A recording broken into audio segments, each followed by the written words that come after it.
What if the very throne that shaped the course of history was built on a foundation of myth? In ancient Rome, a figure loomed larger than life, Julius Caesar, a name whispered with reverence and fear. As the Senate's marble halls echoed with the weight of ambition, the city itself seemed to hold its breath, teetering on the brink of chaos. A solitary figure stands in the shadows of the Palatine Hill, the air thick with uncertainty. The sun spills its golden light over the forum, illuminating the soldiers marching in formation, their armor glinting ominously. Caesar, draped in the colors of power, gazes over his burgeoning empire. But beneath the triumph lies an unsettling truth. Was his might the result of sheer will, or had he harnessed something far more powerful, an ancient force that blurred the lines between man and God? Tension crackles in the atmosphere as whispers of omens circulate like wildfire. The augurs, those enigmatic seers of fate, are summoned, their eyes clouded with visions of destiny. A comet blazes across the night sky, a fiery herald proclaiming glory or doom. The people's adoration morphs into fanaticism, eyes gleaming with a worship that is as intoxicating as it is dangerous. But the gods do not bestow their favor lightly. The price of Caesar's rise may yet demand a sacrifice that could shatter the very ideals he stands for.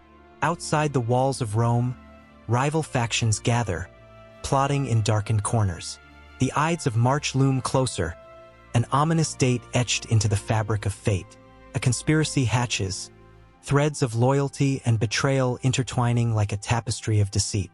Will the man who reshaped a republic into an empire become its eternal martyr? Or will he rise to ascendancy, fueled by the whispers of divine intervention? The stakes are higher than mere power.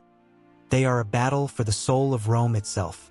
As the vibrant streets pulse with life, the air thickens with the scent of blood and ambition. The populace sways like a living entity, caught between admiration and dread. Images of laurel crowns and bloody daggers dance in their minds, reflections of a leader worshipped and hunted in equal measure. What happens when ambition eclipses morality? When the lines between loyalty and treachery blur into a nightmare that no one can escape? Beneath the surface of power lies an age-old myth, a tale of gods and mortals entwined in an eternal struggle. Caesar's power, it seems, is not merely his own. It is borrowed from the whispers of the ancients, echoing through the ages. As the sun sets on the Roman horizon, one truth remains unshakable. Something monumental is about to unravel, and its implications will stretch far beyond the blood-soaked streets of Rome. The stage is set, and the players are in motion. Will history remember Caesar as a god or a ghost? The answer lies just beyond the horizon, shrouded in the mist of destiny. In the dim light of dawn, the silhouette of the Colosseum rose against the sky, a grand monument whispering tales of blood, glory, and the relentless pursuit of power. Just beneath its stone arches lay the ghosts of gladiators, warriors who had once fought ferociously for their freedom, their sweat mingling with the dust of a city that would stop at nothing to assert its dominance. This indomitable spirit defined Rome, a civilization that carved its name into the annals of history with steel and ambition, transforming a small settlement by the Tiber River into an empire that spanned continents and cultures. Amidst the bustling streets, merchants called out, their voices a symphony of commerce, while senators, draped in togas, walked with an air of authority, each step echoing the ambitions of a republic that had risen from the ashes of monarchy. The air was thick with the scent of freshly baked bread and the sharp tang of olive oil. It was a time when Rome was not just a city. It was a heartbeat, a pulse that resonated through the ages, captivating everyone who dared to dream of power. But power is a fickle mistress. In the years leading to the rise of the Roman Empire, the Republic was marked by deep political strife and social upheaval. The patricians and the plebeians, two classes at odds, fought for supremacy and respect. The patricians, the wealthy elite, wielded influence, while the plebeians, the common people, struggled for their voices to be heard. Tensions simmered, leading to the creation of the tribunes, champions of the people who dared to challenge the status quo. It was a volatile mixture, a powder keg waiting for a spark. Then came the rise of powerful generals, each one a tempest of ambition.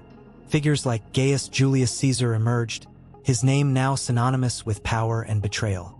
He crossed the Rubicon, a river that signified not just a geographical boundary, but the point of no return. As he marched into Rome with his legions, the Republic trembled.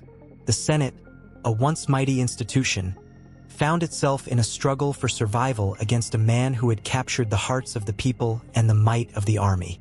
The killing of Caesar on the Ides of March sent shockwaves throughout the empire, a brutal reminder that even the most powerful could fall victim to the very ambitions they stoked. Betrayed by those closest to him, the echoes of his final breaths reverberated in the marble halls where senators had once whispered of loyalty and honor.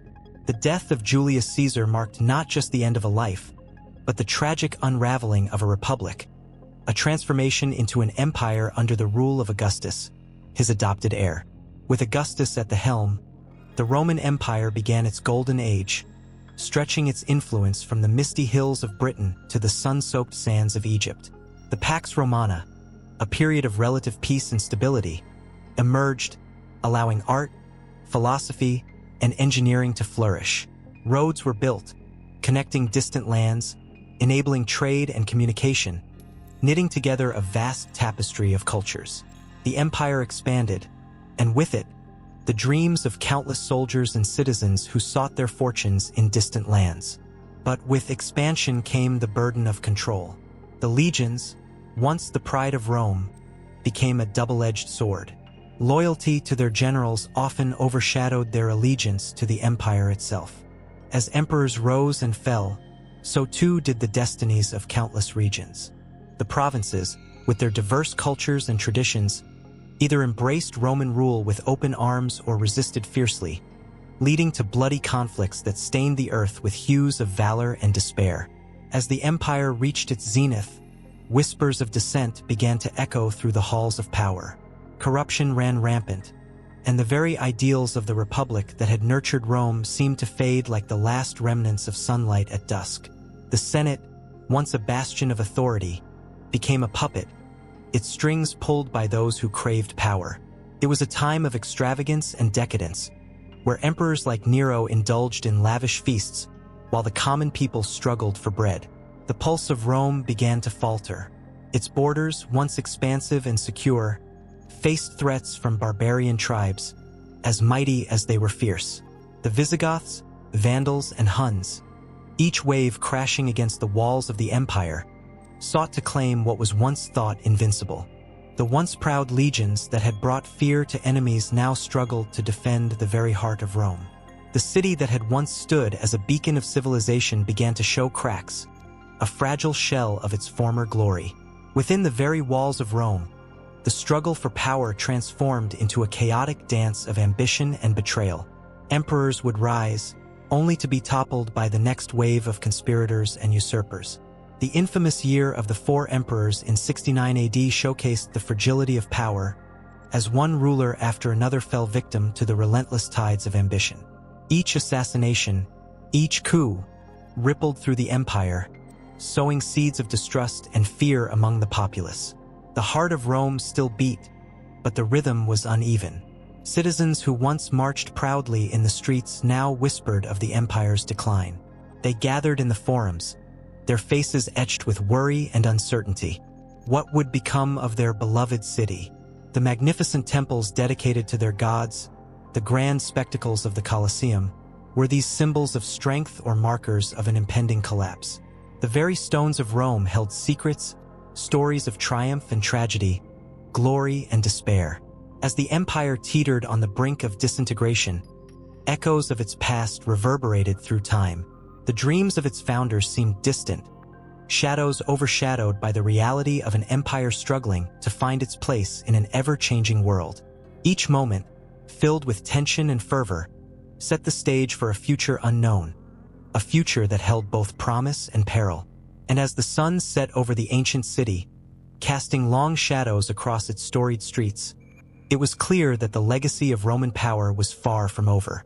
The story was still being written, with each breath of its people, each clash of swords, each whisper of ambition fueling the relentless march of history.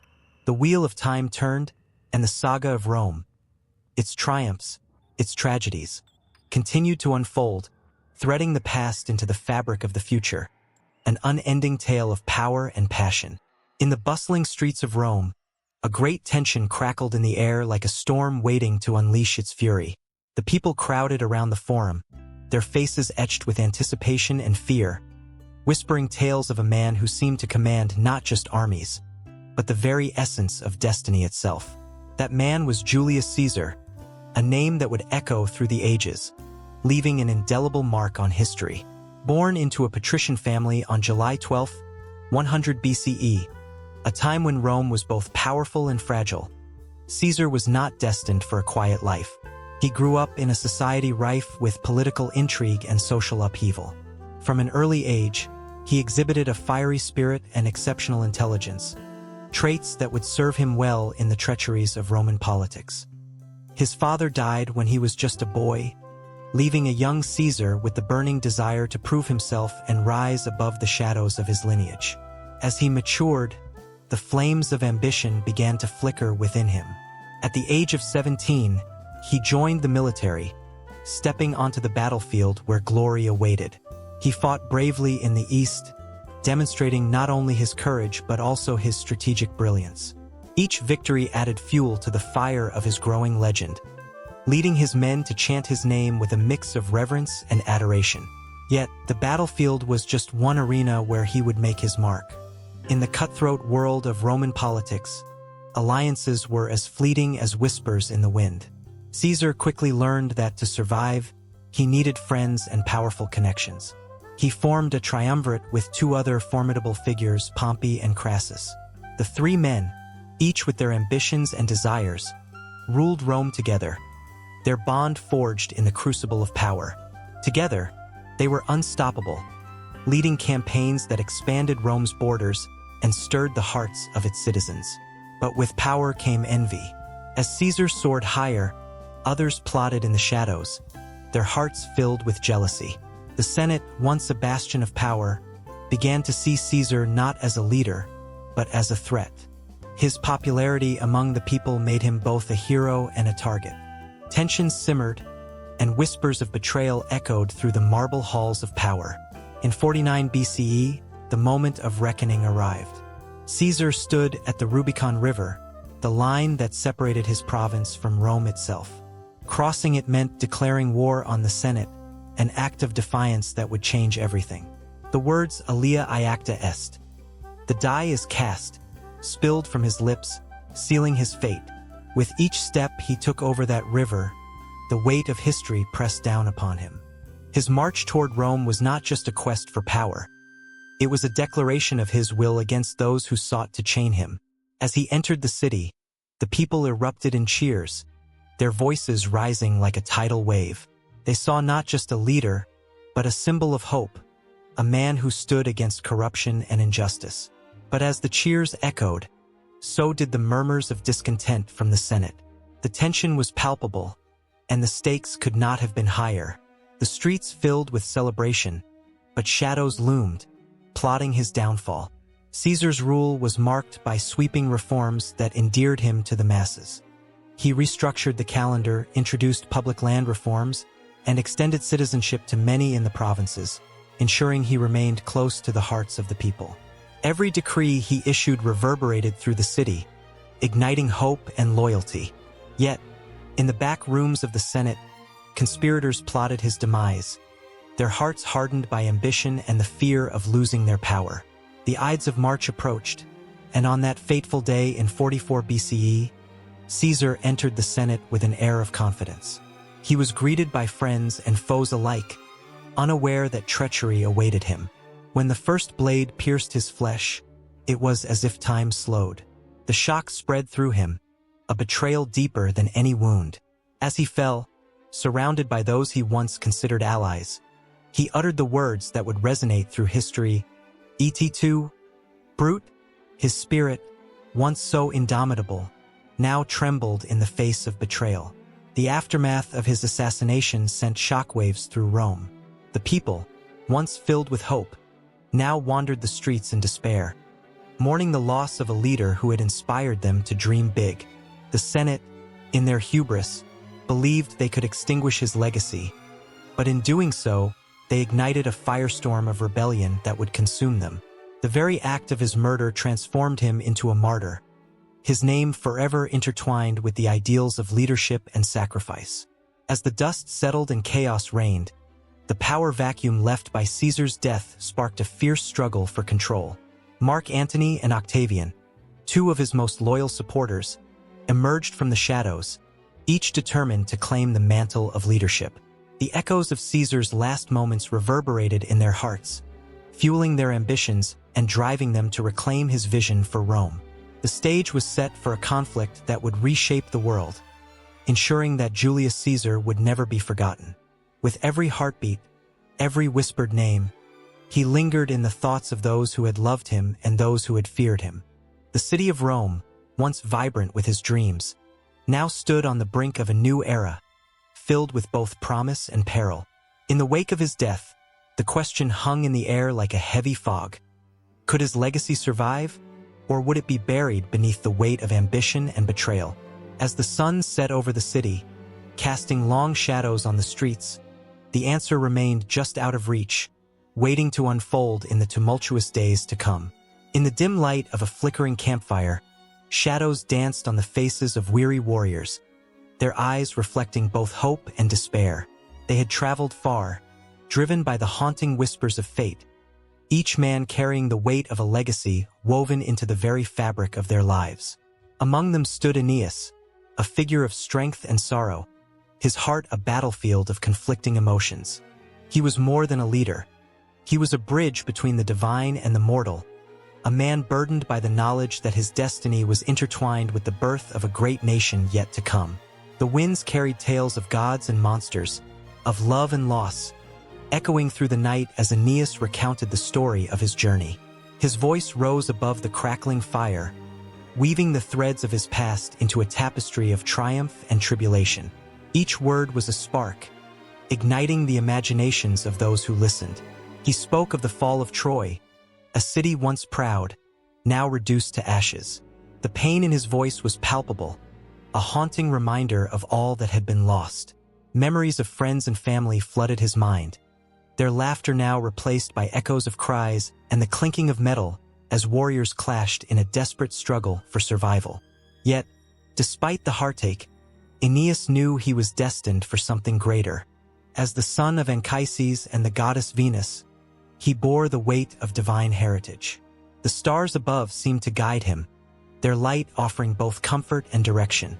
"You are the one," a voice had whispered in his dreams, a promise that surged through his veins like fire. The responsibility of the future rested on his shoulders, and with every ounce of his being, he was determined to fulfill it. As dawn broke, the first rays of sunlight painted the sky in hues of gold and crimson. Aeneas and his band of loyal followers prepared to set sail across the treacherous seas, the horizon promising both adventure and peril. The men stood at the shore, gazes fixed on the distant waves, their hearts pounding with anticipation. For Aeneas, this journey was not merely about survival. It was a quest for a new home, a place where hope could flourish once more. But fate is a capricious mistress. The winds shifted violently, as if sensing the weight of Aeneas's resolve. Tempestuous storms lashed against their ship, tossing it like a toy upon a turbulent sea. The warriors clung to one another, fear gripping their hearts as the sea roared in anger. Aeneas shouted commands, his voice rising above the chaos, a beacon of calm in the storm. He remembered the words of his mother, urging him to remain steadfast, to fight not just for himself but for the generations yet to come. As the tempest raged, a vision of the future flickered in his mind. A city built upon 7 hills, where the cries of children would fill the air, where love would conquer hate, and where every sacrifice would be a stepping stone toward glory. But the path was fraught with challenges. They were not alone in their quest. Other forces were at play, shadows lurking just beyond the horizon, waiting to snuff out the light of hope. Amidst the howling winds and crashing waves, Aeneas felt a presence beside him, the comforting warmth of divine guidance. It was the spirit of his mother, Venus, who had watched over him from the moment of his birth. "Follow your heart, "My son," she whispered, her voice like a gentle caress. "For your legacy is written in the stars." With renewed determination, Aeneas steered the ship, fighting against the storm, unwilling to let despair drown his dreams. As the tempest abated, a glimmer of land appeared on the horizon. The weary crew erupted in cheers, but Aeneas's heart was heavy with the knowledge that this new land would not welcome them with open arms. The shores of Italy held secrets, ancient rivalries, and fierce warriors ready to defend their territory. But the fire of destiny burned brightly within him, fueling a courage that seemed almost divine. The moment their feet touched the sandy soil, Aeneas felt a surge of energy coursing through him. This was not just a place. It was a canvas upon which empires would be painted. He looked at his men, their faces reflecting a mix of hope and uncertainty. "We shall build a new Troy," he declared, his voice steady and resolute. "Here, we will forge a new future, one that will echo through the ages." Yet, as they began to settle, challenges arose like dark clouds threatening to overshadow their aspirations. The fierce tribes of the land were not inclined to welcome newcomers with open arms. Aeneas and his companions faced skirmishes and battles, their resolve tested time and again. Each clash forged them into a stronger unit, camaraderie blossoming amidst the chaos of war. Through it all, Aeneas remained steadfast, his heart forever anchored in the vision of what Rome could become. He fought not just for survival, but for a legacy that would transcend time. The whispers of his mother lingered in his thoughts, guiding him as he navigated the treacherous waters of diplomacy and conflict. In each challenge, he found strength, drawing upon the ancient stories of gods and heroes who had come before him. The sun dipped low in the sky one evening as Aeneas stood atop a hill, overlooking the land that would soon take shape under his guidance. The wind rustled through the trees, carrying with it the scent of possibility. Thoughts of his father, Anchises, washed over him, a reminder of where he came from and the sacrifices that had paved the way for this moment. The weight of expectation pressed against his chest, but it was a burden he welcomed, knowing that every heartbeat was one step closer to fulfilling his destiny. As twilight descended, painting the world in shades of purple and gold, Aeneas felt a surge of determination. He was not just a man. He was a symbol of hope, a divine thread woven into the tapestry of fate. With the stars as his guide and the echoes of his clan at his back, he prepared to face whatever challenges lay ahead. The future of Rome was within reach, and he was ready to embrace it, heart and soul. The flames of destiny were igniting, and the world was waiting for the saga of Aeneas to unfold. Beneath the flickering light of the torch, shadows danced upon the polished marble of the Roman Forum. The air crackled with anticipation as a crowd gathered, their faces illuminated by the glow, eyes wide with wonder. They didn't just come for the spectacle of politics or the clashing of swords. They arrived to witness the tales that shaped their very being. In a world where history wove itself into the fabric of everyday life, the myths of Rome pulsed like the heartbeat of its people, echoing stories of gods and heroes that transcended time. In the beginning, there was Aeneas, a warrior of profound strength and resilience. As he fled the burning ruins of Troy, guided by the divine, he embodied the soul of Rome itself, a mix of struggle, destiny, and unwavering hope.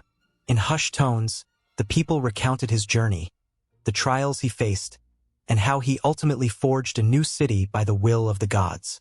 Aeneas wasn't just a character from an ancient tale. He was the embodiment of Roman identity. His bloodline, entwined with the gods, promised the Romans a divine right to greatness. Yet, myths were not merely stories confined to books or temples. They lived in the hearts of the people, invigorated by the whispers of the past. Each citizen felt the weight of their heritage. They knew that every time they gathered in the bustling streets, they were partaking in an age-old ritual, an unbroken bond tracing back to the gods themselves. The reverberations of these myths crafted a shared identity, knitting together the diverse tapestry of cultures that flowed into the empire like a mighty river. As dusk fell, the excitement crescendoed. An elderly storyteller rose, his voice quavering yet rich with emotion. "Let me tell you of Romulus and Remus, he proclaimed, and gasps rippled through the crowd. The twins, suckled by the she-wolf, symbolized the fierce and untamed spirit of Rome. Their tale was one of betrayal, ambition, and the bittersweet pang of brotherhood lost. Romulus, driven by his destiny, became the first king, marking the birth of the city. The listeners could almost hear the clash of their struggles, the cries of the wolf, and the blood-soaked earth of their fateful encounter. In that moment, the audience wasn't just spectators. They became part of the myth. With every beat of the storyteller's words, they felt the pulse of their ancestry. They were descendants of gods, warriors, and conquerors. The myths ignited a flame within them, a fierce pride that bound them to one another, transcending social status and regional differences. From the patrician to the plebeian, they were linked by the epic tales that defined their existence. But it wasn't only the glories of conquest that echoed through the ages. The myths also carried warnings, tales of hubris and the fragility of power. The fall of Troy reminded them that even the mightiest could fall, a lesson that resonated deeply with the Romans as their empire stretched across continents. They learned that with great power came great responsibility, and the myths served as a moral compass. The gods, with their capricious whims, taught that the line between divine favor and wrath could be perilously thin. As the crowd absorbed the storyteller's words, a palpable tension gripped the air. The people sensed the weight of their shared history, the echoes of victories and tragedies weaving through generations. The very myths that unified them also instilled a sense of caution. They understood that to stray from their roots, to neglect the values embodied in their legends, would invite calamity. The storyteller's voice softened, drawing them in closer. And remember, he urged, the tale of Hercules. His labors seemed insurmountable, yet through trials he found strength. His journey was not just his own. It became a path for all Romans. His bravery ignited a flame of resilience that surged through the veins of every citizen. A collective breath held the tension, as they felt Hercules' struggles mirrored in their own lives, in battles fought, and in challenges met daily. As the shadows lengthened and the stars began to twinkle above, the audience felt a visceral connection to the mythic past. They were no longer merely individuals. They were part of a grand narrative, an epic unfolding through time. The stories of gods and heroes, intertwined with their own lives, formed an unwavering bond that fortified their identities. This was their legacy, a tapestry woven with threads of valor and sacrifice. But just then, a sudden roar erupted from a nearby arena. A gladiatorial match was about to begin. The cheers mingled with the last echoes of the storyteller's voice. The crowd surged toward the sounds of clashing swords and triumphant cries. In the arena, they would witness not just a battle for survival, but a reenactment of the very myths that had shaped them. Gladiators, fighting with the ferocity of Aeneas and the pride of Romulus, embodied the spirit of Rome itself. The air filled with the scent of sweat and dust, the rhythm of the crowd's heartbeat matching the clash of metal. Here, in this arena, the myths came alive. Every fallen warrior told a story. Every victor echoed the triumph of Hercules.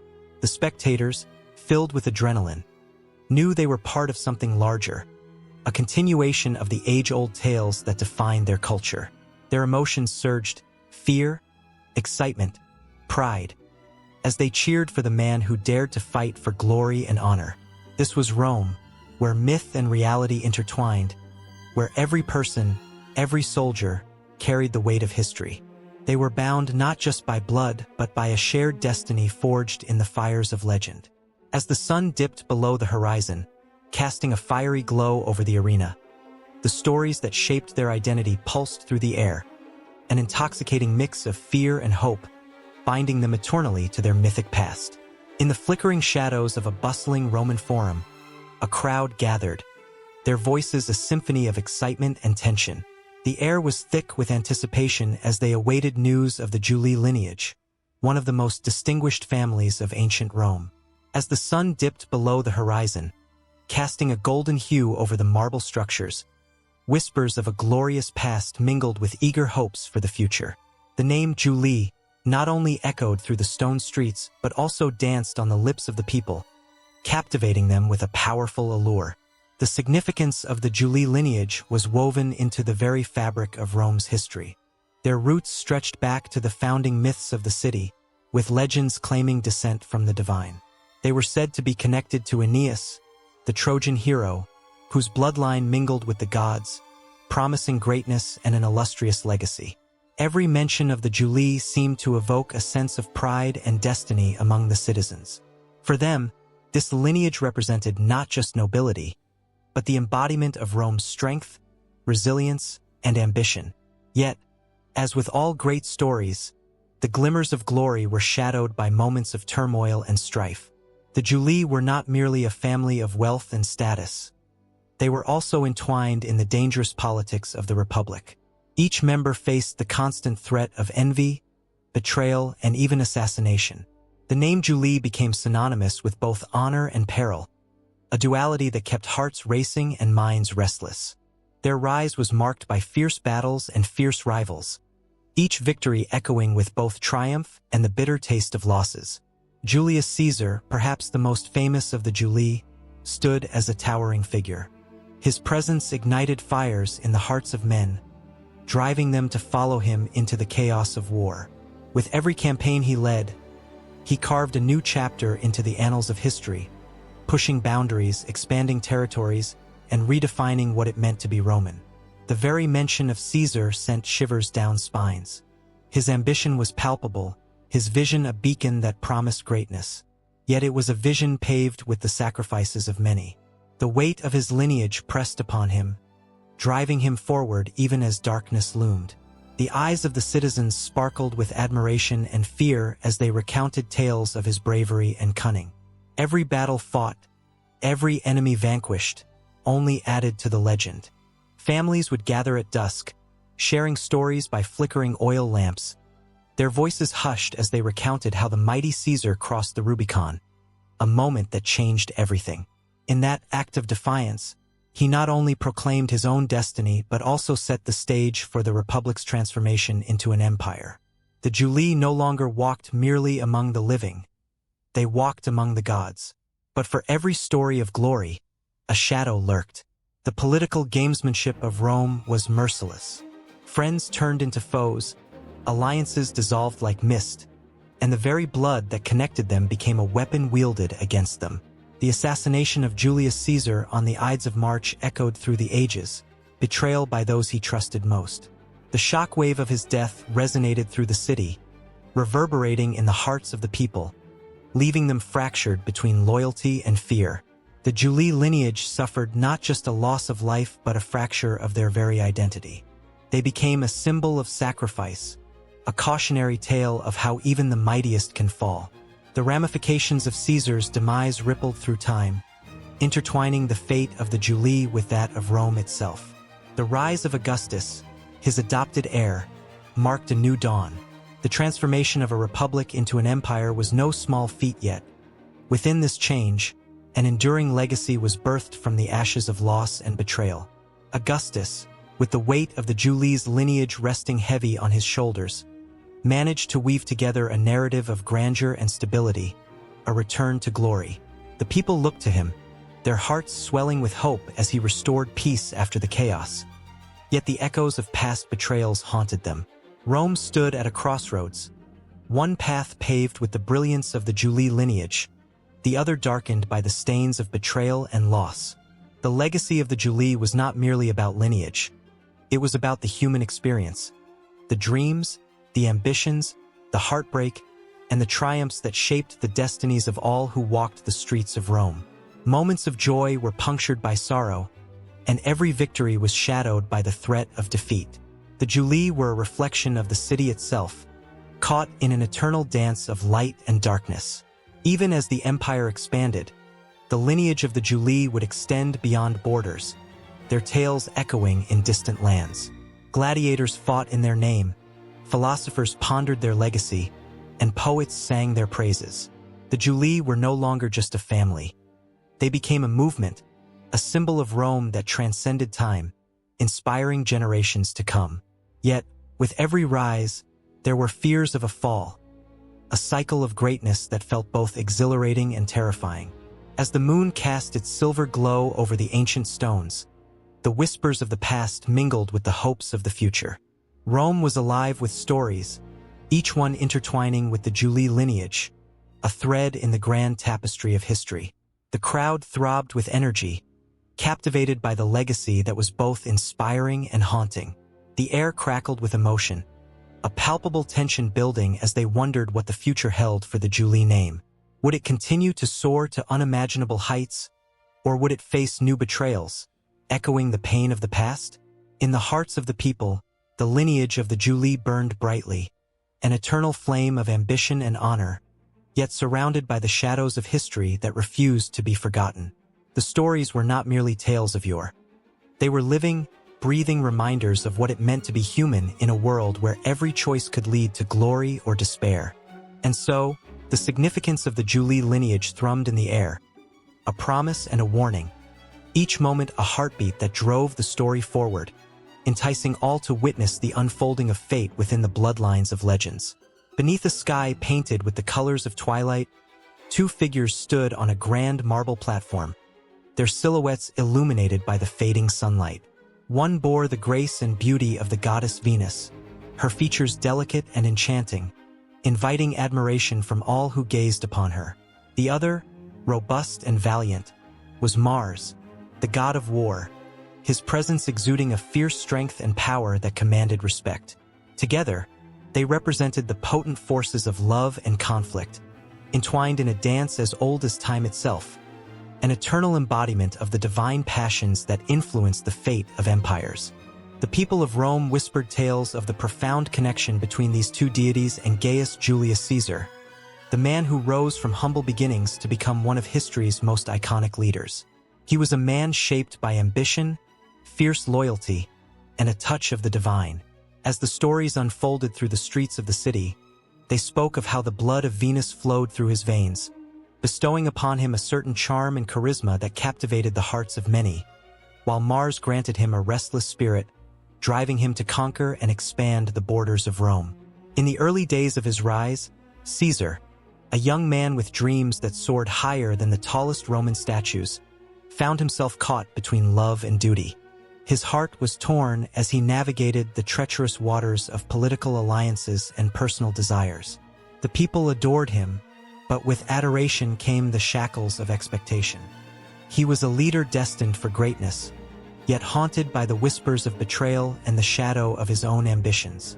The celestial heritage of Venus and Mars loomed large over him, weaving a tapestry of fate that would forever alter the course of history. Caesar's heart raced as he stood before the Senate, where the air crackled with tension. The marble columns loomed like ancient sentinels, witnesses to the unfolding drama. He spoke with the fervor of a lover and the authority of a warrior, his voice echoing off the walls as he shared his vision for Rome. Yet, with every word, he could sense the doubts creeping into the minds of his peers. They were wary of his power, fearful of the passion that bubbled just beneath the surface.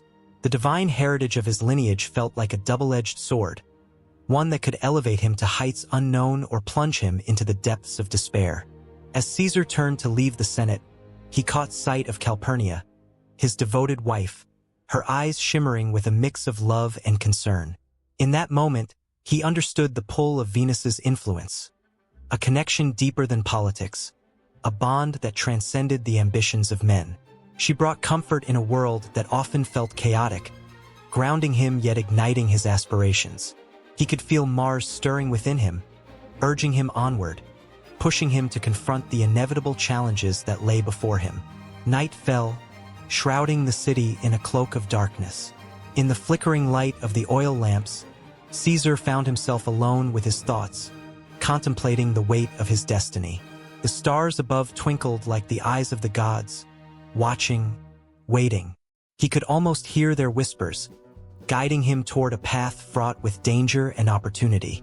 The gods had woven his fate, entwining love and war in a way that both exhilarated him and filled him with dread. The tension reached a boiling point as Caesar prepared for the Ides of March. His heart raced with anticipation and foreboding, each beat echoing the rhythm of his thoughts. The Senate would convene, and he would be there, standing before the very men who had fought to elevate him, yet now plotted against him in secrecy. Would he embrace the power bestowed upon him, or would he succumb to the treachery that lurked in the shadows? He felt Mars roar within him, a warrior ready to face any foe, even the betrayals of those he once considered friends. In the days leading up to that fateful moment, whispers of prophecy surrounded him. Calpurnia's dreams haunted her sleep, visions of danger, omens that she desperately tried to convey to her husband. Yet ambition clouded his judgment. He could not turn his back on Rome or the call of destiny. The allure of power echoed in his mind, urging him forward, as if the very gods themselves were pleading for him to take the risk. Love and loyalty battled within him, a tumultuous storm that mirrored the skies above. When the Ides arrived, the atmosphere shifted, thick with an unshakable tension.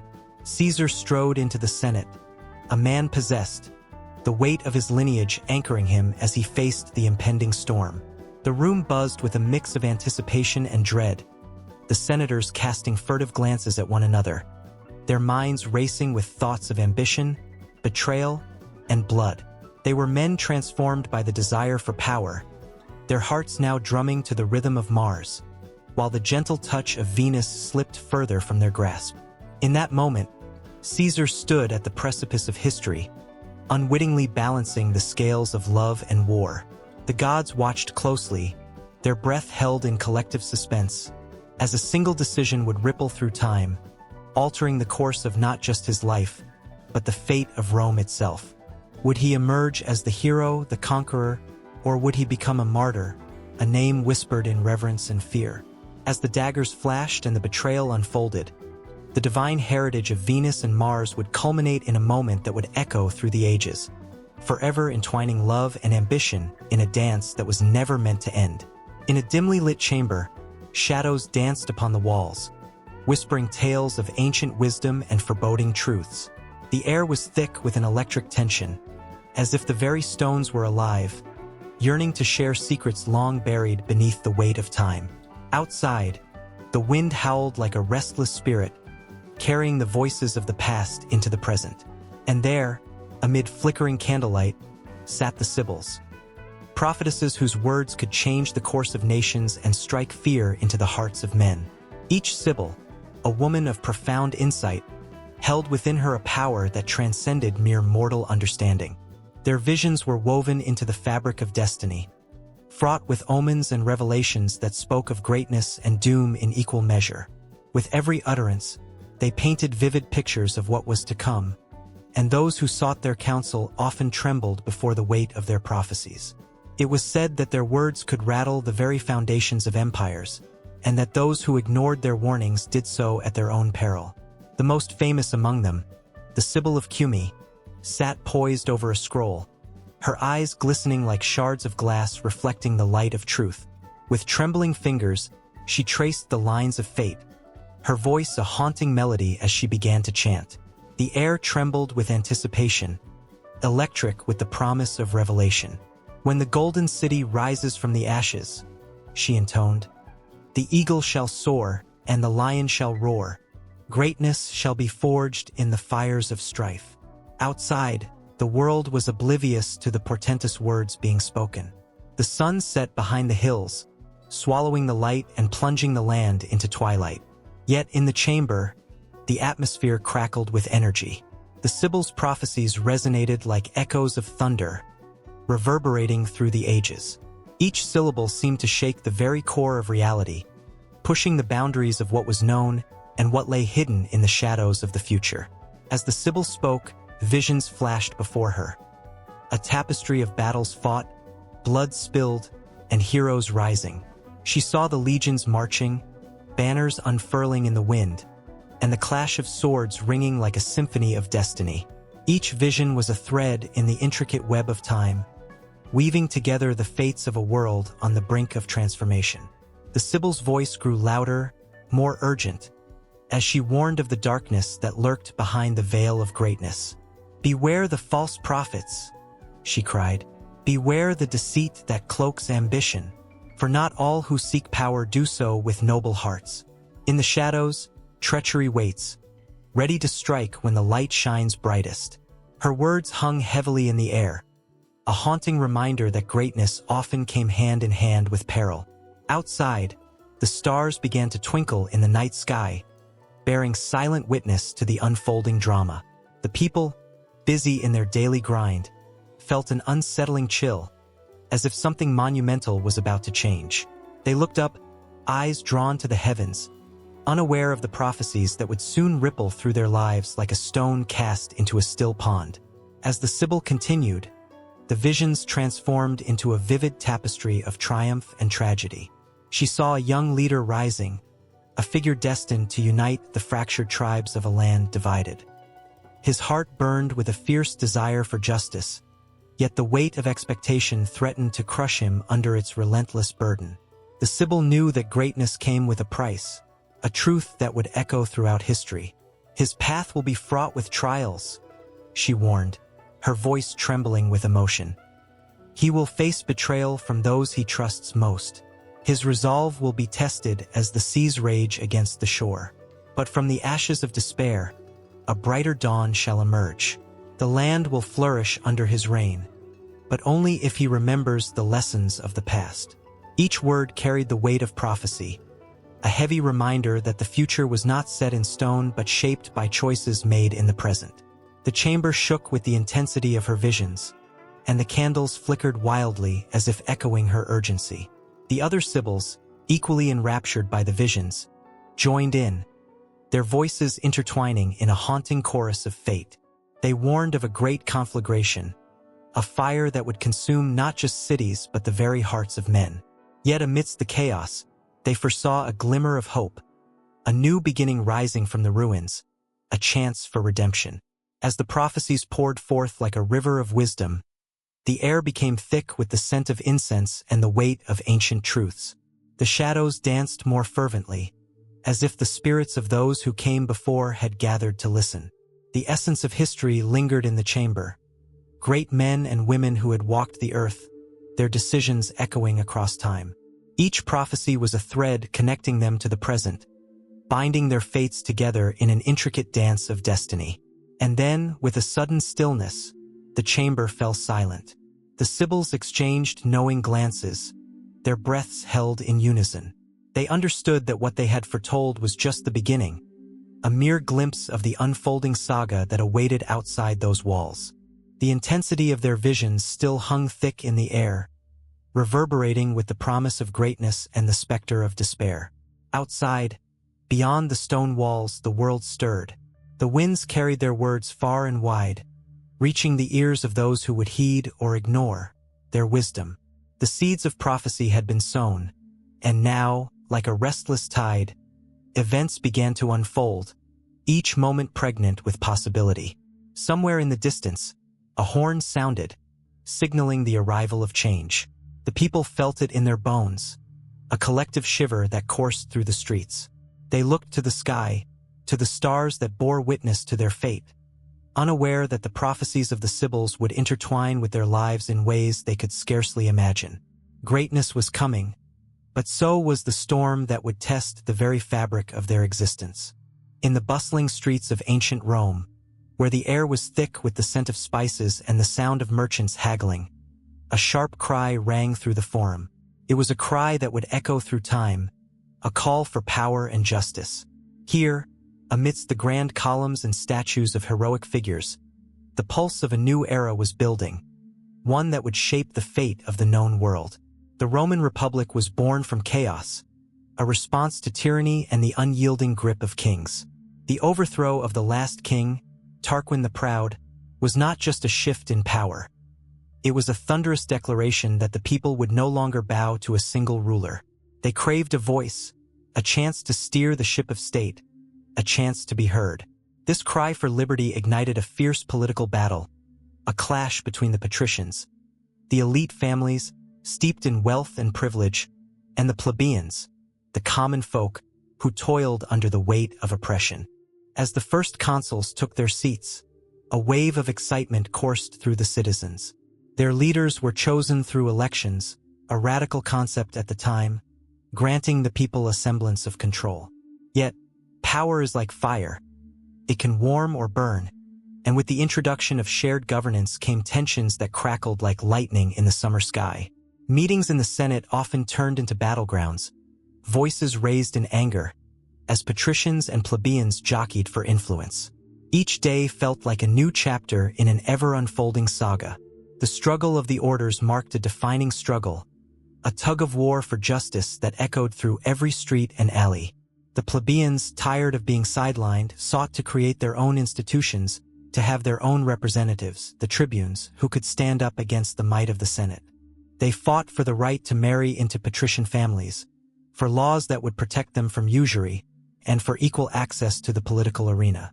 Their determination was unwavering, their voices a chorus of change that rang out until the patricians could no longer ignore their pleas. Yet, the path to progress was far from smooth. The Licinian Sextian laws were a beacon of hope, a glimmer of victory for the plebeians, allowing them to hold the office of consul. But each small win brought with it a new wave of resentment from the patricians. Backroom deals were struck, alliances formed and broken, all while the people watched with bated breath. The tension in the air was palpable, thick with the energy of impending change, yet fraught with the possibility of betrayal. As Rome expanded, the ambitions of its leaders grew. Generals like Gaius Marius and Lucius Sulla carved their names into history with thunderous legions and daring conquests.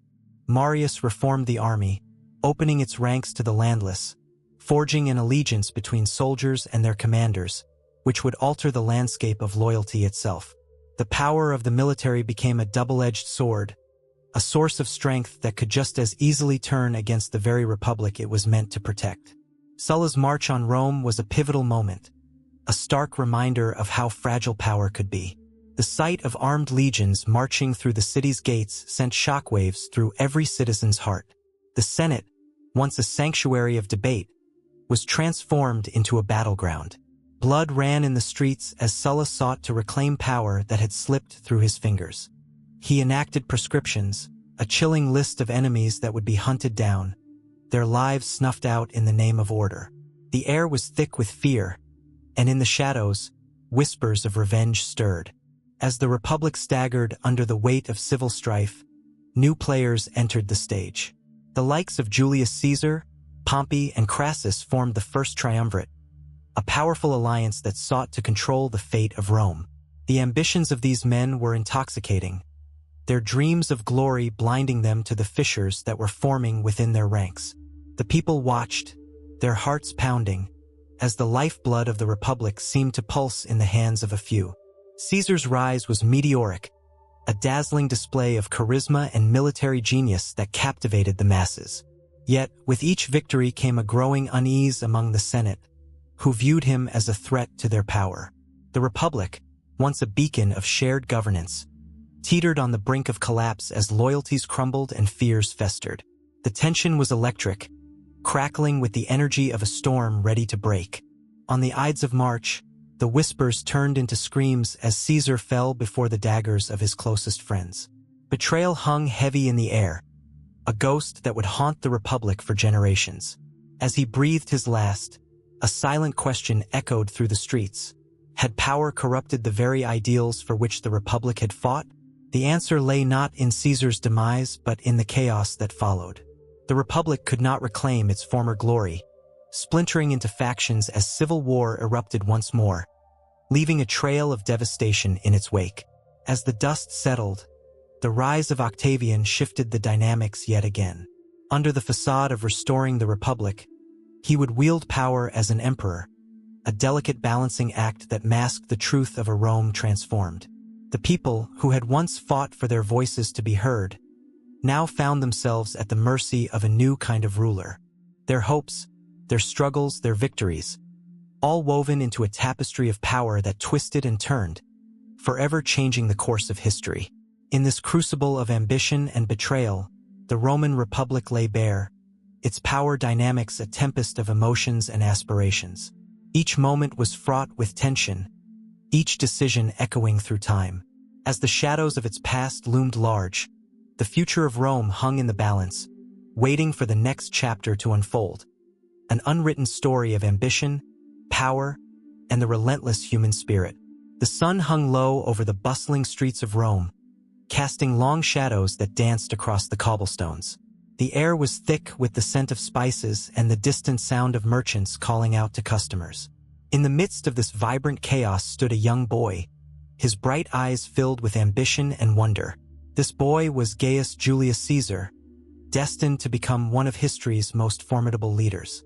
From the very start, the world around him shaped his destiny. Born into a patrician family in 100 BC, Caesar was not merely a boy. He was the son of a prominent priest, a lineage that carried weight in the political fabric of Rome. Yet, despite the prestige of his family, life was not without its challenges. When he was just 16, his father died unexpectedly, leaving a void that echoed in the halls of their home. The death of his father was a sting that would sharpen his resolve. Young Caesar felt the pressure to rise above the legacy left behind, and a fierce ambition began to ignite within him. In those early years, he was surrounded by powerful influences. His mother, Aurelia, was a strong and wise woman, instilling in him the values of duty and honor. She saw potential in her son and nurtured his dreams, encouraging him to speak boldly and think critically. "Words can conquer nations," she would whisper as she tucked him into bed, fostering a belief that oratory was just as powerful as the sword. She taught him that intellect could be a weapon, and in the bustling marketplace, amid the clamor of voices, young Gaius listened, absorbing the debates of elders, the clashing opinions, and the art of persuasion. But the allure of politics was intertwined with danger. The political landscape of Rome was a tempest of alliances, betrayals, and bloodshed. Ambition often led to downfall. Even as a child, Caesar witnessed the blood-soaked repercussions of power struggles. He heard stories of Marius and Sulla, two titans whose rivalry left the republic shaken. The whispers of treachery hung in the air, and these tales increased the weight of ambition on young Caesar's shoulders. He knew that he had to navigate the treacherous waters of Roman politics carefully, for one misstep could lead to ruin. As he transitioned into adulthood, the desire to carve out his own path grew stronger. At 18, Caesar made a bold choice that would set him apart from his peers. He defied the expectations of his aristocratic lineage by joining the military. The thrill of battle called to him, a siren song that promised glory and honor. Serving in the army, he experienced firsthand the chaos of war, the camaraderie of soldiers, and the harsh realities of leadership. The clang of swords and the roar of the battlefield molded him, deepening his understanding of loyalty and sacrifice. Those moments on the front lines were not just formative. They were transformative, turning the boy into a man who would one day command legions. Yet, the military life was rife with its own kind of peril. The friendships he forged were often overshadowed by the threat of betrayal. He had seen men rise to power only to be unseated by their closest allies. This only deepened his resolve, not just to become a leader, but to be a leader unlike any other. He began to study the great generals of the past, learning from their triumphs and failures. He absorbed their strategies, their tactics, and even their mistakes. Each lesson transformed him further, honing his mind like a sharp blade. During this period, the whispers of fortune began to surround him. The stories of his bravery began to circulate, and soon he was no longer just a soldier but a rising star within the Roman ranks. He returned to Rome, a city swelling with dreams and ambitions, and he found himself at the heart of a political storm. The Senate was fragmented, and rivalries simmered just below the surface. Caesar was drawn into this political maelstrom, caught between the ambitions of others and his own aspirations. Every encounter felt like a battle, every speech a weapon. He cultivated relationships with powerful allies, speaking in the forum where citizens gathered, mesmerized by his charisma. His voice, filled with fire and conviction, began to resonate through the crowded streets. The crowds responded, their cheers echoing like thunder, filling his heart with a sense of purpose. With every word, he was laying the foundation for a legacy, a future that would change the course of Rome forever. But lurking in the shadows were the seeds of envy and suspicion. As his influence grew, so did the animosity of those who felt threatened by his rise. The Senate, once a place of power and glory, became a den of intrigue. Whispered plots and hidden agendas began to surround him, weaving a tapestry of tension that shadowed every victory. The closer he got to his goals, the more perilous the game became. Caesar's early life was not just a series of events. It was a crucible that forged his character. In every struggle, he found a lesson. In every victory, he saw a stepping stone toward greatness. The ambitions that burned within him were not simply for power but for something greater, a desire to reshape Rome, to bring about a new era where the voice of the people could be heard above the din of the elite. As he stood at the precipice of his future, the road ahead stretched infinitely, filled with promise and danger. The echoes of the past tugged at him, reminding him of the sacrifices already made and the battles yet to come. With every heartbeat, he sensed the weight of history upon him, as if the very fabric of Rome was woven with his aspirations. His early experiences were meticulously laying the groundwork for a monumental journey. The boy who had once wandered the streets of Rome with dreams in his eyes was evolving into a formidable figure, destined to leave an indelible mark on the world. Yet, amidst the grandeur of his ambitions, shadows loomed, hinting at the trials that lay ahead. As the sun dipped below the horizon, casting a golden glow over the city, Gaius Julius Caesar stood ready to embrace his fate, unaware of the storm that was brewing just beyond the horizon. A storm that would test his resolve and challenge everything he held dear. The battlefield lay before them, a panorama of smoke and chaos, punctuated by the cries of men and the thunder of cannon fire. Victory was not merely a goal. It was a force, a living entity that filled the hearts of soldiers and whispered promises of glory. And in that moment, amidst the splintered wood and the blood-stained earth, an empire was forged through the fire of conquest. As dawn broke over Europe, the armies of Napoleon Bonaparte surged forward, relentless as the tide. Each soldier, clad in the iconic blue uniform, felt a rush of invincibility coursing through their veins. They were not just fighting for territory. They were fighting for a myth, a legacy that would echo through the ages.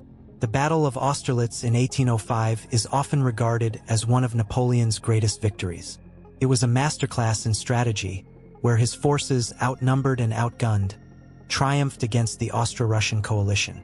The banners waved like the wings of eagles, and as the smoke cleared, a new myth began to take shape, one of the invincible leader who could alter the course of history with sheer audacity. But victory came at a price. As the dust settled, brave men lay motionless upon the ground, their dreams extinguished. With each conquest, the shadows of loss deepened, weaving a complex tapestry of triumph and tragedy. Yet, this duality only fortified the mythos of the conquerors. The ancient Romans understood this well. Their legions marched across distant lands, subduing tribes and cultures, from the lush hills of Gaul to the sun-drenched sands of North Africa. They built roads and cities, but they also built a story, a grand narrative of civilization spreading forth like an unstoppable wave, drowning the barbarism they so fervently sought to extinguish. The Colosseum stood as a testament to this duality, an arena where the very essence of life and death played out before a crowd hungry for spectacle. Victors became legends, their names etched into stone, their deeds celebrated in song and story. Gladiators who once wielded weapons of iron became symbols of strength and resilience, their victories celebrated long after their final breaths. Each triumph over an opponent became another thread woven into the vast narrative of Rome's grandeur, creating a legacy that would endure for millennia. Across the Atlantic, empires clashed on the shores of the New World. The Spanish conquistadors, driven by dreams of gold and glory, swept through the Americas like a storm. The fall of the Aztec Empire in 1521 is a gripping chapter of this tale. With Hernán Cortés at the helm, the conquistadors overcame a civilization that had flourished for centuries. The sun shone brightly on the golden temples of Tenochtitlan as they fell to the invaders, but the beauty of that moment was marred by the bloodshed that paved the way. Stories of the mighty warriors of the Aztecs, fearless, proud, and noble, were swallowed by tales of conquest, their voices silenced in the annals of history. Yet, in the echoes of their demise, the narrative of Spanish valor was born. With each victory, From the Andes to the lush jungles of the Amazon, the myth of invincibility grew. The Spaniards became the embodiment of destiny, the agents of an empire that would stretch across oceans and continents. The weight of their conquests hung heavy over the land, a testament to the price of ambition. Fast forward to the 20th century, where the echoes of past conquests still resonate. The world watched as Nazi Germany, under Adolf Hitler, sought to resurrect a myth of Aryan superiority through brutal military conquests across Europe. The swift blitzkrieg tactics, designed to shock and awe, led to the rapid fall of nations. Poland fell first, its spirit crushed beneath the iron heels of the Wehrmacht. The images of the swift assaults, the panzer tanks rolling through the countryside, painted a picture of unstoppable momentum, a myth born from fear and aggression.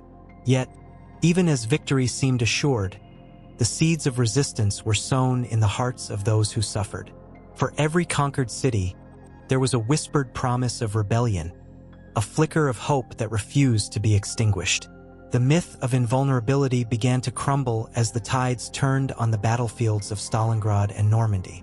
The very essence of victory, once a source of pride, became a heavy burden as the realities of war seeped into the consciousness of the conquerors. The narrative of conquest is never straightforward. It ebbs and flows like the tide. For every victory, there are silent losses and unspoken truths. The echoes of the past intertwine with the present, creating a complex web of stories that define nations. The military conquests throughout history have woven a mythos that transcends time, a tale of glory and despair that shapes identities and inspires the hearts of those who dream of greatness. As the sun set on a battlefield somewhere, a soldier stood alone, the weight of history heavy on his shoulders. He felt the ghosts of past warriors, their triumphs and sorrows mingling with the crisp air. In every conquest, there lay the promise of legacy, the allure of a myth yet to be written. The battlefield was not merely a place of conflict. It was the very forge of human ambition, where legends were born and destinies rewritten. The horizon shimmered with the golden glow of possibility, igniting the spirit of those who dared to carve their names into history. The world was theirs for the taking, a canvas waiting to be painted with the colors of conquest. And so, the saga continued, a relentless march towards destiny, where each victory would lead to new battles, and the echoes of those who had come before would forever shape the future. Under a sky heavy with the scent of rain and the promise of battle, the clang of metal echoed across the vast fields of Gaul. The air was charged with anticipation, and all eyes were trained on a figure who stood resolute amidst the chaos. He was not just a man. He was a storm, a whisper of fate woven into the fabric of history. Julius Caesar, his armored form gleaming under the fading sunlight, was about to reshape the world. As Caesar's gaze swept across the gathered legions, a shiver of excitement coursed through the ranks. Each soldier knew they were about to engage in a conflict that would not only decide the fate of their lives but also carve a legend that would echo through time. The atmosphere crackled with hope and fear, a potent mix that held the promise of glory or the specter of defeat. Caesar had a way of igniting the flames of ambition in the hearts of his men, weaving dreams of triumph into their very souls. The Gallic tribes, fierce and proud, had long resisted the encroaching shadow of Rome. They were not just warriors. They were protectors of their homeland, guardians of their culture, and their eyes burned with determination. Each tribe brought its own stories, its own warriors, each with the fervor to fight for their people. The clash was inevitable, a confrontation of wills as Caesar's legions marched into the heart of Gaul, ready to face an enemy that would not back down easily. In the quiet moments before the tempest, Caesar penned his thoughts, shaping the narrative of his own legend. He was more than just a general. He was a master of words, a storyteller who understood that history would remember not only the battles won, but the tales woven around them. His writings would echo through ages, a testament to the glory of conquest and the emotions that surged behind it. Each word, meticulously chosen, crafted a persona larger than life, a hero for the ages who faced insurmountable odds with unwavering resolve. As the sun dipped below the horizon, signaling the onset of battle, the tension in the air thickened. The Gallic chieftains met in secret, their faces shadowed by the flickering light of a fire, strategizing their defense against the relentless Roman advance. They spoke in hushed tones, their voices laced with fierce pride and a touch of desperation. They knew Caesar was not just an enemy. He was a legend that had grown in stature with every battle. Yet they could not yield. Their very identity was at stake.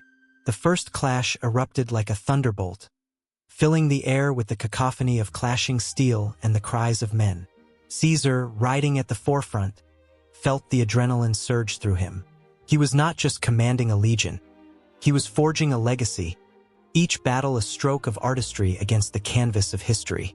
The shouts of his men rang like a symphony, harmonizing with the chaos around them. He could see the fear in the eyes of the Gallic warriors, recognizing the challenge they faced, yet he felt no pity. His ambition had no room for mercy. As the tide of battle ebbed and flowed, the wounded lay strewn across the field, their stories half told. Each drop of blood spilled was a sacrifice made for glory, an offering to the gods of war. The mud soaked it up greedily, forever altering the landscape, a silent witness to the sacrifices of that fateful day. Caesar pressed on, each victory igniting a fire within him, a relentless push toward his vision, the conquest of Gaul and the immortalization of his name. But with each successive battle, the Gallic resistance grew fiercer. They learned from their defeats, adapting and strategizing, their spirit unbroken. The legendary persona Caesar was crafting was not just his own. It became intertwined with the very essence of conflict, a tale of two sides clashing over honor, pride, and the right to exist as they chose. The more victories he claimed, the more formidable the legends of the Gallic chieftains grew, their names whispered with reverence and fear. Among them was Vercingetorix, a formidable leader who rose to prominence like a phoenix from the ashes. He rallied the disparate tribes, igniting a fire within them that Caesar had underestimated. Vercingetorix was not merely a warrior. He was a symbol of resistance against the Roman juggernaut. The narrative surrounding him began to shift, painting him as a hero of the people, a man willing to sacrifice everything for his homeland. The stories of his bravery spread like wildfire, igniting passion and unity among the tribes. As the Gallic campaign unfolded, the stakes grew higher, the battles more intense. Caesar faced not only the physical adversaries on the battlefield but also the weight of expectation. His personal ambition was a double-edged sword, driving him on while casting a long shadow over his decisions. Each engagement etched deeper into the annals of history, a symphony of triumph and tragedy. The victories were hard-won, and the losses weighed heavy on his heart, a constant reminder of the cost of glory. The final confrontation loomed, and both sides were aware that this was not just a battle for land, but a fight for identity. Gaul would either emerge as a unified people or fall under the yoke of Rome, transforming the landscape of Europe forever. Caesar, with the weight of his dreams and the blood of his enemies on his hands, became a living legend. Yet, with every step he took toward greatness, he felt the icy grip of fate pulling tight around him, a reminder that legends can falter and heroes can fall. As the clash of swords and the cries of warriors filled the air, the line between glory and despair blurred. The outcome hung in the balance, and the very essence of the Gallic wars rested on the shoulders of those who fought. Caesar's heart raced, not just for himself, but for the legacy he was desperate to leave behind. The stories of bravery, sacrifice, and unyielding spirit would transcend time. But at what cost? The tension in the air was palpable, electric, as the fate of nations teetered on the edge of a blade, waiting for the pivotal moment that would ignite the next chapter of history.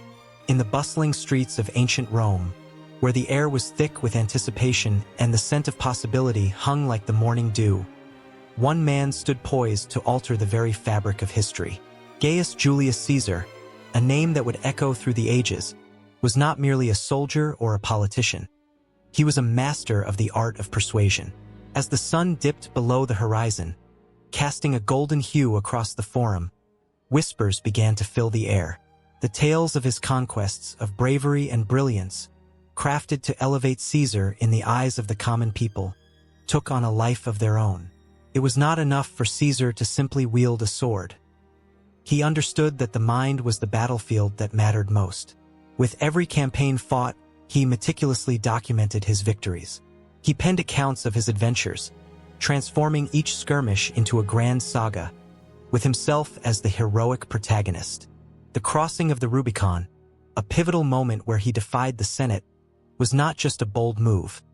It was a story spun with threads of daring and destiny. With every word, he stoked the flames of loyalty among his troops and ignited admiration among the citizens. The Roman populace, who were hungry for heroes, drank in these tales, their hearts swelling with pride at the mere mention of Caesar's name. In the great amphitheater of public opinion, Caesar was not merely participating. He was crafting a spectacle. Each speech was a carefully painted scene, vibrant with emotion, designed to resonate with the people. He knew how to touch the hearts of the masses, tapping into their dreams and fears.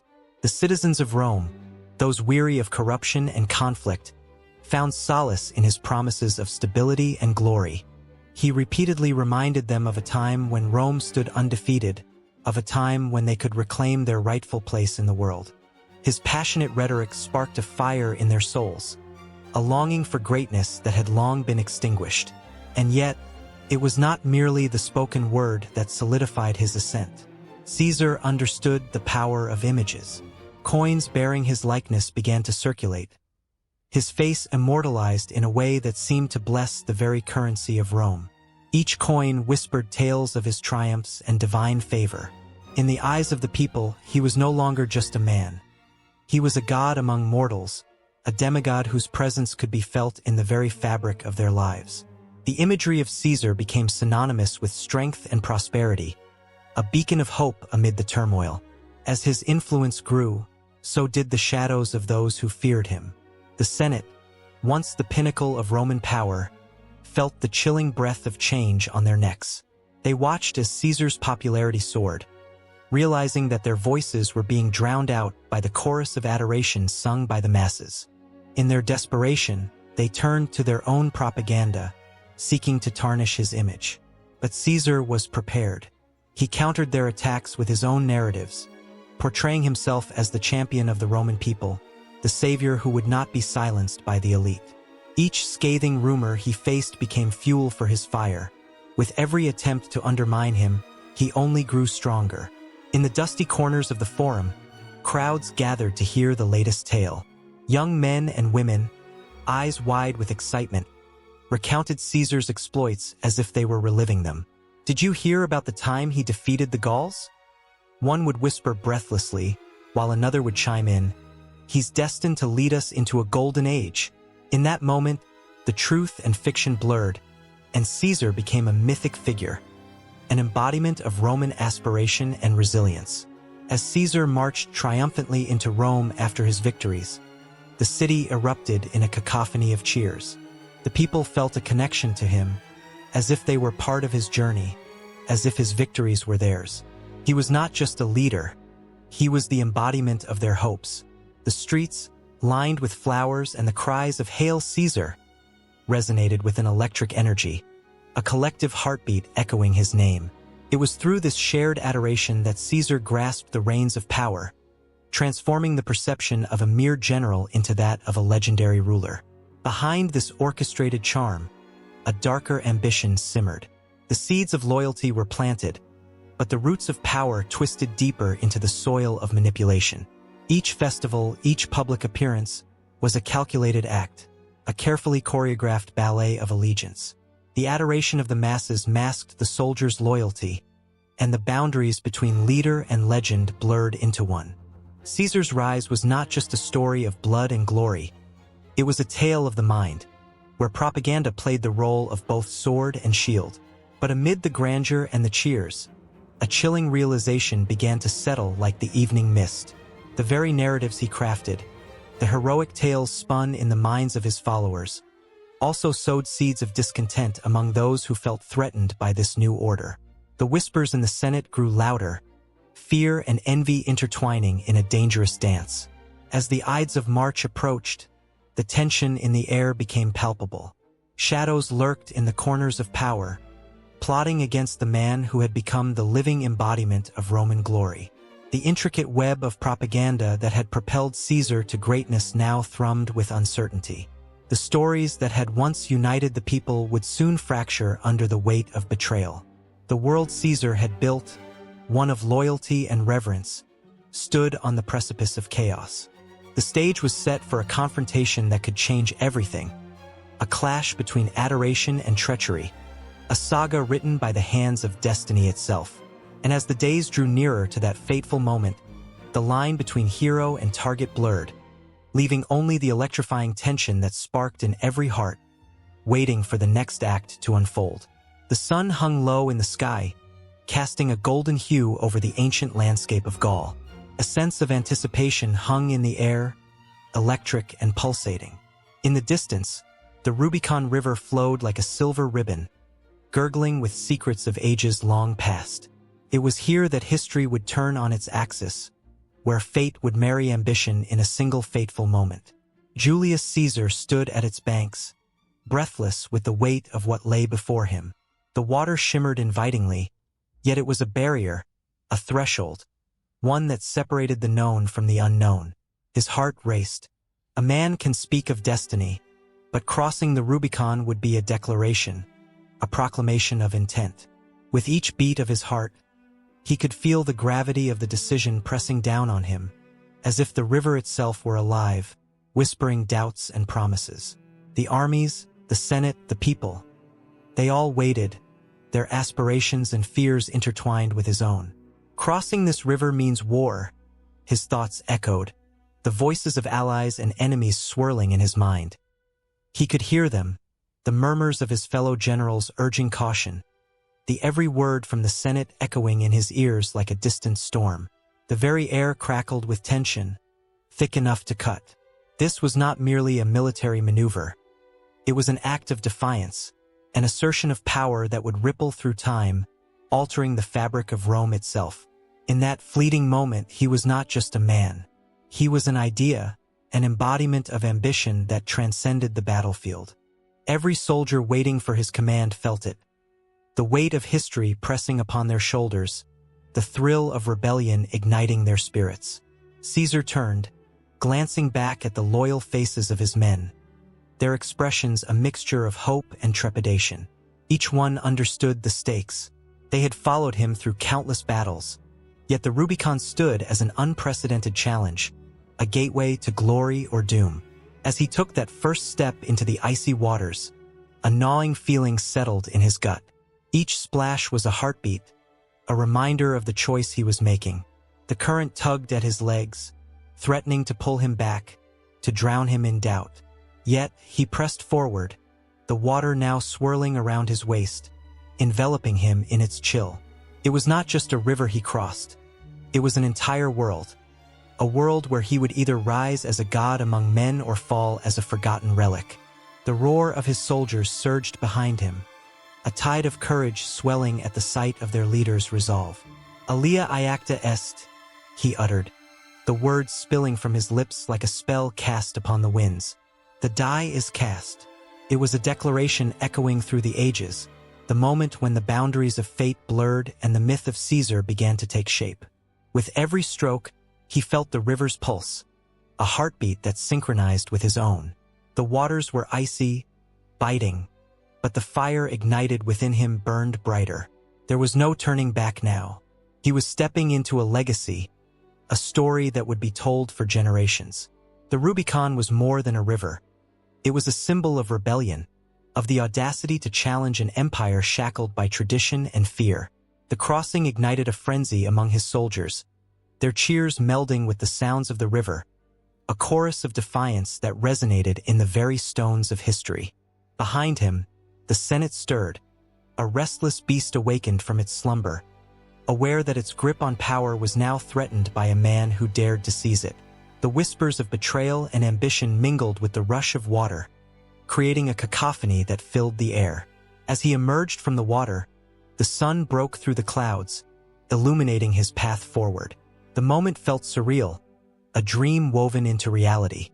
He was now a figure not just of flesh and blood but of myth and might, a titan ready to clash with the very fabric of Rome. The shadow of the past loomed behind him, but the future beckoned, twinkling like stars in the night sky.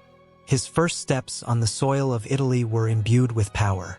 Each stride resonated with certainty and fury, a bold proclamation that he would not be silenced. The earth felt alive beneath his feet, vibrating with the energy of 1,000 dreams and nightmares. His men rallied beside him, their spirits lifted, emboldened by the audacity of their leader. Together, they surged forward, igniting a fire that would consume everything in its path. Yet, lurking in the corners of his mind was the awareness of consequences, the specter of civil war casting a long shadow over his ambitions. The Senate, with its whispers and plots, was a beast now stirred. It would not rest easy. The hearts of the people were curious, torn between loyalty and fear, their fate now intertwined with his own. As Caesar marched, each step echoed the heartbeat of a new era.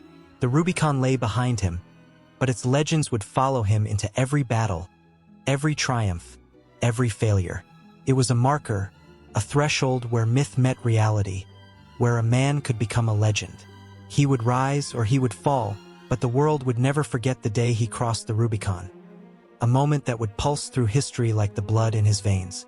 The journey had just begun, and the horizon shimmered with the promise of what was to come.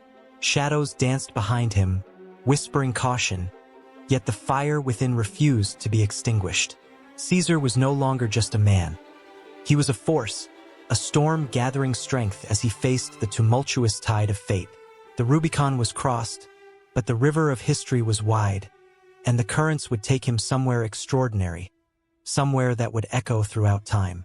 The air crackled with tension in the small, dimly lit room. A man stood at the edge of a worn-out desk, his breath quickening as he grasped a piece of paper, the ink still damp, the words heavy with consequence. Outside, the sounds of a restless crowd echoed like thunder. They shouted for change, for freedom, for a hope that felt just out of reach. But inside these four walls, the reality of dictatorship loomed, a shadow that twisted the soul of the nation. Dictators are often portrayed as grand tyrants, depicted in history books with mustaches that curl like a villain's lair. They stride through the annals of time, cloaked in power, casting long shadows over the lives of ordinary people. But are they truly the all-powerful figures we imagine? Or are they mere puppets, manipulated by the hands of fate, circumstance, and fear? The line between myth and reality is often blurred, a deceptive veil that hides the truth. Amidst the chaos, a woman named Elena stood in her kitchen, the smell of stale bread wafting through the air. She had witnessed the rise of a dictator, a man who once promised prosperity and unity, but delivered only despair and division.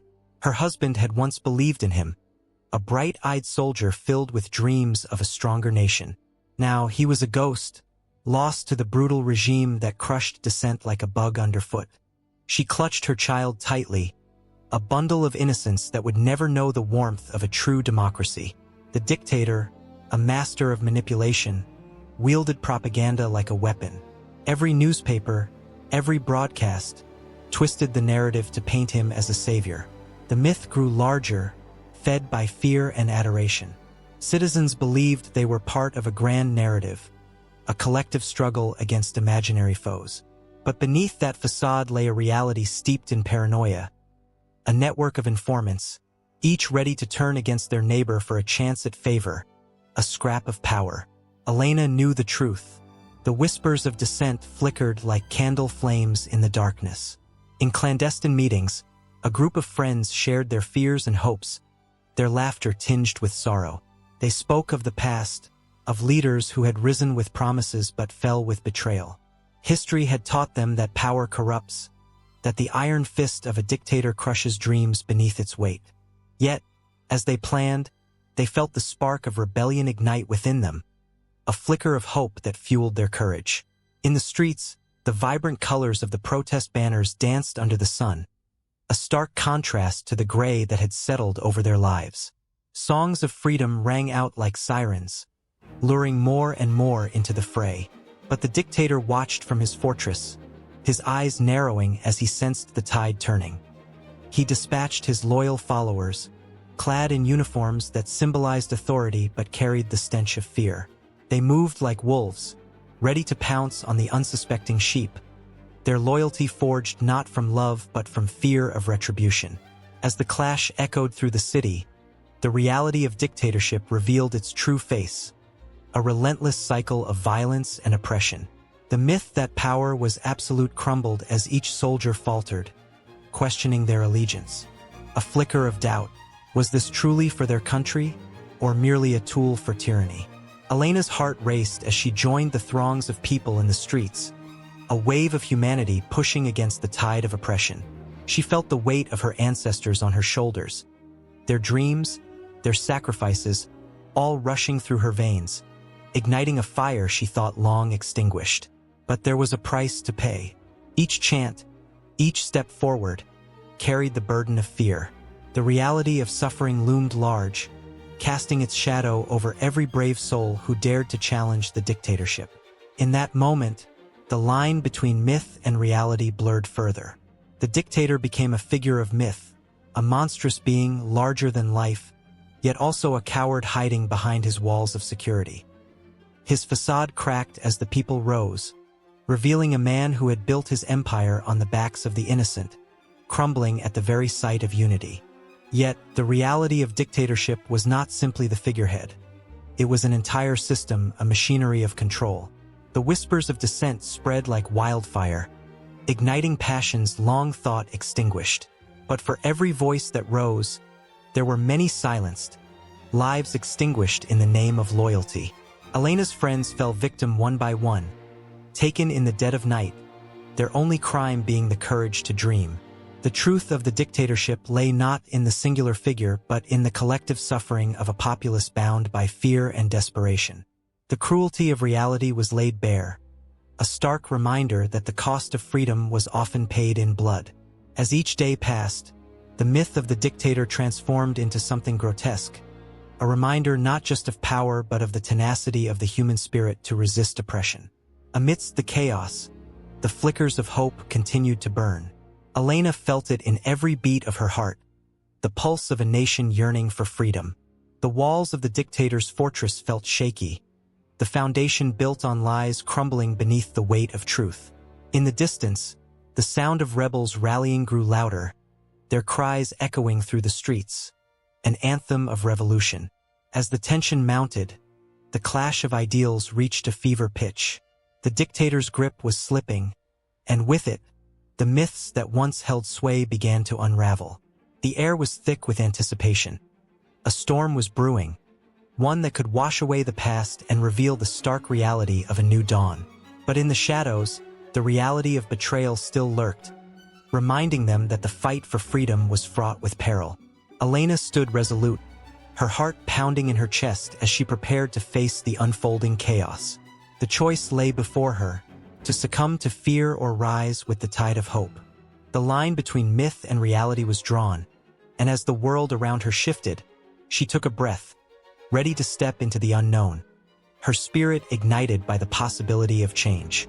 The story was far from over. It was just beginning.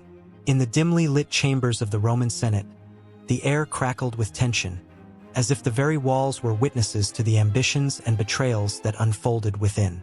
Senators, draped in flowing togas, glared at one another, each face a mask of calculated composure hiding the storm of rivalry beneath. In this arena of power, words were weapons, and alliances were as fragile as glass. Across the room, Gaius Julius Caesar stood tall, his presence commanding. His dark eyes scanned the gathering, the flickering torchlight casting shadows that danced ominously around him. He knew he was both revered and reviled, a man who walked the line between genius and tyranny. With every heartbeat, whispers of betrayal slithered through the marble columns. Lucius Calpurnius Piso, a senator known for his cunning, watched Caesar with suspicion, his fingers drumming nervously on the polished stone table. The chorus of murmurs and hushed conversations filled the chamber, a symphony of intrigue, each note laced with ambition. Every senator present had a dream of greatness, but in the pursuit of glory, friendships twisted into rivalries. The once cherished bonds of camaraderie were fraying at the edges, torn apart by jealousy and greed. As Cicero, the renowned orator, rose to speak, the room fell into an anticipatory hush. His eloquence echoed like thunder, and his sharp tongue sliced through the air, challenging the ambitions of those who sought to undermine the Republic. The admiration for Cicero was palpable, but beneath it lurked an undercurrent of envy that threatened to overflow. Senators leaned forward, eyes locked on his every word, each syllable a spark that could ignite a fierce confrontation. With a flick of his wrist, Cicero pointed toward the darkened corner where Catiline brooded, a figure wrapped in shadows and suspicion. Catiline's ambitions were no secret. He sought to seize power, to overthrow the very state that nurtured him. The mere mention of his name sent shivers through the assembly. Senators exchanged nervous glances, whispers of conspiracy echoing in the corners of their minds. Would he dare execute his plans? Would the Republic be plunged into chaos? The atmosphere in the Senate thickened, an electric charge sparking with every heartbeat. Tension hung like a sword poised to drop, and the air grew heavy with unsaid words. Then, with a sudden burst of energy, Caesar stood, his voice booming through the chamber. "We are the guardians of Rome. It is our duty to protect her from those who would tear her apart." His words ignited a fire in the hearts of some, but others frowned, sensing the growing power of this man who dared to challenge the status quo. In another corner of the chamber, Crassus watched with a calculating gaze, his mind racing with thoughts of wealth and influence. He was a man who understood that true power lay not just in politics but in the coffers of gold. His alliance with Pompey, a military hero, had forged a triumvirate that threatened the very foundation of the Senate.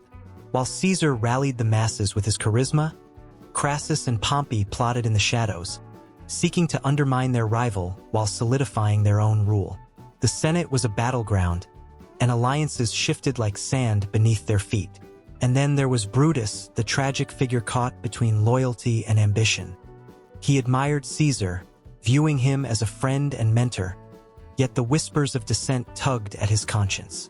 The voices of his fellow senators reminded him of the Republic's fragile state. "Beware, Brutus," they warned, "for loyalty may lead you to ruin." Torn between his love for Rome and the bond he shared with Caesar, Brutus felt the weight of the world on his shoulders. How long could he balance on this razor's edge before the inevitable fall? As the heated discussions continued, the stakes escalated. The Senate floor transformed into a stage for public confrontation. "We must act now," shouted a senator, his voice rising above the din, fueled by fear and desperation. "Catiline's conspiracies are no longer whispers. We must root them out." The urgency in his voice resonated, the fear palpable. But as the call for action echoed, it ignited fierce debates, accusations flinging like arrows back and forth. Friends turned to foes, and the Senate devolved into chaos, a storm of clashing egos and trembling ambitions. In the midst of the uproar, a messenger burst through the doors, breathless and wide-eyed. "Catiline is gathering forces." He barely managed to speak before the Senate erupted into a cacophony. Panic gripped the room as the implications sank in. The threat was no longer hypothetical. It loomed large like a dark cloud over the Republic. Senators jumped to their feet, voices raised in alarm, each man vying to assert his influence in the face of impending doom. Caesar seized the moment, his voice cutting through the chaos. "We must unite against this threat. Rome cannot stand divided." His eyes glinted with passion, igniting the spirits of his supporters while deepening the resolve of his adversaries. Yet, his call to arms was met with mixed reactions, some senators rallying behind him, while others recoiled, fearing the ambitions that lay behind his fervor. The Senate was now more than just a governing body. It was a battlefield of wills, each member armed with ambition, desperation, and fear.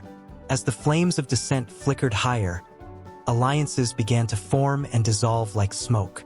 Cicero, recognizing the gravity of the situation, sought to rally the Senate against Catiline's forces, firing up the assembly with words that inspired both dread and hope.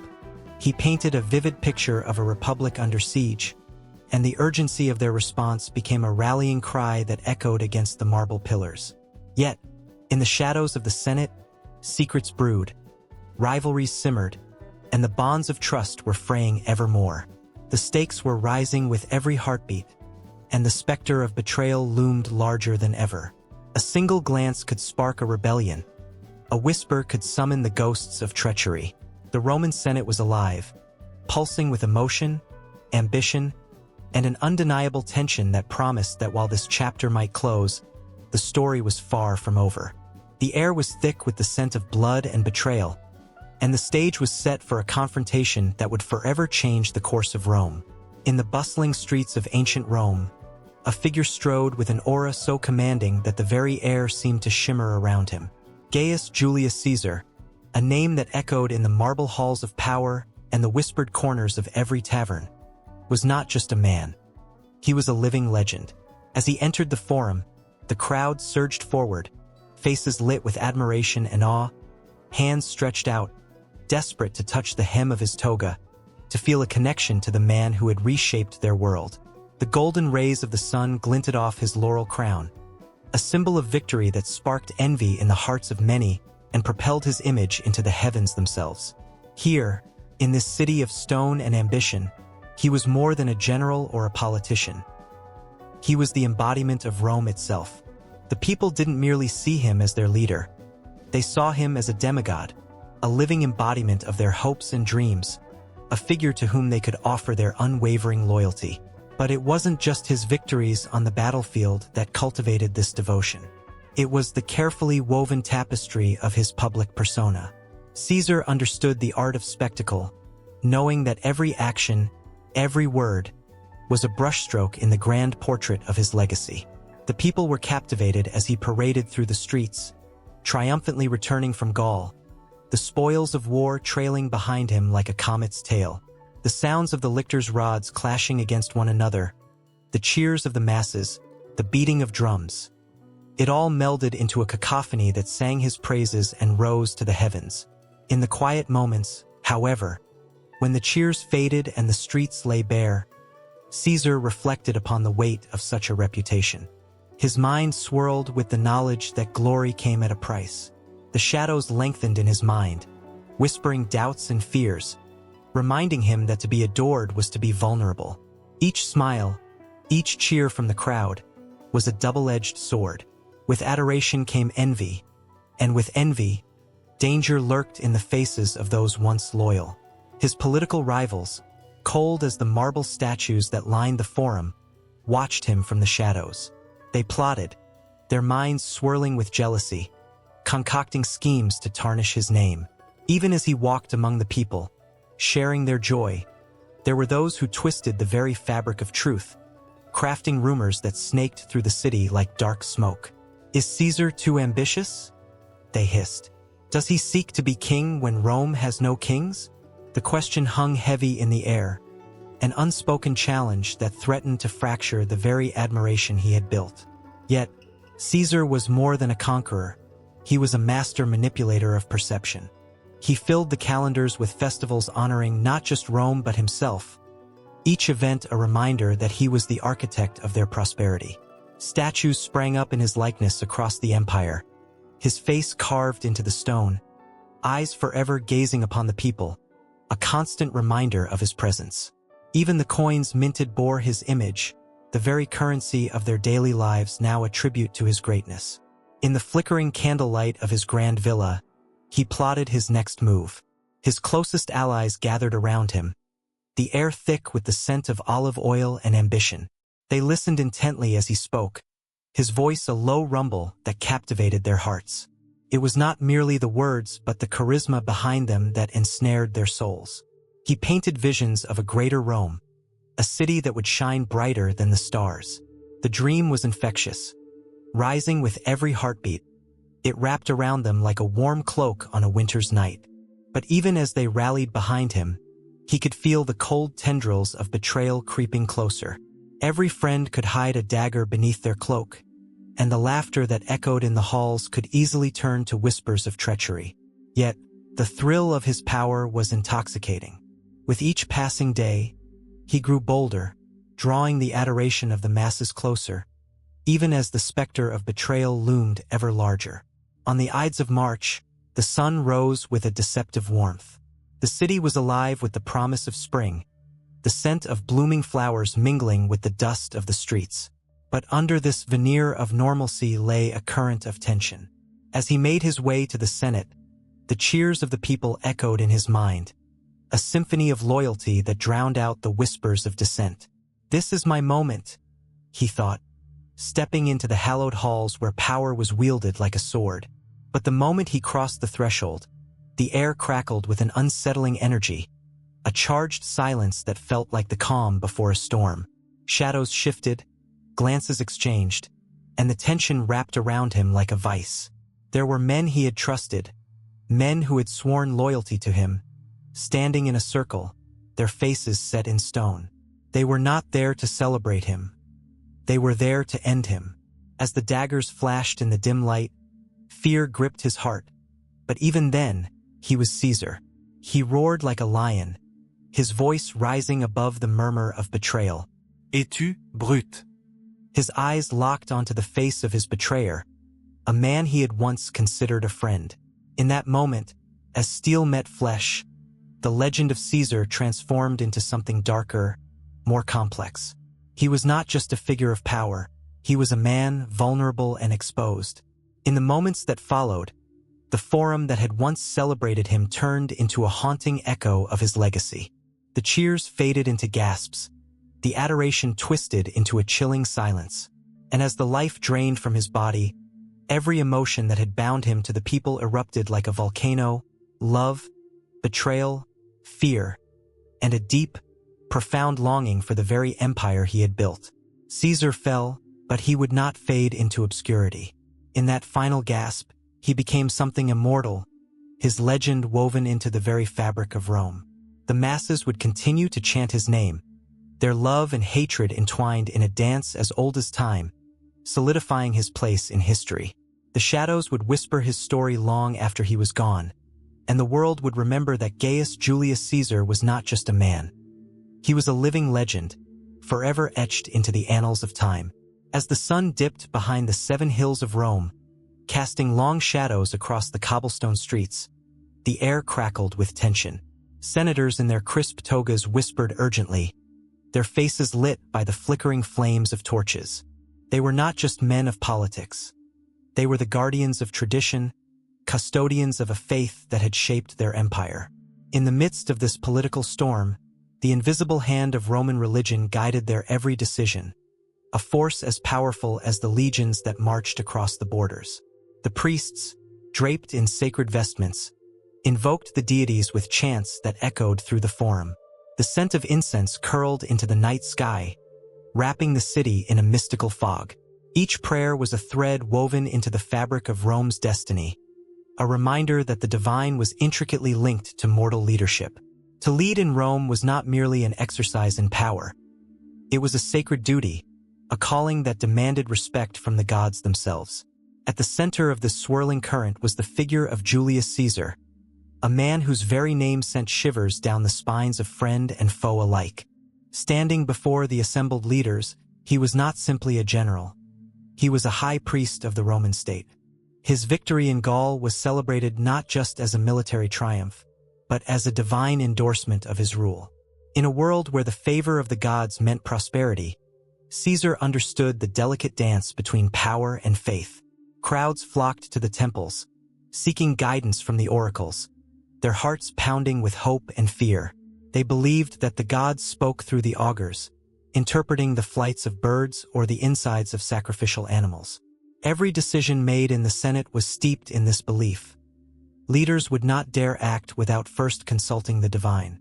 It was a compulsion, a duty, a fear of incurring the wrath of Jupiter or Mars, deities who wielded thunder and war with merciless efficiency. Yet, the whispers of dissent began to rise, a murmur of unease among the citizens. Could the whims of the gods truly dictate the path of their lives?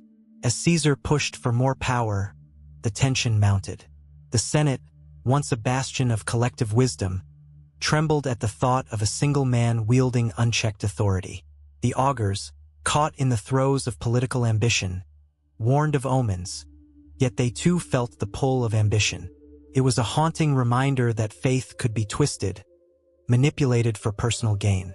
In the streets, the common people looked to the heavens, their eyes wide with desperation.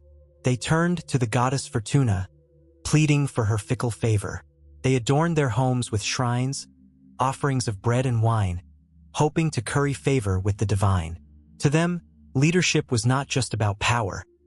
It was a lifeline, a beacon of hope that could lead them through the darkness.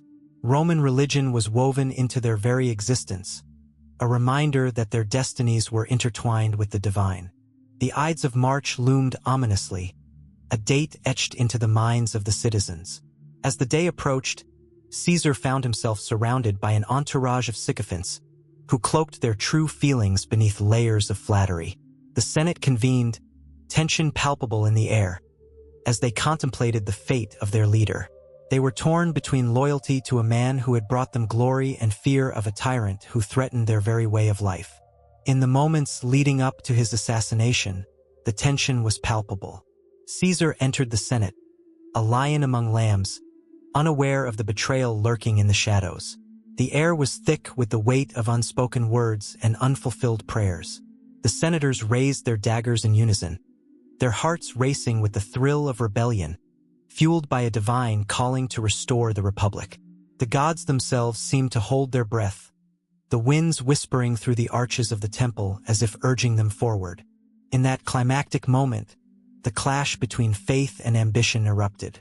The blood spilled upon the cold marble floors of the Senate was a sacrificial offering, a desperate plea for the gods to restore balance. The echoes of the betrayal rang through the streets, as citizens looked up in shock, their hearts pounding in disbelief. The very foundation of Roman leadership trembled as the divine favor shifted like sand in an hourglass. In the aftermath, the city was engulfed in chaos. The specter of vengeance loomed large, as the once united leaders splintered into factions. Each sought the approval of the gods, desperately trying to reclaim their place in the divine order. Cicero, with his oratory prowess, rallied the people, invoking the spirits of the past to guide them. He painted a vivid picture of a Rome restored, a city reborn under the watchful gaze of the deities. Yet, as leaders rose and fell, one thing remained clear. The influence of Roman religion was unyielding. It shaped alliances, forged destinies, and ignited the flames of ambition. The Senate became a battleground not just for power, but for the very souls of the citizens who looked to their leaders for hope. The gods watched from their lofty thrones, their eyes glimmering with anticipation, as each leader grappled with the weight of their divine responsibility. In the depths of this turmoil, an unexpected leader emerged. Augustus, a reluctant figure, cloaked in the shadows of his adoptive father's legacy. He understood the power of belief better than anyone. He meticulously crafted his image, presenting himself not as a ruler, but as a servant of the gods. He invoked the legacy of his predecessors, citing divine approval to legitimize his rule. With each step he took, the city held its breath, praying for a restoration of order, for the return of the gods' favor. As the sun set on the horizon, casting a golden hue over the forum, the citizens' hopes began to crystallize. They looked to the temple of Jupiter, their hearts entwined with faith and longing. The influence of Roman religion on leadership was not simply a relic of the past. It was a living force, a breath that stirred the souls of every Roman. The tension was palpable, and the air was thick with anticipation as the legacy of faith and power continued to unfold, intertwining the destinies of leaders and the people they sought to guide. In the dim light of dawn, a thick fog swirled around the ancient streets of Rome, cloaking the city in a veil of uncertainty. Julius Caesar stood on the balcony of his villa, gazing out at the silent sprawl of his empire. Somewhere, in the depths of the swirling mists, the whispers of the gods echoed. They had spoken to him before in moments of triumph and despair alike, and today felt no different. A shiver crept down his spine as he recalled the omens that had shadowed his path. each sign a reflection of the destiny that awaited him. On the eve of his great conquest in Gaul, as he prepared to cross the Rubicon, a flock of birds had taken flight, soaring high above him in a chaotic dance. The soothsayers had warned him. Such disarray foretold great upheaval. Yet, fueled by ambition and an insatiable hunger for power, he had pressed forward. The thrill of ambition coursed through his veins, drowning out the warnings of the universe. Had he listened, would history have been different? But omens were not mere whispers in the wind. They were a cacophony of signs. A storm had raged the night before he made his fateful decision, lightning splitting the sky, illuminating the shadows of his intentions. Each flash of light seemed to carry a message, a flicker of warning. Still, Caesar had been undeterred, caught in the fierce grip of his own resolve. He remembered the words of the augurs. The gods are capricious, and their signs can lead to madness. Yet, with each conquest, with every triumph, he felt invincible, blinded by the very power that promised glory. The night before the Ides of March was heavy with portent. As Caesar lay in his bed, the shadows danced upon the walls, driven by the flickering light of the oil lamp. He had dismissed the dreams that haunted him, visions of friends turning against him, the ghostly figure of a man clad in white, who lingered at the edge of his consciousness, beckoning him to heed the warnings. "Beware the Ides," the voice echoed, a chilling reminder of fate's waiting hand. Yet, in the depths of his ambition, he laughed at the thought of being afraid. How could a man destined for greatness let mere omens dictate his path? The streets were alive, bustling with the voices of the people, their excitement palpable as they prepared for the upcoming festival. Yet, among the cheers and laughter, an unseen tension hung in the air, thick and oppressive. The city had become a stage, and Caesar, the unwilling lead actor, surrounded by a cast of jealous rivals and fearful allies. A raven circled overhead, its dark wings casting a shadow on the ground below. The omen was unmistakable, a reminder of death lurking just beyond the veil of everyday life. As he strode through the forum, surrounded by adoring fans, he felt the weight of his own ego swelling within him. The statues of past leaders loomed like silent sentinels, their marble eyes forever watching. He could almost hear their whispers, urging caution, warning against the hubris that had led many before him to doom. But Caesar, intoxicated by power, dismissed their warnings as mere echoes of a bygone era. He was a man of action, a conqueror who had bent the world to his will. In the moments leading up to the fateful meeting of the Senate, the air was electric with fate. Onlookers felt an unusual chill as they witnessed the great leader approach. Another omen. A wild dog had howled at the moon, its mournful cries echoing through the streets, a sound that sent shivers down the spines of those who heard it. Yet, as Caesar climbed the steps into the Senate, he remained oblivious to the signs, focused solely on the cheers that filled the air. The Ides of March loomed, but he felt untouchable, as if the gods themselves had favored him. Inside the Senate, tension twisted like a serpent, coiling around the hearts of the conspirators. They exchanged furtive glances, each man carrying the weight of destiny on his shoulders. A storm brewed outside, echoing the turmoil within. The wind howled as if to warn him, the skies darkening in a show of celestial fury. But Caesar stood resolute, a man forged in the fires of ambition, dismissing the signs as mere coincidences. Then it happened. A figure stepped forward, dagger glinting in the dim light of the chamber. A gasp swept through the crowd as time appeared to slow, and the heavens themselves seemed to hold their breath. Caesar looked into the eyes of his friend, Brutus, betrayal written in every line of his face. In that moment, the weight of every omen, every warning he had ignored, crashed down upon him. The signs had been there all along, a tapestry woven by fate, and he had dismissed them all. The first blow landed with a sickening thud, and for the briefest of moments, he could hear the gasps of disbelief mingling with the cries of the crowd. The weight of history shifted, and in the chaos of betrayal, the signs of his downfall became clear. The gods had whispered their warnings, yet he had chosen to silence them, blinded by his own ambition. As the darkness closed in, the once great Caesar realized that perhaps he was never in control at all. He was merely a pawn in the hands of fate, destined to fall as the omens foretold. The night wore on, heavy with the echoes of his last moments. The winds carried the cries of the people, mingling with the whispers of the gods, a haunting reminder of what had been foretold. All around him, the world spun out of control, yet amidst the chaos, the questions lingered. Had he truly ignored the signs? And what other portents lay waiting in the shadows of history, waiting to claim their next victim?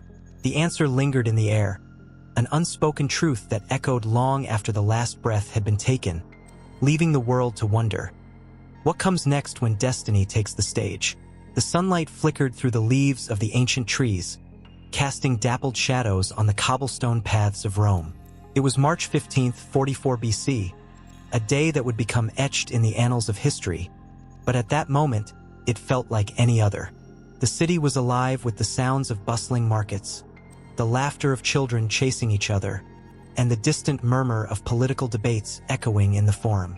Yet, beneath the surface of this vibrant life, a current of tension pulsed through the air, thickening with every tick of the clock, every whisper among the crowd. Julius Caesar, the man who had risen from a mere military leader to the undeniable ruler of Rome, walked with purpose. His toga, a symbol of his power, flowed behind him like a banner of conquest. But deep within him, a sense of unease flickered, a sense that something was amiss. The soothsayers, those enigmatic figures with their prophetic warnings, had filled his ears with ominous words, yet he had brushed them aside, dismissing their visions as mere superstition. "Beware the Ides of March," they had warned, their voices trembling with urgency. But Caesar, ever the pragmatist, had laughed it off. After all, was he not the master of his destiny? As he strode through the city, people paused to bow their heads, to acknowledge the power he held, but their eyes whispered fears that lingered in the shadows. Was he a tyrant or a savior? The Senate was rife with whispers of betrayal, of conspiracies that wound tighter with each passing hour. The air crackled with the unspoken question. Would the great Caesar be brought low by those he had once called allies? Among the throng, a figure lingered in the shadows, a man whose heart was torn between loyalty and ambition. Brutus, Caesar's dear friend, was caught in a tempest of emotions. The weight of the dagger he would soon wield felt heavy in his hands, though it existed only in his mind's eye. He loved Caesar, yet he feared what power had done to him. The whispers of the Senate echoed within him, igniting a fire of doubt. Was this the path to salvation for Rome, or the betrayal of a brother? As the sun reached its zenith, Caesar arrived at the Senate. It was a grand building, filled with the echoes of history and the weight of decisions that shaped nations. But today, it felt like a cauldron of simmering tension. The senators, once loyal allies, now wore masks of determination and fear. They had banded together, not just to challenge Caesar's rule, but to reclaim the Republic from what they viewed as a burgeoning tyranny. A conspiracy had formed, a dark alliance forged in the shadows, each member driven by different motivations: fear, jealousy, and a desire for power. The moment Caesar stepped inside, silence enveloped the room, thick and suffocating. His presence commanded the attention of all, but beneath their calm exteriors lay a storm of emotion. The senators gathered, exchanging furtive glances, their hearts racing, each one wrestling with the decision that had led them here. "Es-tu brute?" The words echoed through the chamber as the first dagger found its mark.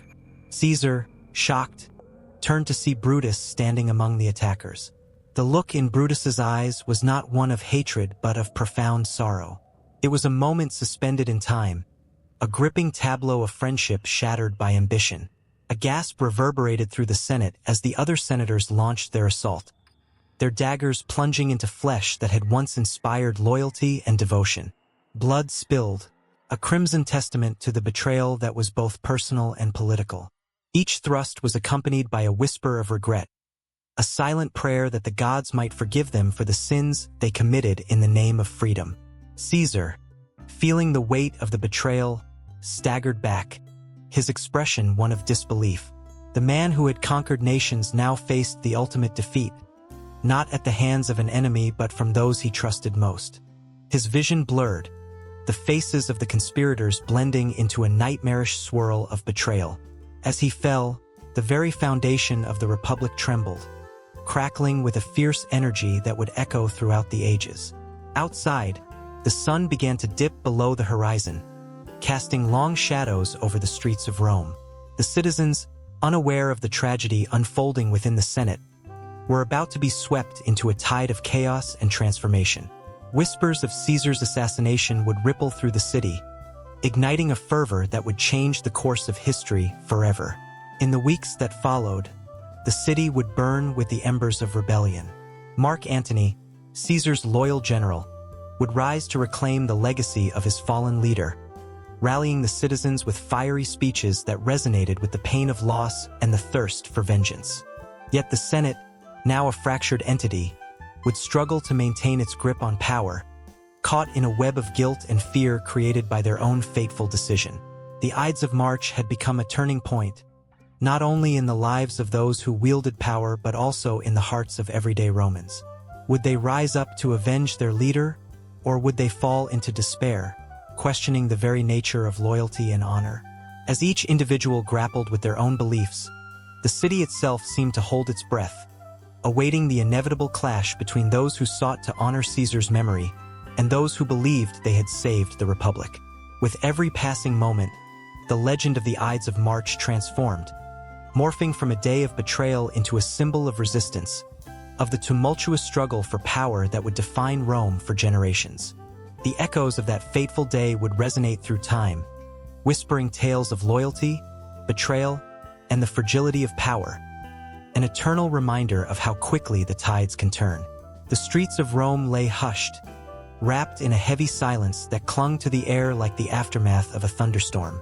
Shadows danced on the cobblestones, flickering under the wavering light of oil lamps. It was a time of uncertainty, a moment suspended between the echoes of war and the whispers of a new dawn. The Republic, once a bastion of democracy and bold ideals, now lay fractured, its heart shattered by betrayal and bloodshed. In the midst of this chaos, a figure emerged from the gloom, his face cloaked in determination. Gaius Octavius Thurinus, the adopted son of Julius Caesar, stood poised to reshape the future. Barely a young man, he felt the weight of destiny pressing upon his shoulders, as if the very fates had conspired to set him on a path that would change the course of history. His heart raced, not just with ambition, but with the knowledge of the dangers that lay ahead. The air crackled with tension, a palpable force that seemed to push him forward. The tension was thick with the memory of Caesar's assassination. The Senate, once revered, was now a breeding ground for conspirators and traitors.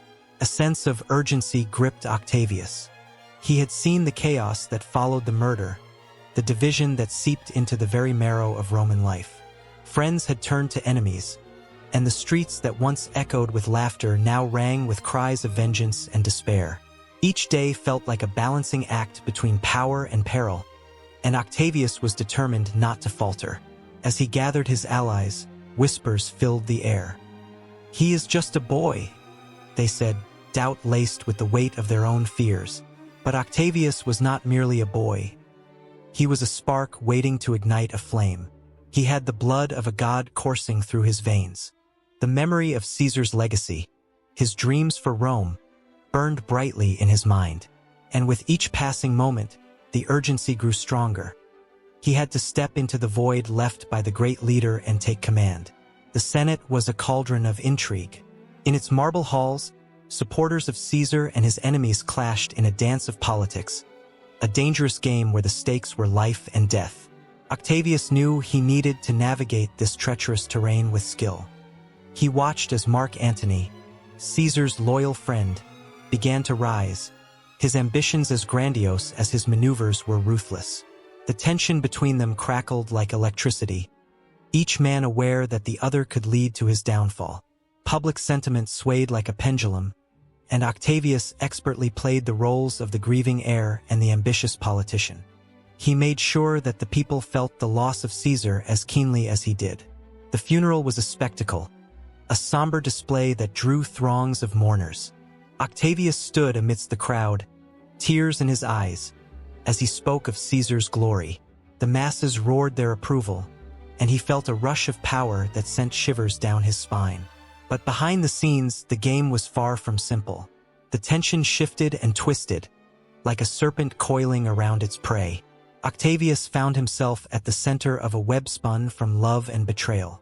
His bond with Mark Antony began as a partnership, two ambitious souls hoping to restore Rome to its former glory. Yet, as the months passed, their ambitions began to clash. Allies became rivals, and the very air felt charged with expectation and dread. The turning point came with the reading of Caesar's will, a moment that would forever alter the course of history. The people learned that Octavius was not just a name in the shadows but the rightful heir, a beacon of hope in a time of despair.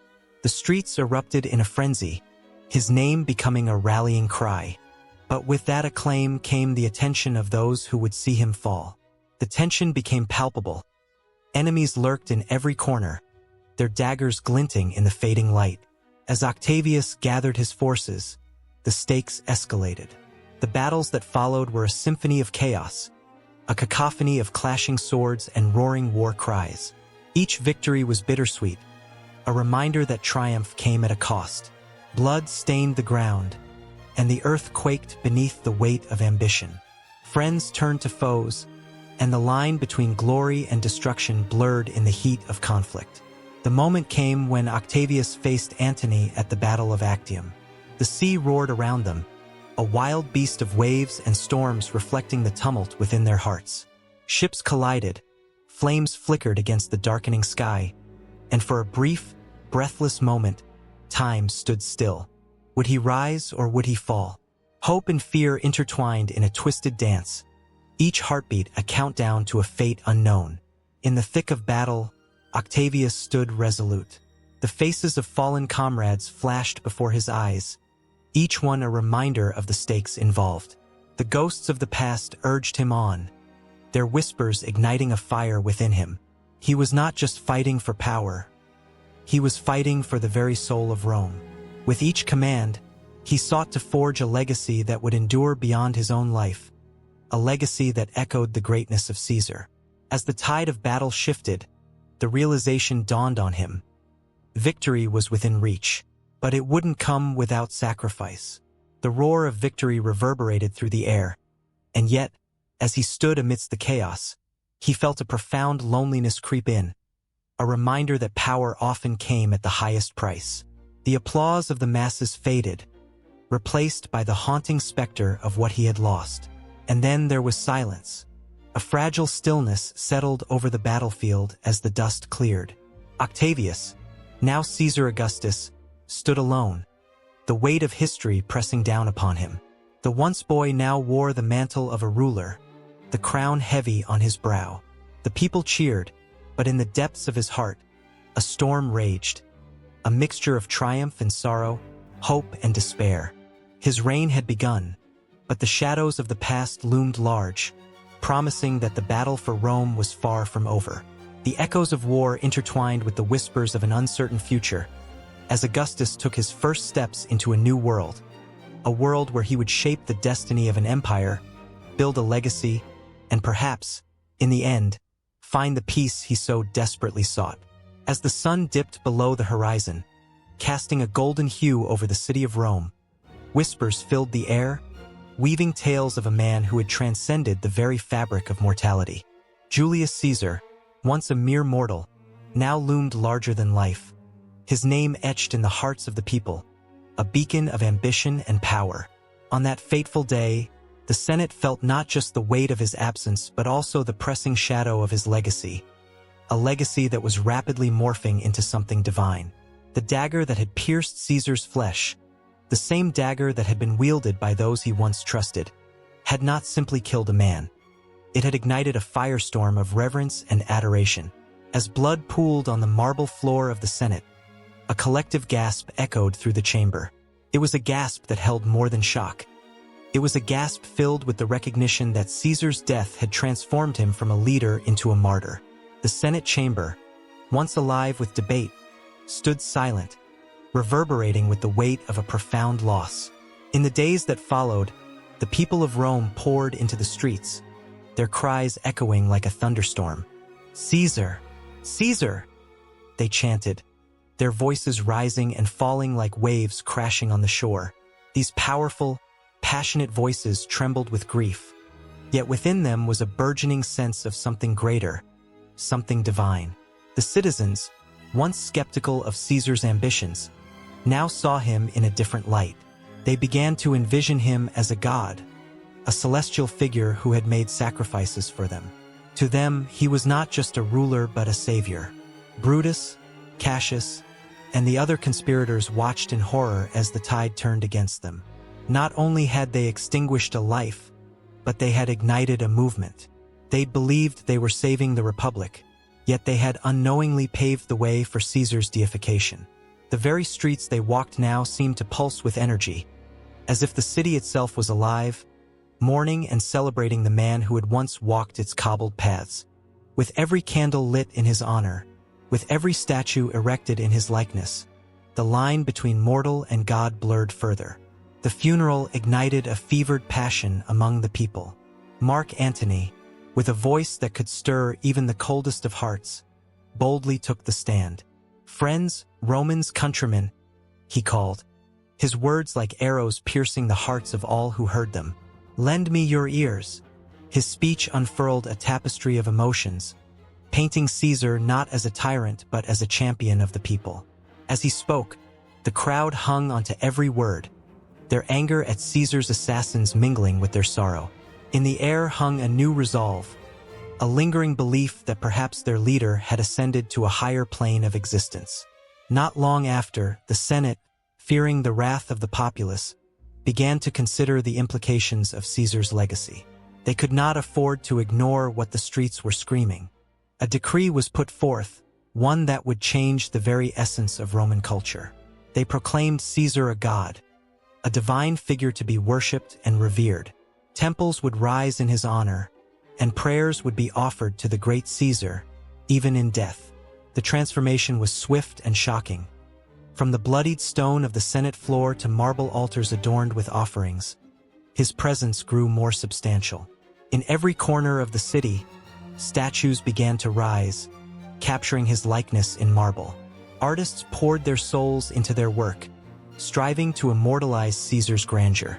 His face, once familiar and approachable, now shimmered with a divine glow, a reflection of the reverence with which the people viewed him. Children whispered his name with awe, while elders nodded knowingly, recalling the days when he was merely a man, a general, a consul. But now he was something beyond, a celestial protector of Rome, guiding them from the heavens. As the empire expanded, so did the cult of Caesar. The rituals dedicated to him became a spectacle, drawing crowds of worshippers eager to pay their respects. Flames flickered in the night, illuminating faces filled with devotion. Each chant, each gesture of reverence, tightened the bonds between the people and their fallen leader. Caesar's presence wrapped around them like a warm cloak, offering protection against the chaos of the world. He became a symbol of hope, a reminder that greatness could rise from the ashes of despair. But even as the people rejoiced, shadows loomed over the Republic. The conspirators, who once believed they had acted for the greater good, felt the cold despair of their betrayal. They had thought themselves the guardians of freedom, yet they had forged a new tyranny, one cloaked in the guise of deification. They watched as Caesar's spirit consumed the very essence of Roman life, and their guilt gnawed at them like a relentless specter. Every festival, every celebration of Caesar's life, acted as a reminder of their miscalculation. How had it come to this? How had they unwittingly created a god? The whispers of dissent grew louder among the people, who now found strength in the image of their deified leader. They were no longer merely subjects of the Republic. They were soldiers of Caesar's memory, ready to defend his name against any who dared to defame it. In the aftermath of his deification, the world held its breath, teetering on the brink of transformation. The old ways of Rome clashed with a new reality, the worship of a god born from the ashes of political turmoil. With every statue cast in his likeness, and every prayer uttered in his name, the distance between humanity and the divine shrank. The question lay heavy in the air. What would become of Rome now? The heart of the Republic beat wildly, caught in a whirlwind of emotion and tension. Would they forge ahead in unity, guided by the benevolence of their God? Or would they find themselves entangled in the dark web of ambition and power that had led to his demise? As the sun set on Rome, a new chapter unfolded. A chapter of devotion, of conflict, of the unwavering pursuit of greatness, and the haunting echoes of betrayal. The legacy of Julius Caesar, once a mere man, now spiraled into the divine, leaving the world to grapple with the intoxicating allure of his godhood. With every heartbeat, the transition from mortal to God echoed in the streets, reverberating through time, making the very air thick with anticipation of what was yet to come. In the dim light of an ancient hall, a king stands before his people, adorned in robes that shimmer with the weight of history. The air thickens with anticipation, hearts pounding like war drums in the silence. He raises his arms, and a hush falls over the crowd. They lean forward, eyes wide, as if the very fabric of their existence hangs on his words. This moment isn't just about power. It's the heartbeat of a nation, its pulse linked to stories spun from the threads of myth. In that instant, the king becomes more than a ruler. He transforms into the embodiment of a grand narrative that stretches back through generations, binding the past to the present. Myths are not mere tales spun by firelight. They are the lifeblood of political legitimacy. They breathe life into authority, offering a tale that reassures the masses and instills a sense of purpose. Take the legend of King Arthur, enshrined in the hearts of the English. His story of the noble ruler destined to unite a fractured land under the might of Excalibur evokes not just bravery, but a longing for unity and justice. Arthur's return, echoing in the whispers of a once great king who will one day reclaim his throne, stirs a hope that transcends time. Across the seas, in the rich tapestry of African cultures, the tales of ancestors weave through the fabric of political life. The power of figures like Shaka Zulu resonates beyond mere history. It is a symbol, a legend that reinforces leadership through the narrative of strength and resilience. Shaka's exploits and the valor of his warriors are not simply stories of battles won, but a reminder of the potential for greatness embedded in the hearts of his people. They look to Shaka's legacy, and in his myth, they find not just solace but also a model for current leaders who aspire to rule with honor. In India, the epic of the Mahabharata unfolds, a narrative of righteousness and moral struggle that reflects the complexities of governance. The clash between good and evil, personified by the Pandavas and Kauravas, creates a dramatic stage where political legitimacy is intricately tied to the fate of dharma, cosmic law, and order. Each hero's journey becomes an allegory for the trials leaders face, a mythic reminder that true power lies not just in authority, but in upholding justice for the people. As the sun sets on ancient Rome, the myth of Romulus and Remus emerges from the shadows, a story of twin brothers suckled by a she-wolf. The tale of their founding of Rome does more than recount origins. It embodies a fierce pride, a narrative that legitimizes the very empire that sprawls across continents. The Romans, with their majestic architecture and relentless ambition, draw upon this myth, reminding themselves that they are more than subjects of a ruler. They are heirs to a glorious legacy. Yet, as the pages of history turn, not all myths are born from noble intentions. In the fervor of nationalism, figures like Hitler have twisted legends to justify tyranny. The Aryan myth, steeped in false superiority, fueled a regime that cloaked brutality in the guise of national destiny. It is a chilling reminder of how powerful stories can be distorted, molding the hearts of people into vessels for hate and division. Amidst these contrasting narratives, the tug of myth remains potent. In modern politics, leaders grasp at the threads of historical narratives, weaving them into their platforms. They invoke the wisdom of past figures, referencing their greatness to cloud the judgment of the masses.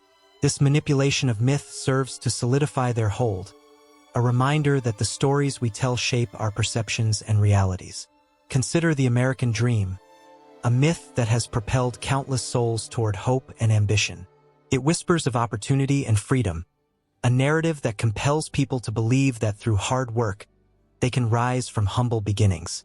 Yet, beneath the surface lies a complexity that often remains unaddressed. The myth of the American dream can falter, leaving many feeling disillusioned when the promised land feels unreachable. It's a potent story that ignites the spirit but also carries the weight of unfulfilled promises. In this landscape of myth and power, the blood of history courses through the veins of nations. The tales that resonate, whether of valor, unity, or struggle, continue to shape destinies. They create a bridge between what was and what can be, a tapestry that weaves together aspirations and fears. As political leaders rise and fall, these myths endure, wrapping themselves around the collective memory of society, guiding its conscience in times of uncertainty. The emotions instilled by these powerful narratives ignite a fire in the hearts of the people. They rally under banners, chant slogans, and march for causes, driven by the stories they've inherited. The myth becomes a rallying cry. It finds expression in art, music, and literature, driving the cultural pulse of a nation. It's a dance of emotions, a swirling blend of hope, anger, and pride that ignites the human spirit and compels individuals to action. As the night deepens, the flickering candles cast long shadows, hinting at the timeless struggle between authority and the voices of the people. The myths persist, but so does the human desire for authenticity. A whisper grows louder as the very essence of legitimacy is questioned. What happens when the myths no longer resonate? When the stories that once held nations together begin to fray at the edges, revealing the fragile truths beneath. In the grand theater of politics, the interplay of myth and legitimacy continues to evolve, a dance as old as civilization itself. Each moment is charged with potential, each story a thread that could either bind or unravel the fabric of society. The king's voice echoes through the ages, a reminder that every ruler stands on the shoulders of giants, and each myth carries with it both the promise of greatness and the danger of deception. The narrative isn't just about authority. It's about the human experience, the longing for connection, and the unending quest for meaning in a world defined by its legends. The air was thick with tension as the crowd gathered beneath the ancient stone archways of Rome. Torches flickered, casting eerie shadows that danced along the walls, as whispers of admiration and disdain wove through the minds of the onlookers. At the center of this swirling mass stood a statue of Julius Caesar, a figure whose legacy was as monumental as the very stones that surrounded them. His conqueror's laurel crowned his head, glinting in the flickering light, yet the eyes of the people told a different story, a tale of reverence mixed with fear, love intertwined with betrayal. In this moment, the echoes of history reverberated through the forum. Caesar was dead, yet he lived on, not only in the annals of time but within the hearts and minds of the citizens. They had witnessed his rise, a meteoric ascent that had transformed a republic into something unrecognizable, a powerful empire. Yet, as the blood of his enemies stained the marble streets, his ambition had also sown the seeds of discord. The Senate, once a bastion of noble ideals, had become a battleground, and the people were caught in the crossfire. Emotions ran high as the whispers turned to thunderous debates, each voice rising above the others. Some praised Caesar as a visionary, a man who had pushed the boundaries of what was possible, a champion of the common folk who had dared to challenge the elite. Others viewed him as a tyrant, a traitor who had sacrificed the very foundations of their beloved republic for his insatiable hunger for power. It was in this crucible of conflicting sentiments that Caesar's legacy began to take shape anew. Like a phoenix rising from the ashes, his image morphed with every retelling. The people remembered the moment he crossed the Rubicon, defying the Senate's orders, a single step that marked the beginning of a civil war. His words, "The die is cast," still hung in the air, a haunting reminder of the choices made. Was he a man of destiny or merely a man trapped by ambition? The debate raged on, igniting passions that flickered like the dying flames of their torches. As night deepened, a figure emerged from the shadows, a philosopher cloaked in rags, who had watched the political theater unfold with a discerning eye. He stepped forward, his voice steady and melodic, cutting through the din of emotion. Do we honor Caesar for his conquests and the glories he brought, or do we condemn him for the chaos that followed? His words struck like lightning, illuminating the faces of the crowd. The philosopher posed questions that hung in the air, weighted with the gravity of history. Suddenly, the crowd's emotions surged.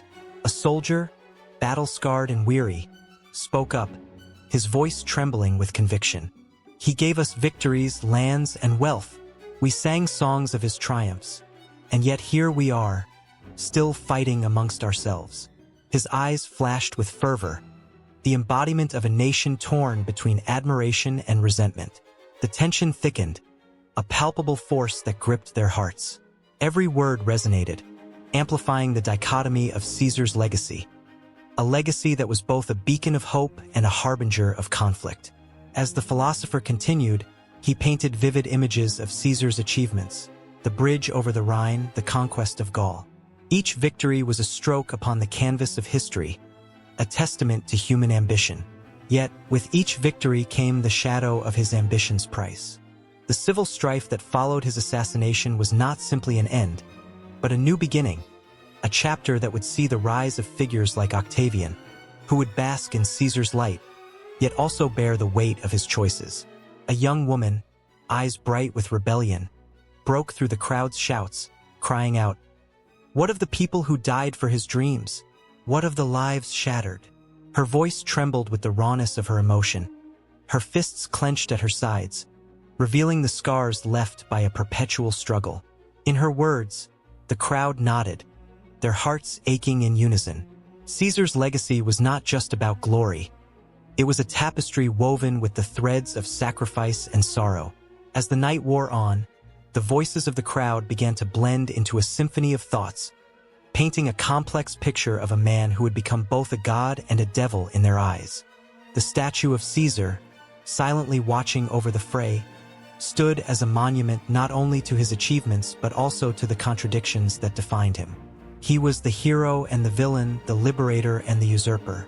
Then, in a moment of piercing clarity, an elder man, weathered and wise, stepped forward.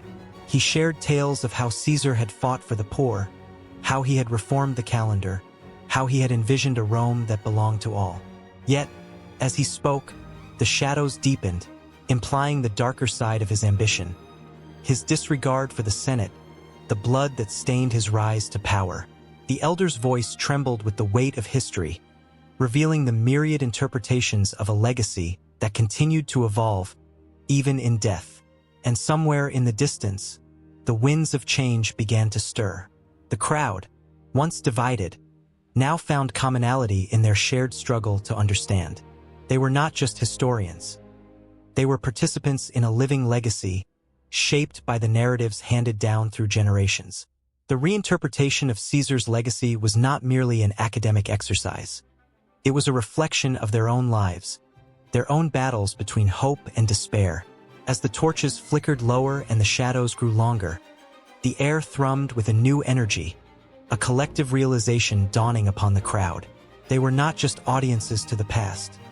They were the stewards of a legacy that demanded attention, that cried out for understanding. With each passing moment, they felt their own stories weaving into the fabric of history, shaping the future just as Caesar had shaped the present. The statue of Caesar, a silent witness, seemed to pulse with life as the crowd's emotions swelled, each heartbeat echoing through time. The reinterpretation of his legacy had begun, but it was more than a shift in perception. It was a reckoning, a moment when history collided with the present, forcing them to confront their own truths in the shadow of a giant. And as the night deepened, they knew this conversation would not end. It would ripple through time, reverberating in the hearts of those who dared to ask the difficult questions. With the air charged with anticipation, a new chapter awaited on the horizon. Blood coursed through the veins of Rome, a heady mix of ambition and legacy, twisting and turning through the lives of those who claimed the name of Caesar. The very mention of that name sent shivers down spines, igniting a flame of pride and fear alike. But what did it truly mean to be part of this powerful family? The stories of those who were born into this bloodline were as rich and complex as the empire itself, weaving through time with threads of glory and tragedy. Gaius Julius Caesar, the man who bent the fate of nations to his will, left behind more than just a legacy written in the annals of history. His blood flowed through many, each descendant carrying the weight of that name like a badge of honor and a curse. The world watched with bated breath as the echoes of Caesar's ambitions rippled through generations, shaping their fates and altering the course of history. The night was heavy with tension as the Senate convened, the flickering torchlight casting shadows that danced across the marble walls. There stood Gaius Octavius, later known as Octavian, a young man whose very existence bore the mark of greatness. He was Caesar's great-nephew, a link to the legendary leader's dreams. As he looked around the chamber, he felt the weight of countless eyes upon him, all looking for signs of strength, for visions of what Rome could be under his rule. The whispers of senators fluttered like restless spirits, each word a reminder of his bloodline, each glance a test of his mettle. But Octavian was not alone. The family of Caesar was a tangled web of ambition and rivalry. His cousin, Marcus Antonius, known to many as Mark Antony, stood nearby, a figure of power and charisma. The two men shared a bond forged by blood yet tempered by the fires of ambition. Each had their own vision for Rome, and the air was electric with the unspoken promise of conflict. The memory of Caesar's assassination loomed large, a haunting specter that threatened to engulf them both. As they exchanged glances, the realization hit hard. They were heirs to a legacy that demanded bloodshed, and the question lingered: who would rise, and who would fall? In a shadowy corner of Rome, a woman watched with keen eyes. Cleopatra, the Queen of Egypt, had her own ties to the family of Caesar. Her relationship with Julius Caesar had brought forth a child, Caesarion, a boy who carried in his veins the blood of a god. The fate of her son rested precariously between the worlds of Rome and Egypt, a pawn in a game played by titans. Cleopatra understood well the stakes. She was both a lover and a strategist, intertwined in a web of political intrigue. The love she once shared with Caesar was now a fleeting memory, replaced by the need to secure her son's future. In the shadows of her palace, she plotted. Would Caesarion be able to rise to power, claiming his father's legacy? Or would he be swallowed by the ambitious tides of Rome? The tension crackled in the air, a potent reminder that in the world of power, blood could bind, but it could also betray. Back in Rome, as the sun dipped below the horizon, the streets were alive with whispers of impending war. The clash of ideals was inevitable.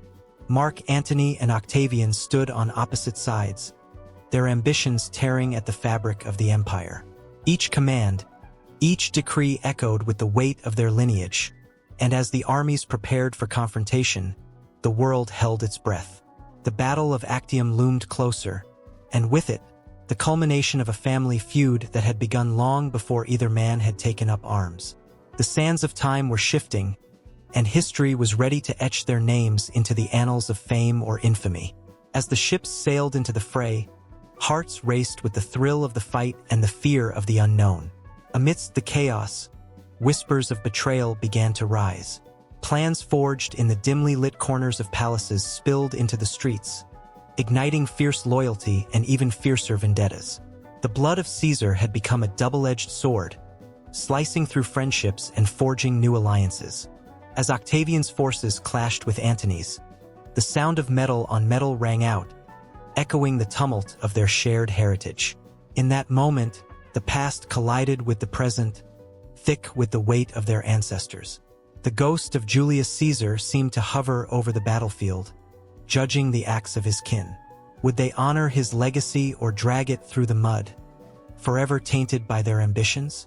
The outcome of the battle would seal their fates, entwining them ever deeper in the legacy that had been handed down to them, a relentless tide that surged forward, unstoppable and unforgiving. As the dust settled, the victor would rise, but at what cost?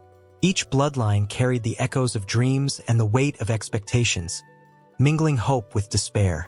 The cries of the wounded and the fallen would resonate through time, each one a testament to the power of blood, binding families, breaking hearts, and shaping the very destiny of Rome itself. The story of the family of Caesar is not simply one of triumph and glory. It is a tale woven with threads of ambition, love, and betrayal. The struggle for power pitted brother against brother and brought nations to their knees, making it clear that bloodlines could be as much a curse as a blessing. As the history of Rome continued to unfold, the impact of these bloodlines would ripple through the ages, forever altering the landscape of a world craving both glory and order. And in the throes of this great drama, the unanswered questions lingered in the air, thick with anticipation. The blood of Caesar was not just a legacy. It was a battlefield, a heartbeat, a living testament to the power and peril of family. Each descendant would carry this weight, stepping into the future with echoes of the past guiding their every move, ready to shape the very fate of an empire that would never forget the name of Caesar. In the flickering torchlight of the Great Hall in Alexandria, whispers of destiny echoed through the air, wrapping around Cleopatra like a silken shawl. Her dark eyes sparkled with an intensity that reflected both the weight of her crown and the fire of ambition burning within her. The scent of jasmine mingled with the salt of the nearby sea, forming an intoxicating blend that seemed to suspend time itself. It was here, in the shadow of her forebears and the looming presence of Rome, that history would twist into legend. Julius Caesar entered like a storm on the horizon, his presence commanding attention as he strode confidently across the marble floor. The very fabric of the world felt charged, electric with the promise of something monumental. The murmurs of the court fell silent, and in that hush, the air thickened with possibility. Cleopatra felt her heart quicken, each beat amplifying the tension that hung between them, a magnetic pull that neither could resist. The two leaders were worlds apart, yet in this moment, they were bound by a shared ambition that flickered like the flames around them. Cleopatra, a queen cloaked in mystery, wielded her beauty like a weapon, while Caesar, a formidable general, carried the weight of Rome on his shoulders. They were not just figures of power. They were the architects of a new era, a union that could change the course of history. "Queen Cleopatra," he said, his voice rich and deep, each word laced with the promise of conquest. "You possess a land as ancient as the stars, yet I see in your eyes a fire that could light the darkest corners of Rome." Her lips curled into a knowing smile, one that spoke of both seduction and strategy. "And you, Caesar, are the sun that could warm this cold kingdom. Together, we could forge a path that even the gods would envy." The weight of their words hung in the air, a delicate balance of allure and ambition. She moved closer, the fabric of her gown whispering against the stone as she closed the distance between them, each step deliberate, each moment charged with unspoken tension. Cleopatra was not simply a queen. She was a master of the game of power, and she knew that with Caesar at her side, the sand of time would shift under their feet. Their conversations evolved from polite exchanges into fiery debates filled with passion and vision. She painted vivid pictures of Egypt's vast riches and strategic importance, while he spoke of Rome's might and the glory that awaited them both. Each word ignited a spark, setting the stage for a collaboration that transcended mere politics. It was a dance of minds, a duel of wills wrapped in the allure of the unknown. But as the days passed, their bond deepened beyond the realms of strategy and alliances. They found themselves walking along the banks of the Nile, the moonlight casting silver trails on the water's surface. Here, away from prying eyes, their laughter rang out, bright and unguarded. Cleopatra delighted in Caesar's stories of conquest, while he marveled at her intelligence and indomitable spirit. Each moment pulled them closer, weaving their fates together like vines climbing towards the sun. Yet lurking within the shadows was the haunting specter of betrayal. In the corridors of power, jealousy brewed like a tempest, and not all who surrounded them shared in their vision. Cleopatra knew the whispers of her court, the eyes that watched with envy and suspicion, while Caesar faced dissenting voices back in Rome, fearful of his growing attachment to the enigmatic queen. The stakes were higher than ever, and the consequences of their union loomed large. As the sun dipped below the horizon one fateful evening, casting a crimson hue across the sky, Cleopatra received news that rattled her very core. A faction within her court plotted against her, seeking to undermine her reign and seize power for themselves. She felt the ground shift beneath her, the fragile dream of unity with Caesar threatened by the cruel hands of betrayal. Panic clawed at her heart, but in that moment of fear, she resolved to fight. The very essence of her being was intertwined with the fate of Egypt and Caesar. Together, we can crush the dissenters, she told him, her voice fierce and unwavering. I will not let anyone tear apart what we have built. Caesar's gaze softened as he took her hands in his. Your strength is unmatched, Cleopatra. I will stand by you, not just as an ally, but as a partner in this war for our future. In that charged moment, they were no longer just a queen and a general. They became something greater, a force of nature, a storm that swept through the fabric of their respective worlds. They plotted their next steps, their minds racing with possibilities, each idea igniting the air around them like sparks from a fire. But even as they conspired, the storm clouds of war gathered on the horizon. News of dissent spread like wildfire, and soon, the streets of Alexandria buzzed with unrest. The people whispered of a queen too entwined with a foreign ruler, and mistrust began to fester. Cleopatra stood at the edge of her palace, her heart pounding as she listened to the murmurs of the crowd. Would they accept her choice, or would they raise their voices in rebellion? As the sun rose the next day, painting the sky with hues of gold and crimson, Caesar readied his army. The tension was palpable, the air thick with anticipation. Cleopatra donned her royal regalia, each piece a reminder of the weight of her responsibility. They were on the brink of something extraordinary, and yet the scent of betrayal lingered like a dark cloud above them. In the heat of battle, as swords clashed and shields shattered, the union of Cleopatra and Caesar transformed from a tantalizing dream into a fierce reality. Love and ambition intertwined amid the chaos, each heartbeat echoing the stakes of their mythical union. Would their bond endure the tumult of war, or would it be swept away like sand on the shores of the Nile? And as the clash of empires unfolded, the world held its breath, waiting to see if the story of Cleopatra and Caesar would be one of triumph or tragedy.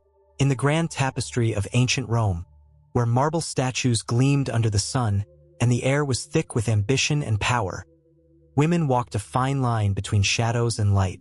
They were often seen but seldom heard, yet their whispers carried the weight of influence that shaped the very fabric of society. Julius Caesar, the man whose name echoed through the halls of history, was no exception. His mythos, steeped in glory and tragedy, was intricately woven with the lives of remarkable women who dared to challenge the norms of their time. As the sun rose over the bustling streets of Rome, Calpurnia, Caesar's wife, stood by the window, her heart heavy with foreboding. She had dreamt of his death, blood staining the marble, and the vision haunted her.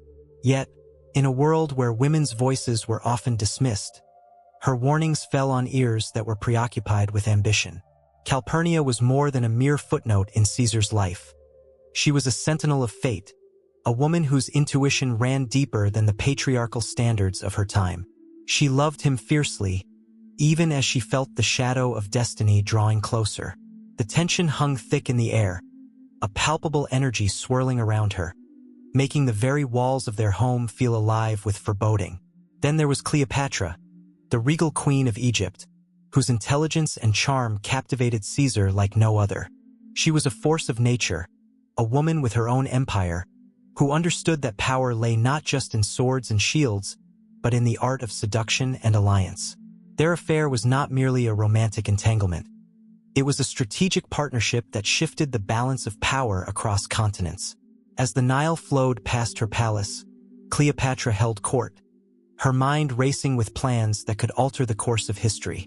In the grand halls of the palace, they spoke of empires and legacies, their voices intertwining like the complex patterns of a tapestry. Cleopatra, draped in silks that shimmered like the sun, imposed herself on Caesar, not merely as a lover but as an equal. Their bond forged a connection beyond the mere physical. It was a meeting of minds, a collision of cultures that sent ripples through the fabric of Roman society. She bore him a son, Caesarion, a living testament to their union, yet society would not allow him the crown. The whispers of the Senate echoed in the chambers of power, and Cleopatra, far from the city of her birth, became a pawn in a game far larger than herself. Brutus's mother, Servilia, also held a place in this drama of ambition and betrayal. She was a woman of influence, intertwining her fate with that of Caesar's through a complex web of loyalties and seditions. Their affair was a scandal that rippled through the elite of Rome, a secret that carried with it the weight of betrayal. Servilia's heart was torn between her love for her son, Brutus, and the towering figure of Caesar, who would become both a mentor and a rival.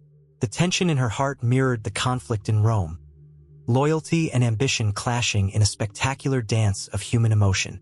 As whispers of rebellion grew louder, so did the presence of women who would not be silenced. They gathered in corners of the city, pooling their knowledge, their stories steeped in both sorrow and strength.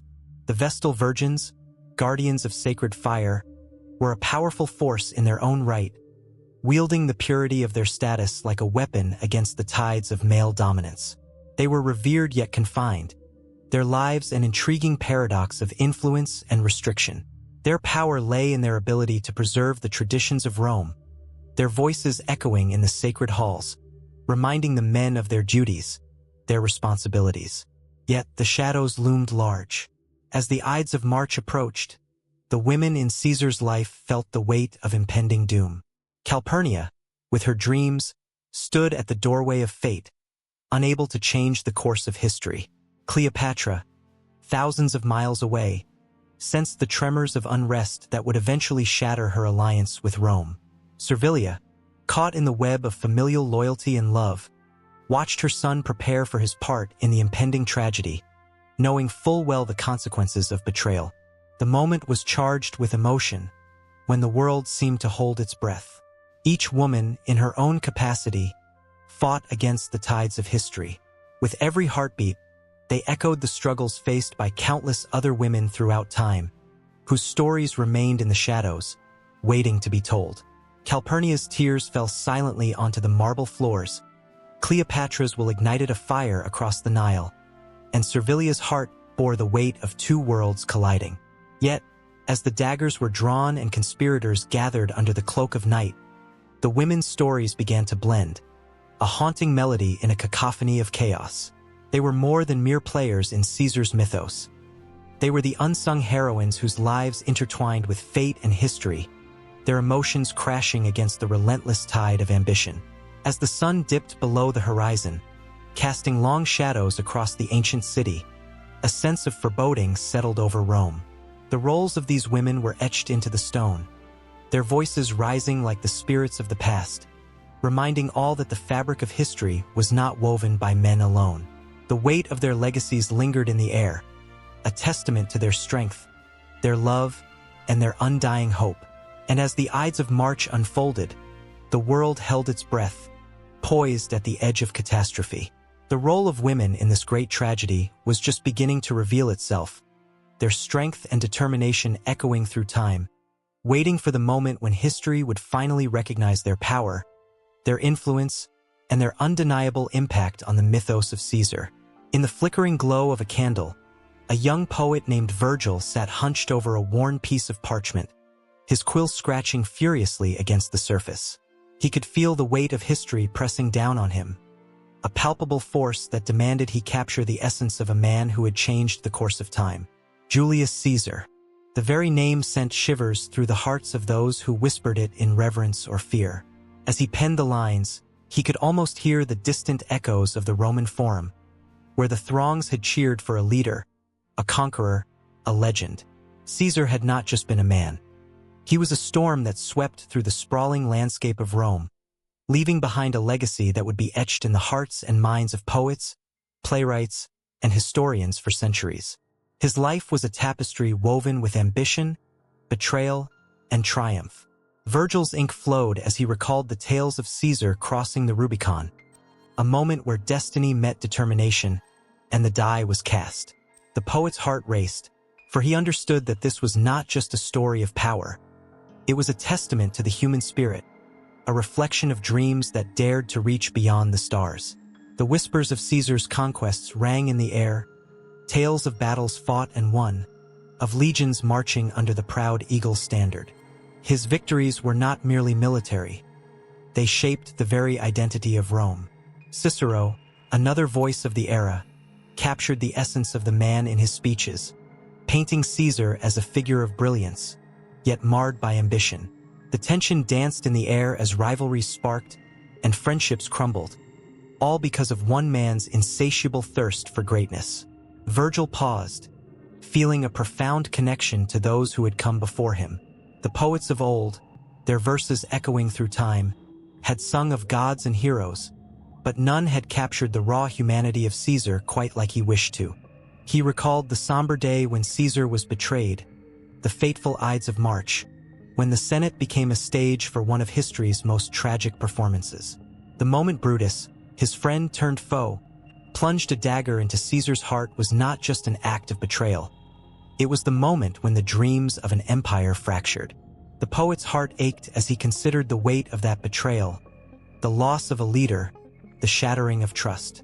Yet, even in death, Caesar's presence loomed large. His words, his actions, and his very spirit breathed life into the works of those who sought to commemorate him. The historian Suetonius meticulously chronicled his life, turning the pages of history into a vivid narrative that pulsed with excitement and dread. He painted Caesar not only as a general but as a complex man who straddled the line between the revered and the reviled. The tales of his love affairs, his cunning political maneuvers, and the way he wore his laurel crown like a burden rather than an accolade added layers to his legacy, making him painfully human. As the candle's flame flickered, Virgil found himself captivated by the idea that the legacy of Caesar was not solely confined to the pages of history books. It had seeped into every corner of Roman literature, influencing playwrights who sought to dramatize his life and poets who endeavored to immortalize his spirit. The great tragedy of Shakespeare's Julius Caesar would echo through the ages, a powerful depiction of ambition, loyalty, and the dire consequences of betrayal. The words would resonate, inviting audiences to question their own allegiances and the price of power. The poet's quill danced across the parchment, and as he wrote, the emotions stirred within him transformed into a living tapestry of words. He envisioned the crowds, their faces a mixture of awe and fear, as they clamored for new tales of the man who had once stood before them like a colossus. Every story told, every line written, was a brick added to the edifice of Caesar's memory, ensuring that he would never fade into obscurity. What haunted Virgil, however, was the chilling realization that with every glorified tale, there came a shadow, a reminder of the fragility of power and the depth of human ambition. It was a delicate balance, teetering on the edge of greatness and tragedy. Caesar was both a hero and a cautionary tale, a beacon of what could be achieved and a reminder of the price one must sometimes pay. The poet glanced at the window, where a sliver of moonlight broke through the darkness, illuminating the room. In that moment, he felt a connection to the myriad voices that had sung Caesar's praises and lamented his fate. They were bound together across time, sharing a common thread of humanity that transcended the ages. The laughter of a child in the streets below, the silent prayers of the weary, all intertwined with Caesar's legacy, weaving a narrative that would echo through eternity. In that shared space of emotion and thought, the lines between life and art blurred. Virgil realized that to write of Caesar was to understand the very heart of Rome itself, its triumphs, its passions, and its betrayals. The legacy of such a man would not simply be told. It would be felt, pulsing through the veins of every citizen, every poet, every historian who dared to capture the essence of what it meant to be human in a world where power and ambition danced a perilous waltz. With renewed fervor, Virgil dipped his quill in ink once more, ready to immortalize the layers of Caesar's being. The words flowed freely, each stroke of the quill a heartbeat in the ongoing saga of a man who had not only shaped a city, but the very fabric of literature itself. There was an urgency in his writing, a sense of time slipping away, as he strived to encapsulate the complexity of a legacy that was alive and ever evolving. And as he wrote, a new thought emerged. How would the tales of Caesar ripple through the generations to come? Would they see him as a great leader or a man consumed by his own ambition? The questions hung in the air, weighty and profound, transforming the act of writing into a dialogue with history, a conversation that would never truly end.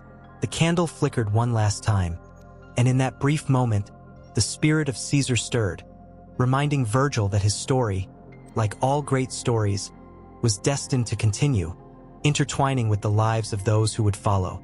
In the flickering light of a dying torch, shadows danced across the stone walls of a grand hall, each silhouette whispering secrets of power and betrayal.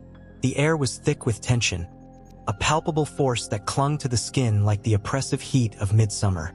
Here, in the very heart of the Roman Empire, the fate of an empire rested on the fragile threads of succession, a web intricately woven with ambition, treachery, and myth. Marcus Aurelius, the philosopher-emperor, had set a standard that echoed through generations. He was not just a ruler. He was a beacon of wisdom, embodying the Stoic ideals that his successors could only dream of replicating. But as the mantle of power passed through the hands of the ambitious, the tranquil philosophy he promoted began to wither like autumn leaves underfoot. The contrast was stark. Noble thoughts twisted into ruthless ambition, where the throne beckoned like a siren's call, promising glory but demanding blood. As Aurelius drew his final breath, uncertainty flooded the empire like a rising tide.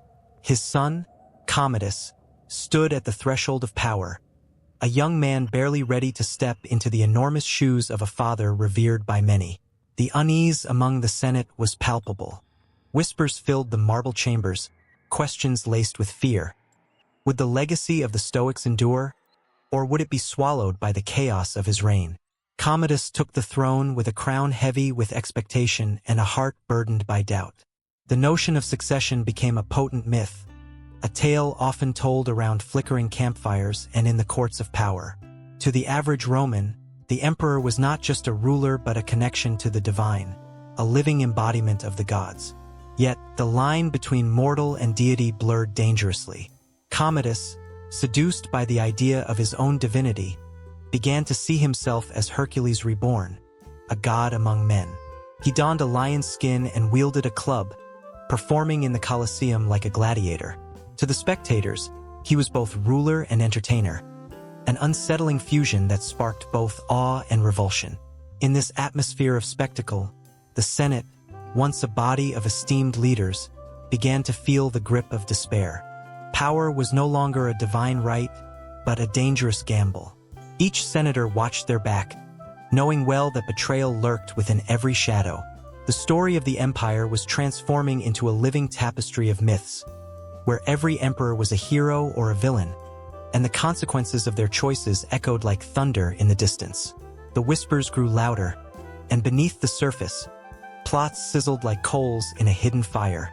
The Praetorian Guard, once the protectors of the emperor, became harbingers of doom, selling their allegiance to the highest bidder. A chilling thought took root. Could the very forces meant to safeguard the emperor turn against him? Commodus, blinded by his own narrative of grandeur, failed to see the betrayals unfolding like a dark cloud on the horizon. The tension reached a boiling point when a new contender emerged from the shadows, Didius Julianus, a wealthy senator who dared to purchase the throne with a staggering sum of money. The very idea sent shockwaves through Rome. The empire had become a stage where ambition played the lead role, and the audience was no longer just spectators but participants in this bloody drama. The myth of the emperor had fractured, and now it was a farce, a tragicomedy of power, lust, and desperation. As Julianus celebrated his brief ascension, the streets of Rome simmered with unrest.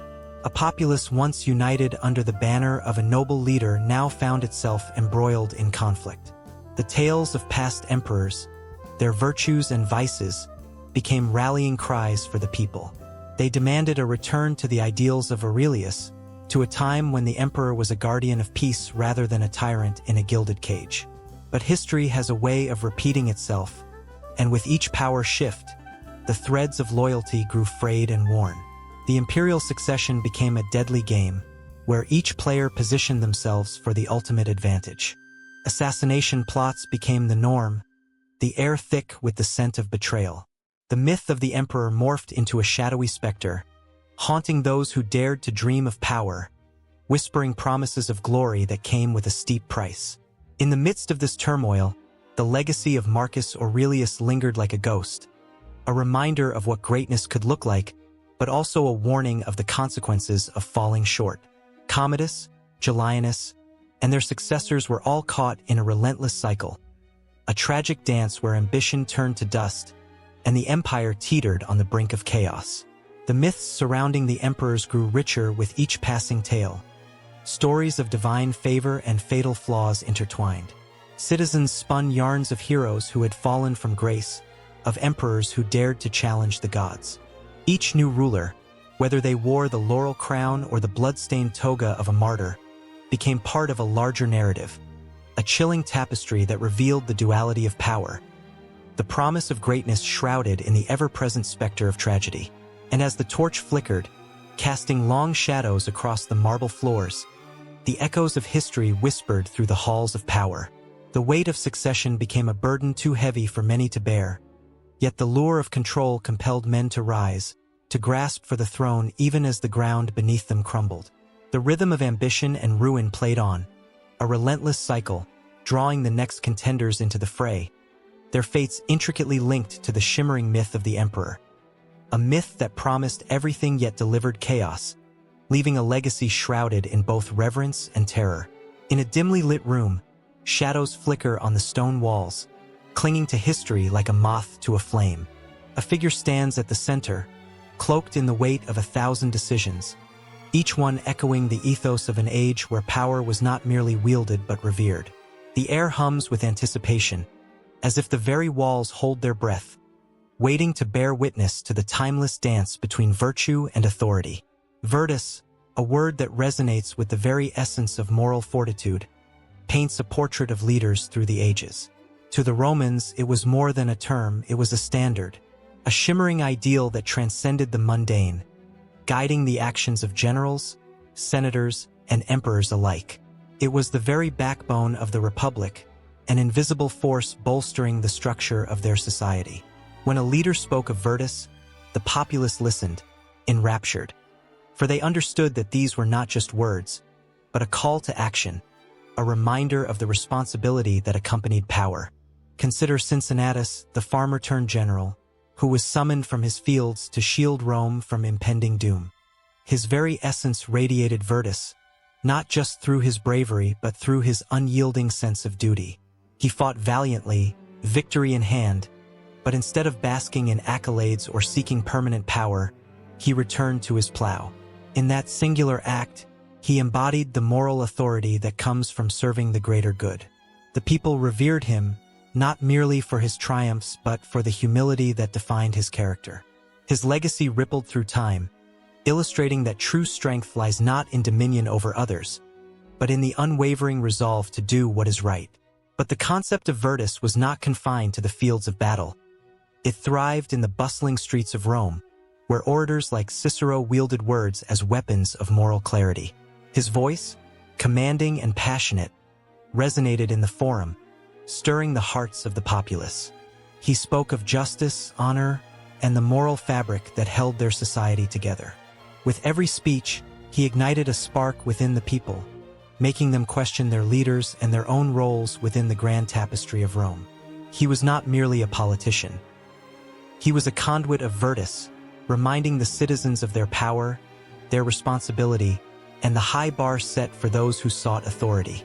And yet, in the shadows of this noble concept lurked an unsettling truth. Power, when untethered from moral authority, could spiral into chaos. The Faustian bargain of ambition was writ large in the annals of history, where figures like Julius Caesar, despite their remarkable prowess, risked their very souls in the pursuit of dominance. The Senate, once a bastion of Virtus, found itself splintered by betrayal and greed. In the wake of Caesar's rise, the question loomed heavy. Could one man's ambition eclipse the moral compass of an entire empire? The tension between Virtus and power pulsated like a heartbeat throughout Rome's history. Leaders were revered, then reviled, as the fickle nature of public opinion shifted like sand. It was not enough to possess strength. One had to be a steward of virtue, lest they awaken the wrath of the people. The echoes of riots and revolts resounded against the marble columns, a stark reminder that in the theater of politics, the audience was always watching, always judging. As the sun dipped below the horizon, casting an orange hue over the forum, the clash of ideals could be felt in the air. Emperors who once stood tall, cloaked in the robes of power, found their thrones trembling under the weight of scandal. Nero, with his extravagant excess and insatiable hunger for admiration, became a tragic reflection of how power could corrupt even the most promising of leaders. When the flames of Rome flickered in the distance, it was said that he played his lyre, oblivious, lost in a world of self-indulgence. Here was a man who had forgotten the essence of Virtus, his reign a lesson etched in fire and ash. Yet, hope flickered like a candle in the dark as new leaders emerged, inspired by the timeless call of Virtus. Trajan, hailed as one of Rome's greatest emperors, understood that with power came the profound responsibility to uplift those he governed. His military campaigns expanded the empire, but it was his commitment to infrastructure, welfare, and justice that carved his name into the hearts of the people. He restored their faith in authority, proving that power, when grounded in virtue, could elevate an entire civilization. Across the ages, the concept of Virtus transcended cultures, languages, and borders. In different forms, the moral authority that inspired leaders and shaped societies remained a universal truth. The lessons of Rome echoed through ancient Greece, where philosophers like Socrates preached the importance of virtue as the cornerstone of a just society. His relentless questioning of ethics and morality ignited a flame that would burn through centuries, reminding all that knowledge and virtue are intertwined. As the tapestry of history unfolds, one cannot help but feel the weight of responsibility that comes with authority.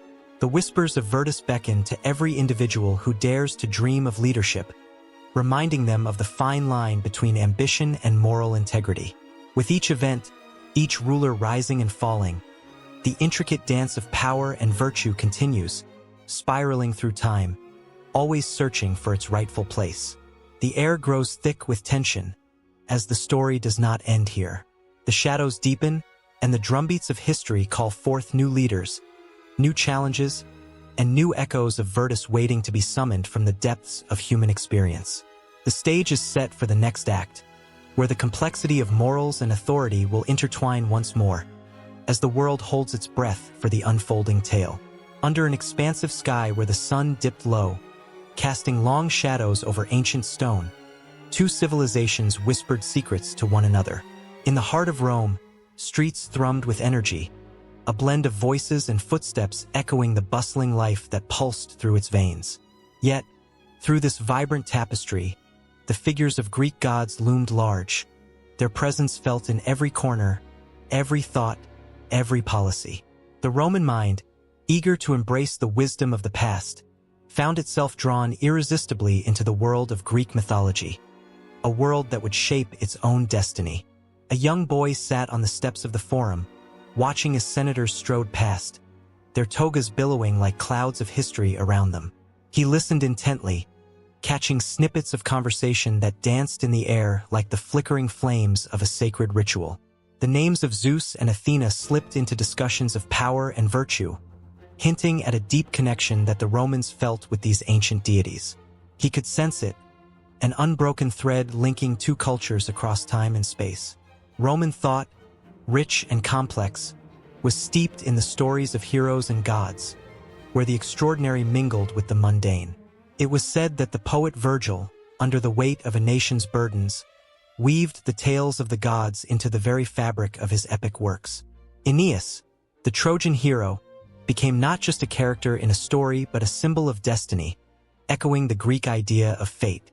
As he journeyed through stormy seas and faced divine trials, the boy could almost hear the whispers of Homer guiding Virgil's pen, urging him to capture not just events, but the very essence of human experience. In the grand halls of the Senate, men in dark robes debated the future of the Republic, their speeches soaring and crashing like waves against the cliffs of time. The gods of Olympus hovered in the shadows, their stories entwined with the ambitions of men.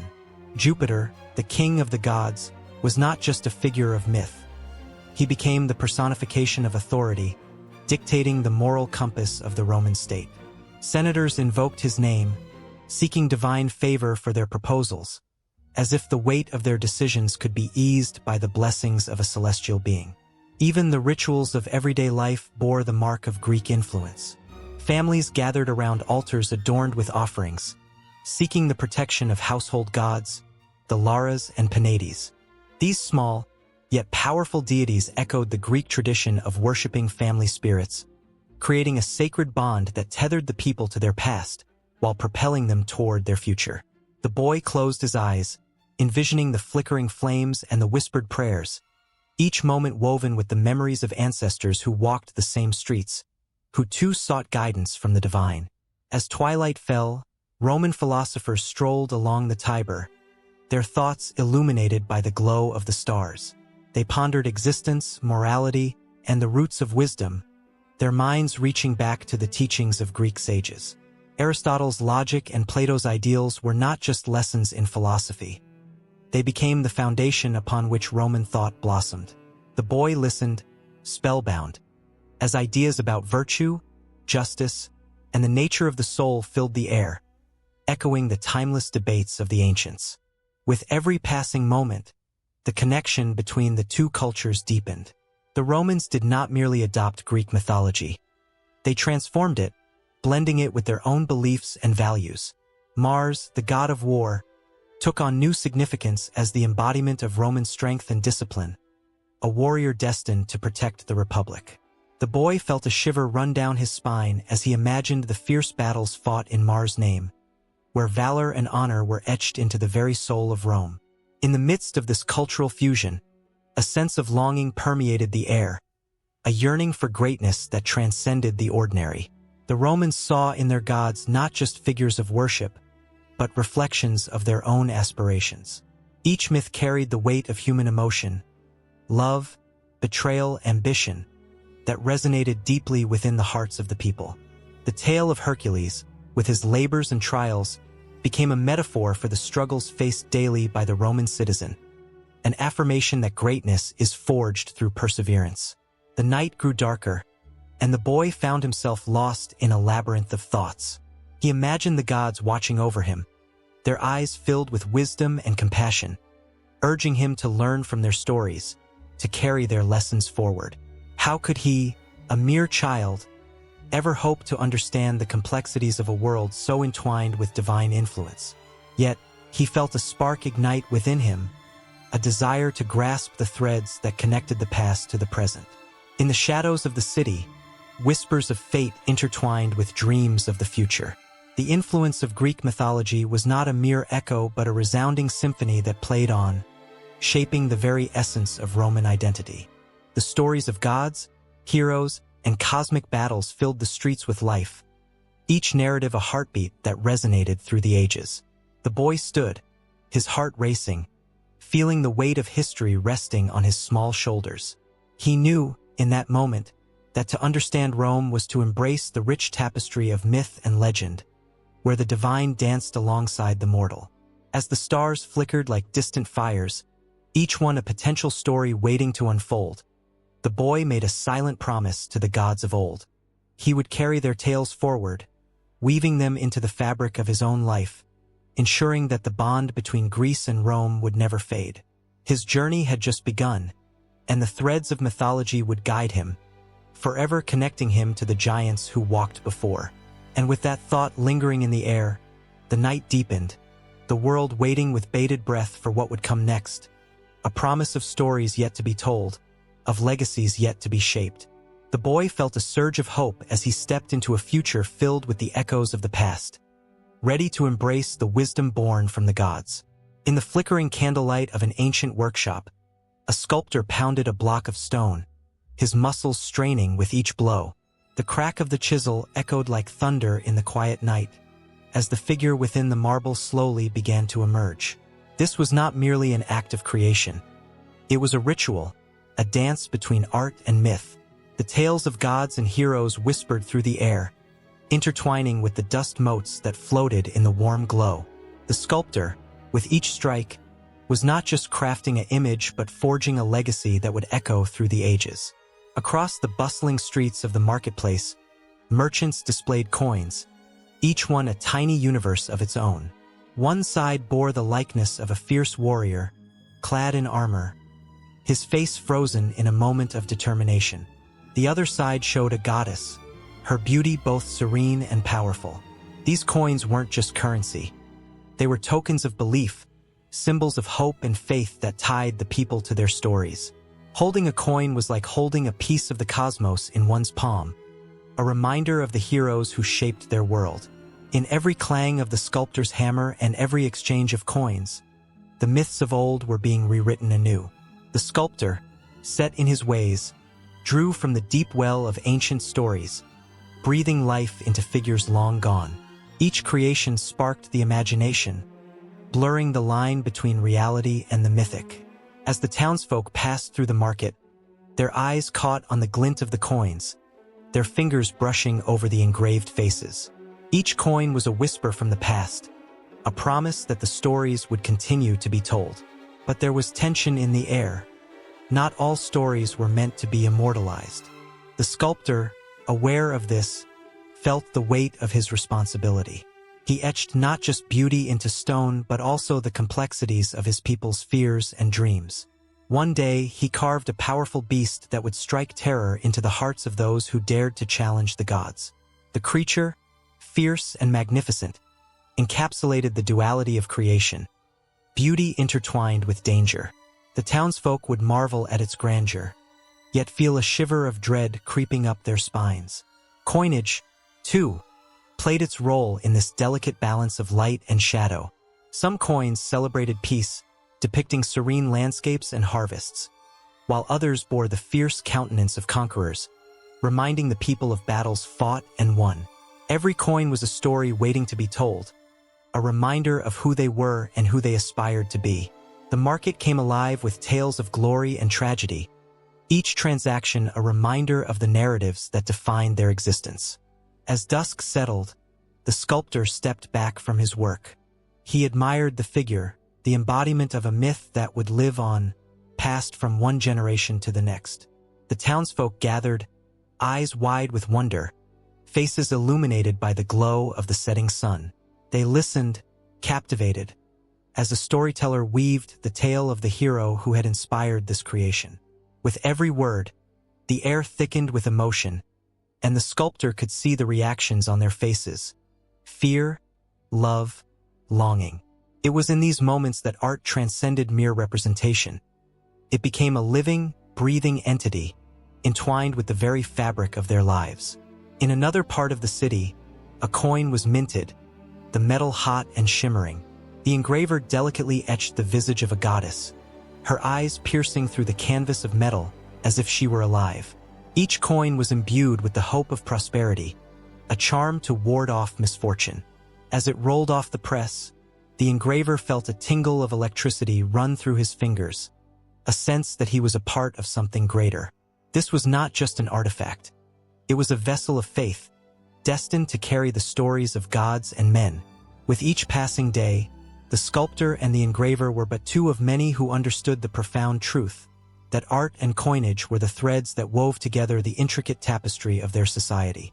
They saw the emotions etched in the faces of those who gazed upon their works and felt the heartbeat of history pulsing through their creations. Myths were not just born out of whimsy.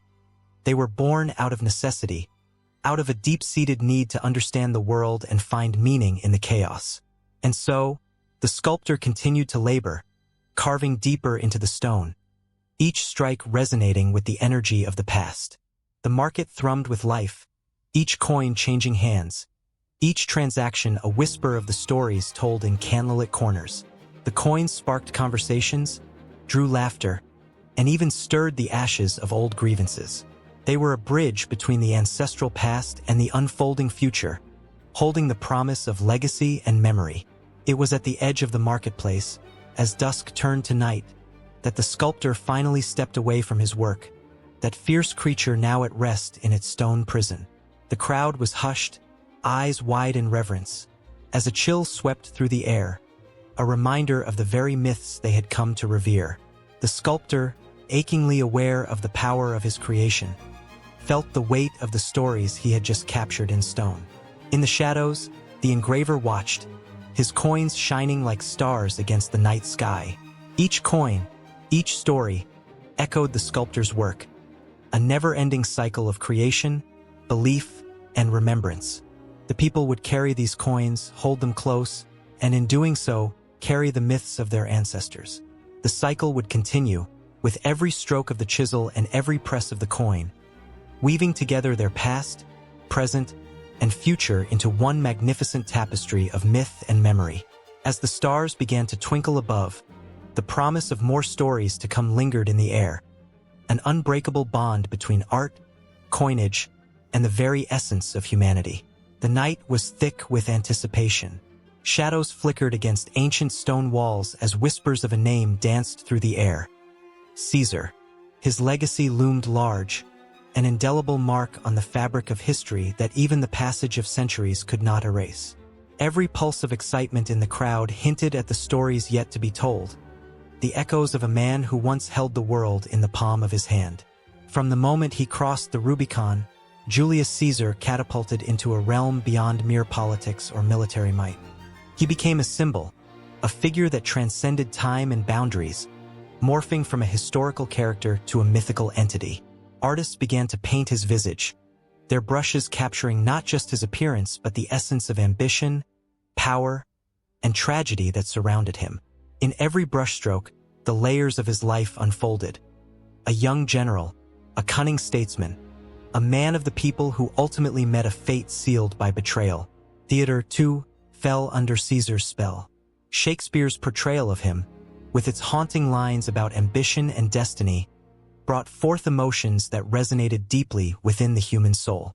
Et2, Brute, became more than a tragic line. It transformed into the very embodiment of trust shattered by treachery.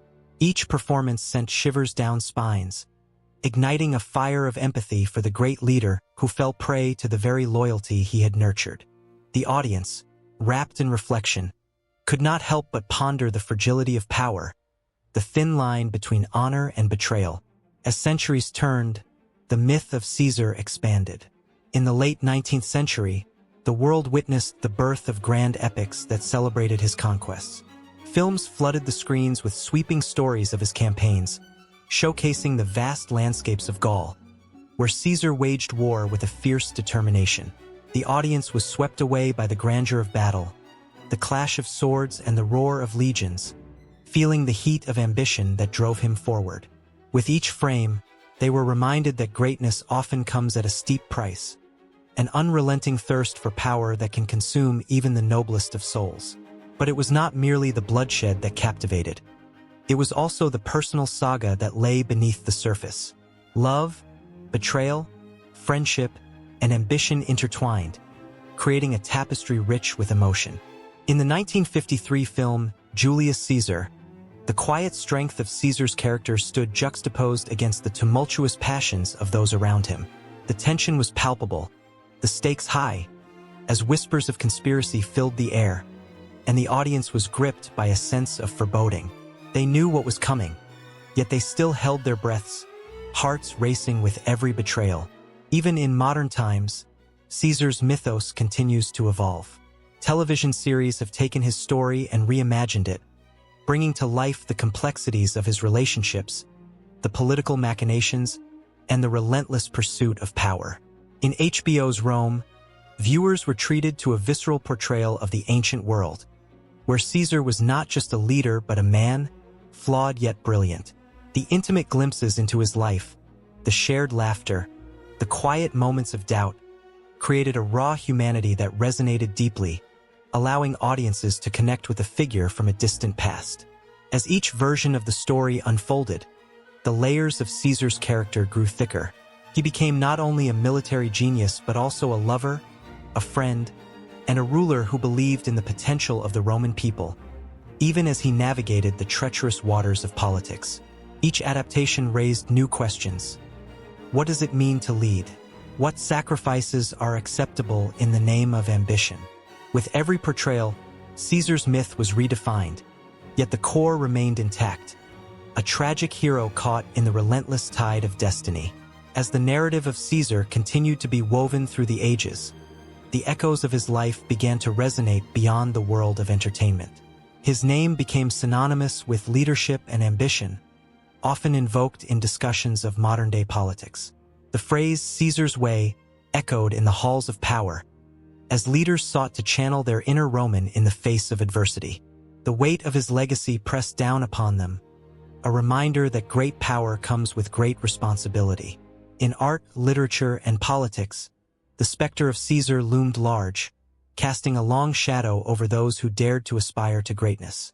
Every representation, whether a grand statue carved from marble or a fleeting glimpse on a television screen, bore witness to the complexity of his character.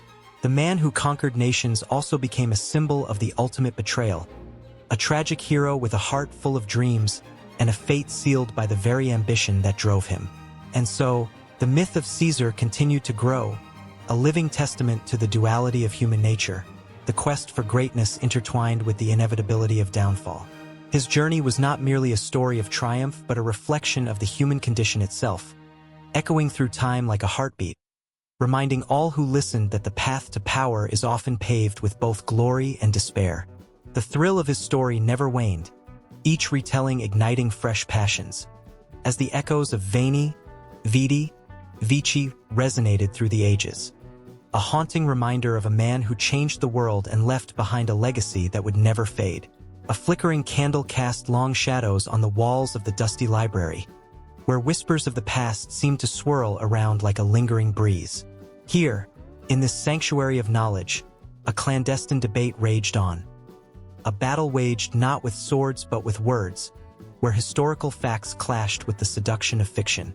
The air was thick with anticipation, as if the very books held their breath, waiting for the truth to emerge from the shadows of embellishment.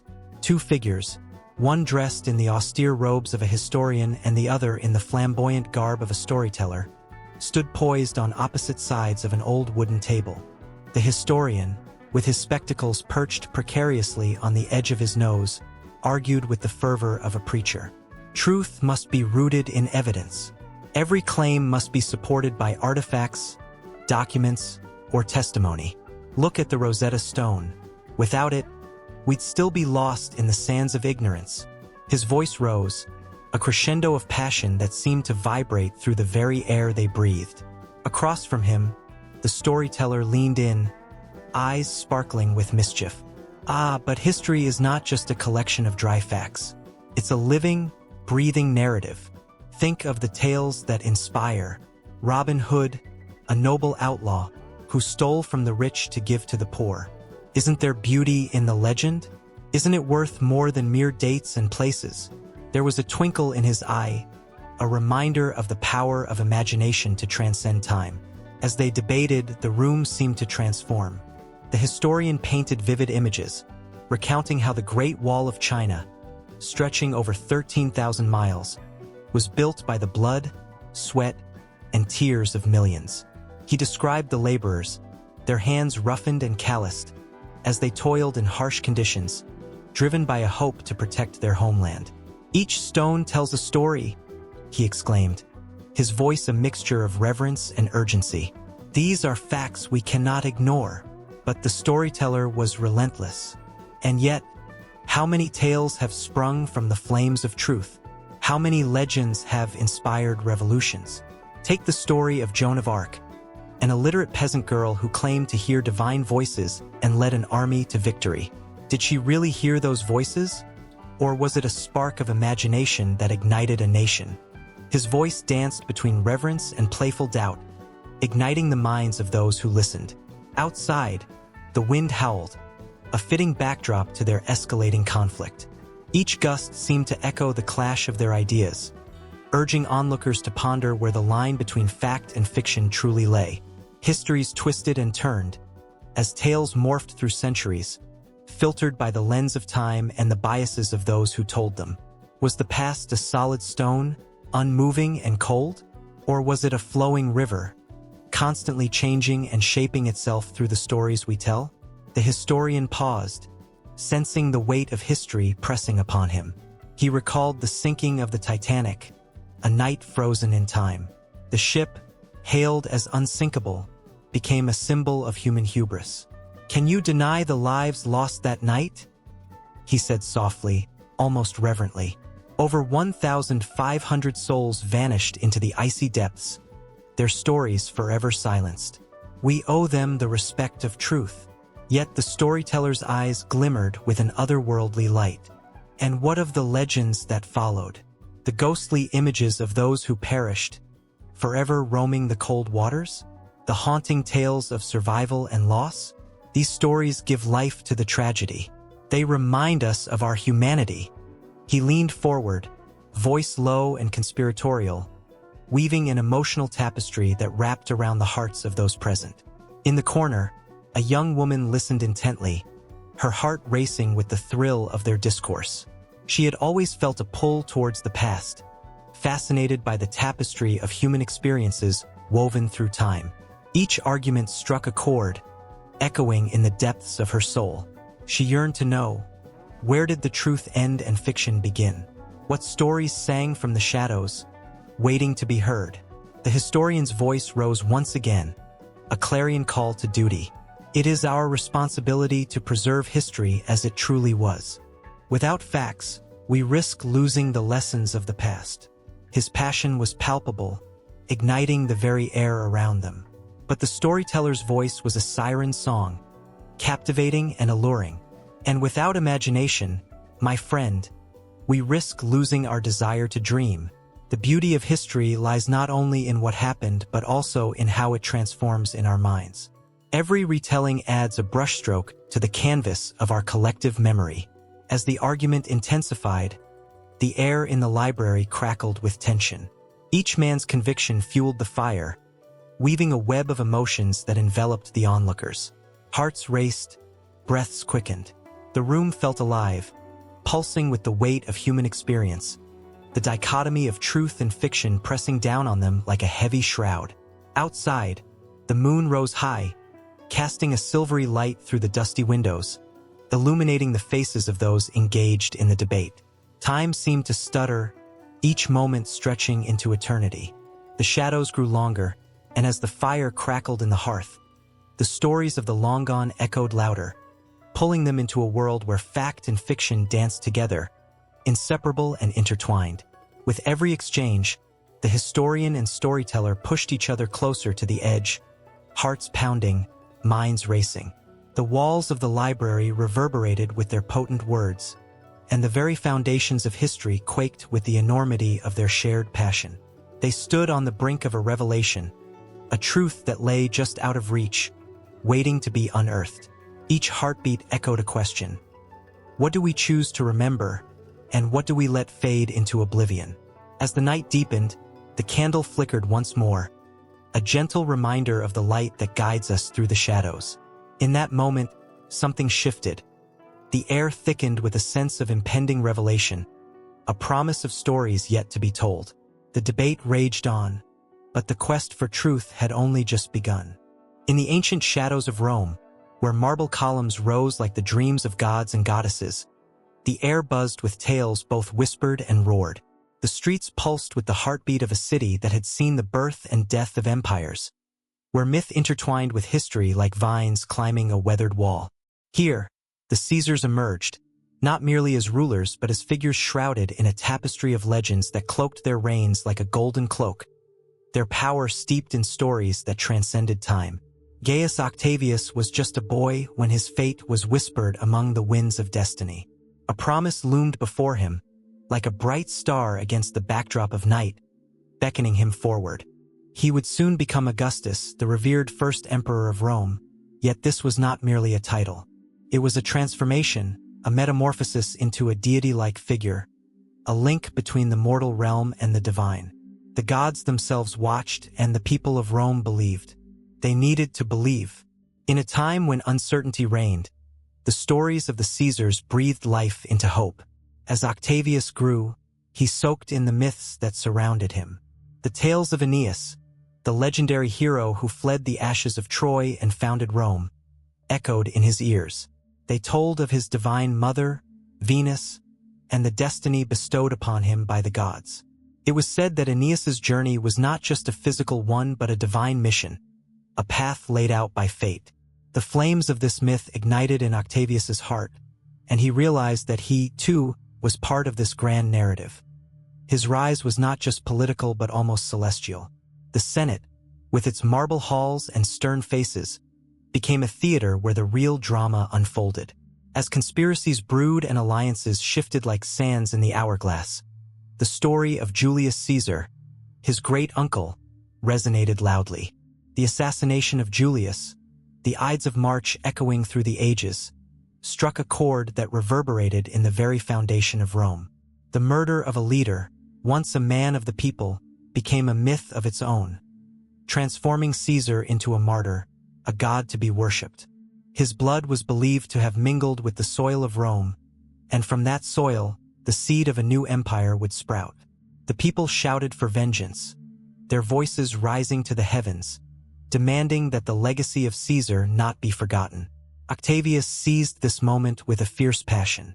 He transformed pain into power, vengeance into loyalty.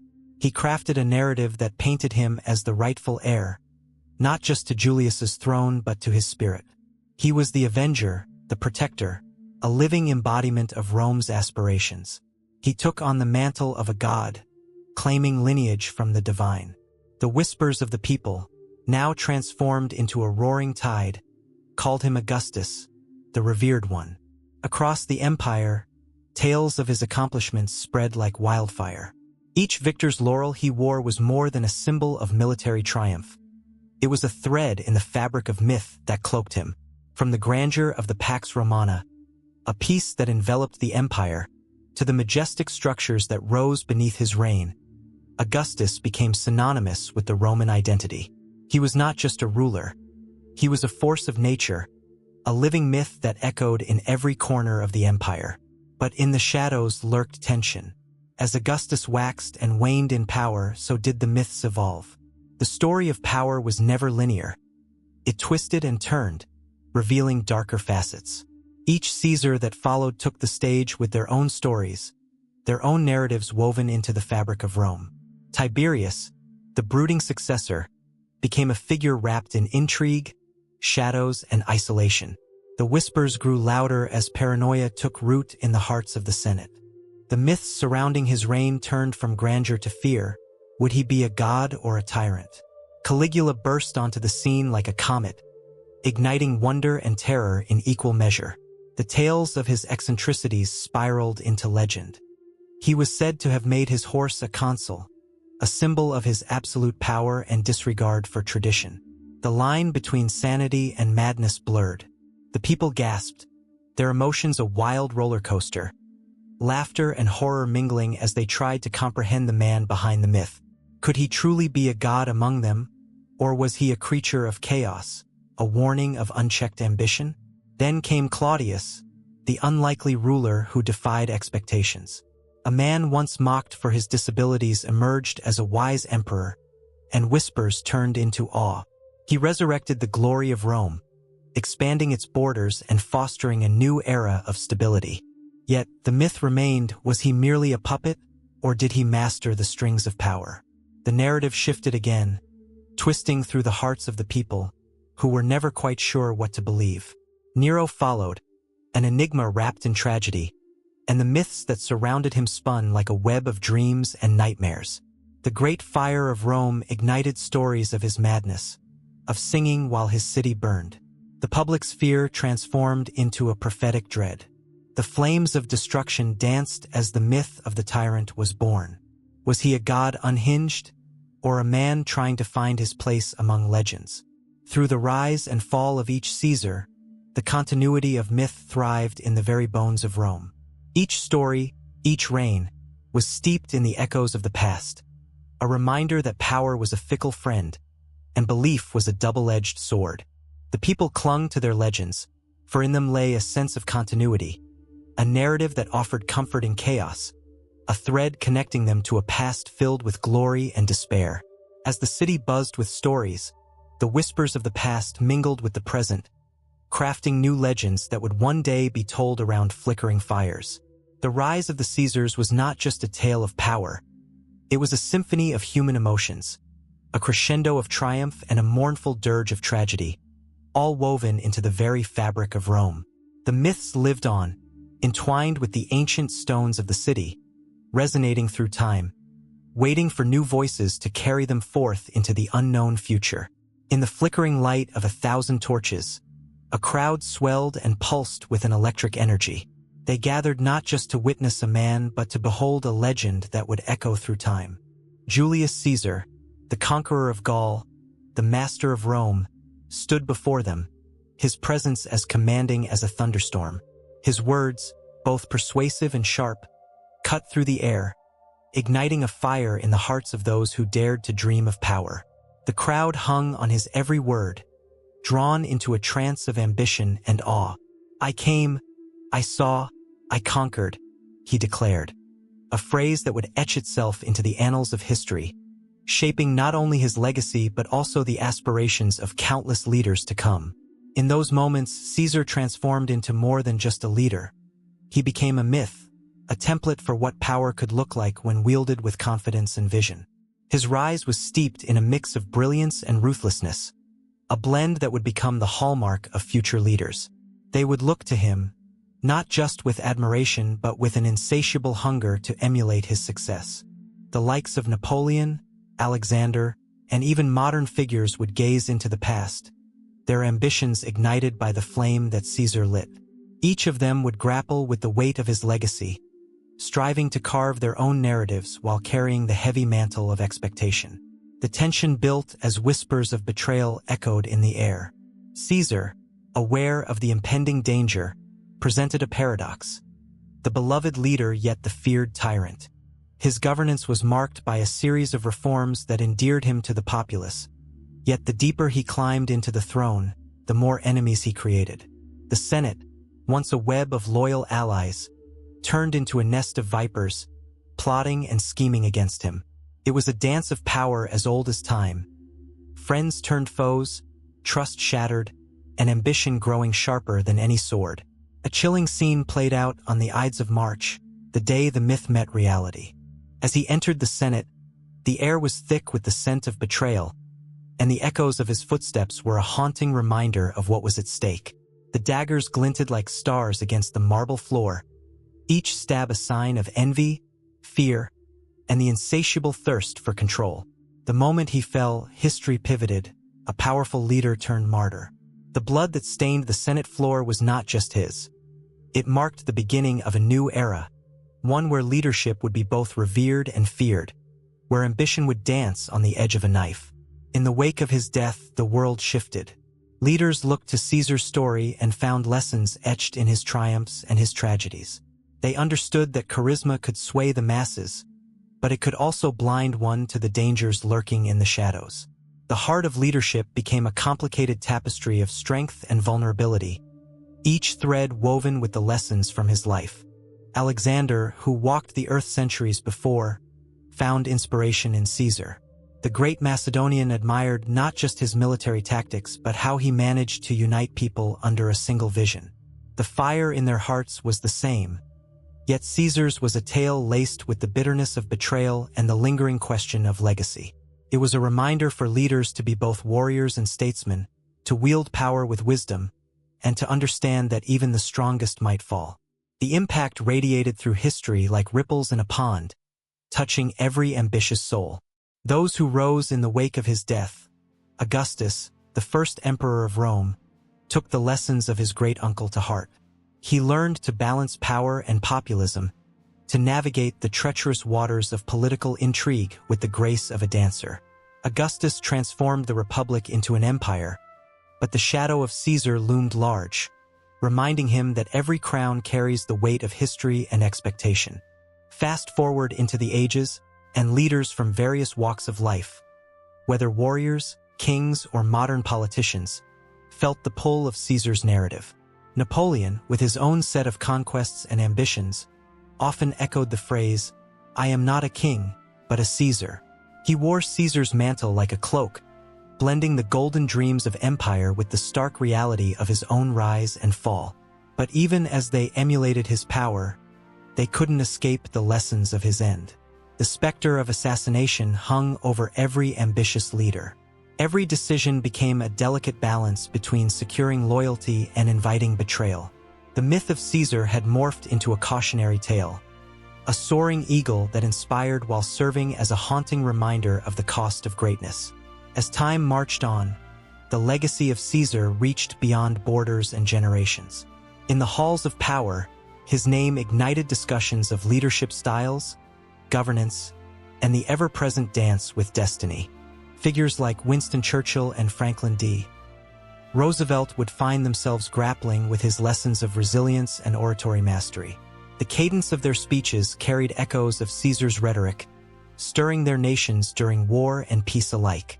Even in the world of business, leaders like Steve Jobs and Elon Musk traced their ambitions to the canvas of Caesar's life. They recognized that innovation required a fierce spirit and a willingness to challenge the status quo. Their successes reflected not just their ideas but a deeper understanding of the mythic template that was forged centuries ago. Caesar's impact on future leaders created a cycle of inspiration and caution. Each ambitious soul stood at the crossroads of greatness and downfall, armed with the knowledge of what it meant to lead. The myth he created reverberated through the ages, a continuous thread weaving through history, linking the past to the present with each ambitious leader who dared to dream. As the sun set on the Roman Empire and the shadows grew long, the question lingered in the air. What price would future leaders pay for greatness? They gazed into the mirror of history, where the echoes of a fallen legend reminded them that power, while alluring, demands unwavering vigilance and an understanding of the heart's frailty. Every triumph could become a tragedy, every leader a martyr, as they danced on the thin line between glory and oblivion, the same line that Caesar had once tread. In the dim light of dawn, a chill swept through the streets of Rome, wrapping itself around the worn cobblestones like a shroud. The city, once bursting with the pulse of power and glory, now lay under a heavy silence, as if the very stones held their breath in anticipation of what was to come. The air crackled with tension, the kind that clings to the skin and makes the heart race. In the shadows, whispers of betrayal and ambition flitted like restless spirits, hinting at a storm brewing, a storm that would tear apart the very fabric of the Republic. Julius Caesar, a name that had become synonymous with greatness, stood at the precipice of history, his figure etched against the rising sun. His thoughts were a turbulent sea, crashing against the shores of destiny. Friends had become enemies, and allies were now poised to strike like a viper hiding in the grass. The Senate, once a bastion of shared ideals and governance, was now a turf for power struggles, each senator a gladiator in a blood-soaked arena where loyalty was a fleeting memory. As Caesar strode through the forum, he felt the weight of the Republic on his shoulders. He had crossed the Rubicon, a river that marked not just a physical boundary, but a point of no return. The die had been cast, and there was no going back. The faces of the citizens, once filled with admiration, now bore expressions of fear and uncertainty, each person a reflection of the chaos that loomed like dark clouds overhead. In the Senate, whispers turned into shouts, a cacophony of voices clamoring for power as old rivalries resurfaced. Cicero, a master of oratory, stood tall, his words a beacon of reason in the tempest. Yet, even his eloquence could not quell the rising tides of discontent. The conspirators, draped in the shadows of the Senate, plotted with a fervor that sent shivers down the spine of every loyal Roman. They believed that the downfall of Caesar would restore the Republic to its former glory, unaware that the ambition they harbored would plunge them into a darker abyss. Night fell like a heavy curtain, deepening the shadows of betrayal. The Ides of March loomed, a date etched in the annals of history, a day when fate would strike with the fury of a tempest. As the moon hung low in the sky, casting silver light on the marble columns of the Senate, the air was thick with foreboding. Friends turned into foes, and the ideals of freedom became a distant echo drowned out by the drumbeat of conspiracies. Inside the Senate, the tension was palpable. Senators whispered and exchanged glances, hands trembling slightly as they prepared for the unthinkable. The flickering torches only illuminated half of their faces, leaving the other half cloaked in darkness, much like their intentions. In that charged atmosphere, only one thing was certain. The mythic era of the Republic was drawing to a close, and the blood of its heroes would stain the very ground they had conquered. Then came the moment when time seemed to stand still. Caesar entered, his presence commanding the room, yet the air felt electric with danger. Each senator, once a friend, now appeared as a potential assassin, their faces masks of grim determination. The tension mounted, a taut string ready to snap. He approached the curule chair, a symbol of authority, yet it felt like an altar where sacrifices were about to be made. Es-tu brute? The words fell from his lips like a death knell, a haunting acknowledgement of betrayal. The dagger, gleaming under the half-light, found its mark. Each stab was not just an act of violence. It was a severing of ties, an ending of a legacy that had shaped a civilization. As he fell to the ground, the weight of his body echoed through the marble halls, a sound that would resonate through time. Outside, the city of Rome remained unaware of the seismic shift that had just occurred. Citizens went about their lives, blissfully ignorant that the myth they had held sacred was crumbling before their eyes. The shouts of the crowd, once filled with cheers for their leader, now erupted in confusion and horror as news of the assassination spread like wildfire. The news would ripple through the streets, igniting riots and unrest. The Republic, once a symbol of hope and governance, now lay in tatters as civil war loomed like a dark storm over the horizon. The factions that once fought side by side were now poised against each other, each claiming the mantle of righteousness, each believing they were the guardians of a dying legacy. The Senate, once a sacred assembly, was reduced to a battleground where the very essence of Rome was at stake. The power vacuum left in Caesar's wake-bred chaos. Brutus, Cassius, and their fellow conspirators may have believed they were heroes, liberators fighting for the Republic, but what they unleashed was a maelstrom, a conflict driven by ambition and vengeance that would engulf the entire nation. As the sun set on Rome, casting long shadows across the Forum, the wounds of betrayal ran deep. The echoes of the past haunted the streets, whispers of dreams unfulfilled and heroes fallen. People no longer spoke of the glory of the Republic. Instead, they whispered about the darkness that seemed to grow stronger with each passing day. The promise of freedom had become a bitter joke, laughter replaced by the cries of the wounded. In that moment, the Republic was not just a body of governance. It was a living entity, gasping for breath as it teetered on the edge of oblivion.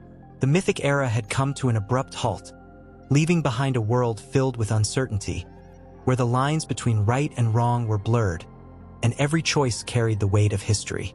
And as night fell over the city, shrouding it in darkness, the stage was set for a struggle that would echo through the ages. A new era loomed on the horizon, one marked by conflict and transformation, as the Republic fought to rise from the ashes of its own making. The story was far from over. It was but the beginning of a tumultuous chapter, pregnant with anticipation and fraught with the promise of change.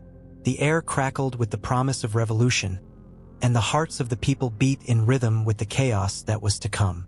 The cold wind whipped through the streets of Rome, where shadows of its storied past danced against the ancient stone. In the crumbling ruins, whispers of ambition and betrayal echoed through time, reminding those who dared listen of the tale of one man, Julius Caesar. His life, a tempest of glory and tragedy, unfolded against a backdrop of power struggles that still pulse in the veins of modern politics. As the sun dipped beneath the horizon, igniting the sky with crimson hues, the allure of Caesar's myth shimmered like a distant star.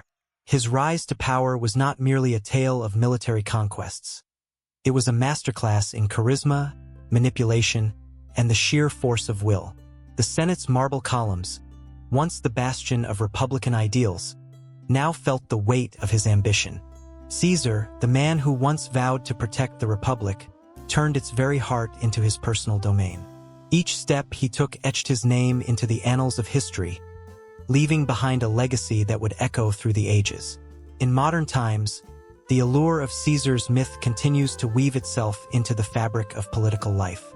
The world watches leaders with the same mix of reverence and suspicion once reserved for the Roman general. Charismatic figures emerge, promising change, wielding the sword of populism, and drawing crowds with rousing speeches that set the soul aflame. With every word, they invoke the spirit of Caesar, casting a spell over the masses. These leaders, while navigating the complexities of governance, often find themselves faced with the same choice that haunted Caesar: to uphold the ideals of democracy or to seize power with an iron fist. Consider the air thick with anticipation during a modern political rally. The crowd, buzzing with energy, stands united yet fragile. They murmur, eyes glistening with hope, as a figure steps onto the stage. This leader, much like Caesar, knows the power of rhetoric, the ability to ignite passion and incite devotion. Promises spill forth like a torrent, a vision for a brighter future, a call to arms against perceived corruption. Those present are swept into a fervor, their emotions swelling like a tide. Yet, beneath the surface, a chill lingers, a reminder that adoration can quickly turn to betrayal. The story of Caesar's end looms large, a cautionary tale of ambition unchecked. In the Senate, whispers of conspiracy grew louder. Friends became foes, and the shadows grew darker. The Ides of March became a turning point, a moment when the very ideals Caesar claimed to protect turned against him. The daggers plunged deep, not merely into flesh but into the heart of a republic. For every leader who rises, the specter of betrayal hangs close, ready to strike when least expected. Modern politicians know this well, the knife edge of power, where loyalty can evaporate in an instant. Yet, the myth of Caesar beckons them, a siren call that promises glory and greatness. Some, lured by the intoxicating allure of power, venture forth, disregarding the warnings of history. Their journeys mirror his, filled with triumphs and peril. They may dress their ambitions in the robes of democracy, yet the whisper of Julius Caesar echoes in their decisions. In boardrooms and halls of power, the struggle for dominance plays out. It is a game where the stakes are high, and the lessons of history become footnotes in the pursuit of personal legacy. In the corridors of power, an air of tension crackles like electricity. A leader, emboldened by the spirit of ambition, finds themselves at a crossroads. Should they cling to the fragile threads of democracy or take the plunge into authoritarianism? The choice weighs heavily, for in the pursuit of greatness, the line between hero and tyrant becomes blurred. This dilemma plays out in every election cycle, giving rise to a new generation of leaders who are eager to carve their names into the stone of history, even if it comes at a grave cost. As shadows lengthen, the metaphorical daggers sharpen. The myth of Caesar, still alive and well, seeps into the very fabric of political discourse. Debates become battlefields, allies become adversaries, and the quest for power assumes a life of its own. The stakes rise with each passing moment, as public opinion sways like a pendulum, driven by emotion and rhetoric. It is in this crucible of conflict that the myth thrives, drawing on the primal instincts of leadership. Behind closed doors, strategists huddle, poring over polls and public sentiment. They understand that to capture the hearts and minds of the electorate, they must channel the essence of Caesar. They craft narratives that resonate deeply, weaving tales of sacrifice and valor, while painting their opponents as the enemies of progress. Every speech becomes a battlefield, every campaign a war, echoing the intense rivalries of ancient Rome. Those who play the game well can rise to incredible heights, but they must tread carefully, for the same narrative that elevates can just as easily devastate. In the dim light of a backroom, a leader contemplates their legacy. They grasp the weight of history in their hands, feeling the pulse of ambition thrum beneath their skin. Are they prepared to take the plunge? The echoes of Caesar's choices resonate within them, lessons of glory intertwined with the specter of downfall. And so, the cycle continues, a relentless march through history, where the myth of Caesar remains a potent force, shaping the dreams, fears, and ambitions of those who dare to wield power. As the night deepens, the shadows grow longer, and the air thickens with anticipation. The stage is set for another drama, another chapter in the eternal dance of politics. The myth of Julius Caesar is alive, pulsating with life, a reminder that the struggle for power, loyalty, and the human spirit will forever entwine in an unbreakable bond. In the hearts of modern leaders, the specter of Caesar lingers, a testament to the timeless nature of ambition and the inherent dangers that lie within. The story, like the mighty river that once flowed through Rome, winds ever onward, beckoning to the next generation, waiting to reveal its next surprising twist. In the dim light of candlelit halls, whispers of an ancient power echoed through the chambers of art and thought. The Renaissance, a time of rebirth, hung in the air like a charged current. Amidst the clatter of brushes and the soft rustling of parchment, a figure loomed larger than life, Julius Caesar. His legacy, a tapestry woven with threads of ambition, betrayal, and the thirst for glory, began to shimmer anew. Artists and thinkers of the time found themselves irresistibly drawn to his story, captivated by the myth that surrounded him. The flame of curiosity ignited in the hearts of men like Niccolò Machiavelli, who strode through the streets of Florence with an unyielding gaze. He saw Caesar not just as a ruler but as a symbol of ruthless ambition, a model to emulate or shun. The ink flowed from his quill like blood from the veins of those who had fallen before the great dictator. Machiavelli painted a vivid picture of a leader who wielded power as a sword, cutting through the fabric of tradition to forge a new path. Every stroke of his pen breathed life into the myth of Caesar, transforming a historical figure into a timeless archetype of leadership. Meanwhile, in the shadow of the towering dome of the Florence Cathedral, artists like Andrea Mantegna and Raphael were crafting images that captured this legendary figure in all his glory. Mantegna's paintings depicted Caesar in moments of triumph, his laurel crown glinting against the backdrop of victory. Each brushstroke became a pulse of life, resonating with the echoes of Roman legions marching through the annals of time. The Renaissance artists infused their canvases with emotion, their works becoming a bridge that connected the past to the present. Viewers stood mesmerized, caught between the allure of the myth and the stark reality of human ambition. As the stories of Caesar transcended time, they transformed in the imaginations of poets and playwrights. In England, William Shakespeare took the stage, bringing Caesar to life with words that seemed to dance in the air. The theater was electric with anticipation as audiences held their breath, enthralled by the drama unfolding before them. Beware the Ides of March, a warning that resonated through the centuries, echoed in their minds like a haunting refrain. Shakespeare's portrayal of ambition, betrayal, and the fragility of power captured the essence of Caesar's character, adding layers to the myth that already enveloped him. The tragic downfall of Caesar became a mirror reflecting the darker recesses of human nature, drawing the audience deeper into the emotional tempest. Yet, as the myth grew, so did the questions it raised.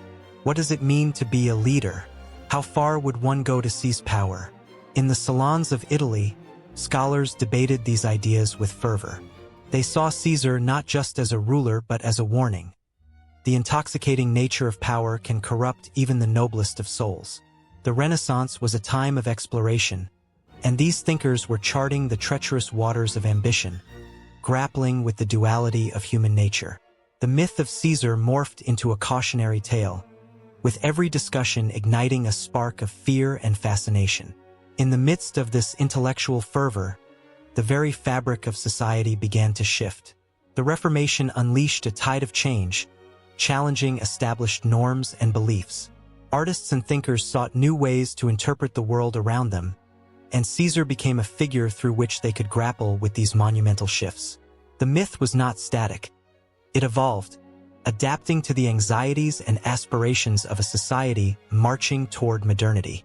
As the Renaissance continued to flourish, the myth of Caesar offered a canvas on which every new generation could paint its own fears and dreams. Artists like Titian and Caravaggio reimagined his story, infusing their works with raw emotion that tugged at the heartstrings. Caesar became a symbol of the struggle between fate and free will, a man whose destiny was both grand and tragic. The tension in their paintings mirrored the tumult of an era that was constantly redefining itself, leaving audiences breathless and yearning for deeper understanding. With each passing decade, Caesar was reborn in the pages of history, a relentless figure who refused to fade into obscurity. In the minds of the people, he was not just a man of the past but a reflection of their own ambitions and fears. The myth expanded, intertwining with the hopes of the Renaissance, becoming a beacon for those who dared to dream of greatness. Yet, lurking beneath the surface lay an unsettling truth. Ambition could lead to both triumph and ruin. In the twilight of the Renaissance, as the sun dipped below the horizon, the myth of Julius Caesar cast a long shadow. Intellectuals and artists still gazed upon his legacy, haunted by his choices and the paths not taken. The echoes of his name lingered in the streets, a reminder of the fragile balance between power and morality. It was a myth that had grown beyond its origins, transformed by the passions and fears of a world in flux. As the candlelight flickered, illuminating the faces of those who pondered his story, the tension hung thick in the air. What would the future hold for leaders and legends? The unanswered questions danced like ghosts in the minds of the Renaissance thinkers, promising that the tale of Caesar was not yet over. The myth would continue to evolve, reshaping itself with every new era, every new face that dared to grasp for the crown. The stage was set, the actors waiting in the wings, the applause of history echoing in the distance as the next wave of ambition surged forward, ready to carve its own path. In the bustling streets of modern cities, echoes of ancient power linger like shadows. A statue stands tall in the center of a square. Its marble sheen gleams against the sun. People gather, some snapping photos, others losing themselves in thoughts of glory and ambition.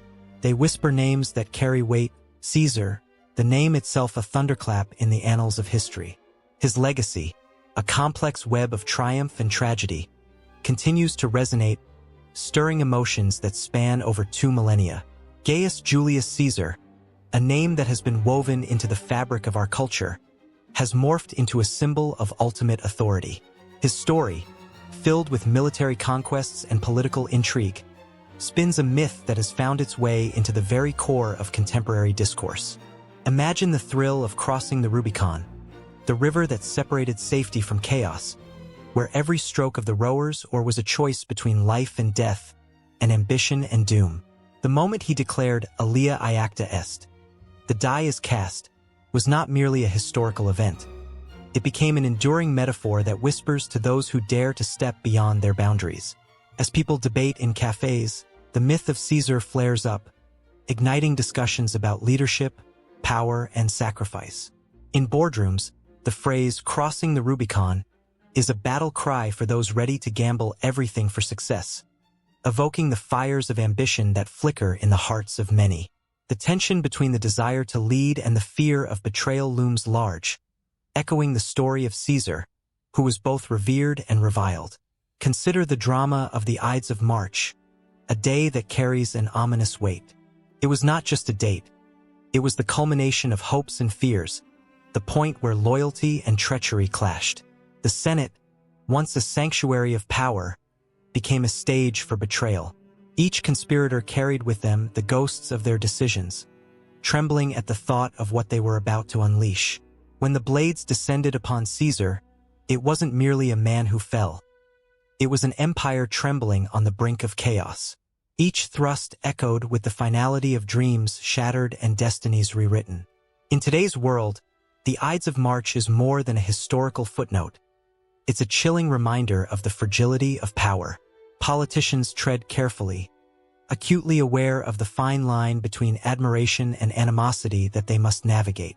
The myth of Caesar influences their actions, instilling both the courage to lead and the fear of losing everything in a single moment. They carry the weight of history, knowing that a misstep can lead to a political demise just as brutal as the one that befell Caesar. The narrative weaves through various cultures, each interpreting the myth in their own light. In some circles, Caesar represents the ultimate ruler, a beacon of strength and decisiveness. Yet in others, he symbolizes the dangers of unchecked ambition, a cautionary tale of hubris that leads to downfall. This duality fuels discussions in classrooms, where students are inspired by his military genius but also challenged to reflect on the moral implications of his actions. The discussions pulse with emotion as young minds grapple with the age-old question, what is the price of power? As the sun sets, casting long shadows in public squares, the echoes of Caesar's life resonate in the hearts of those who ponder leadership today. They remember how he marched into the hearts of his soldiers, instilling a sense of purpose that turned fear into loyalty. The image of his triumphant return to Rome, a victor adorned with laurel, becomes a symbol of the human capacity to rise against adversity. Yet, woven into this glorification is a thread of caution, reminding them that the same charisma that elevates a leader can also lead to their undoing. In every generation, the Caesar myth reemerges, adapting to the values and fears of the time.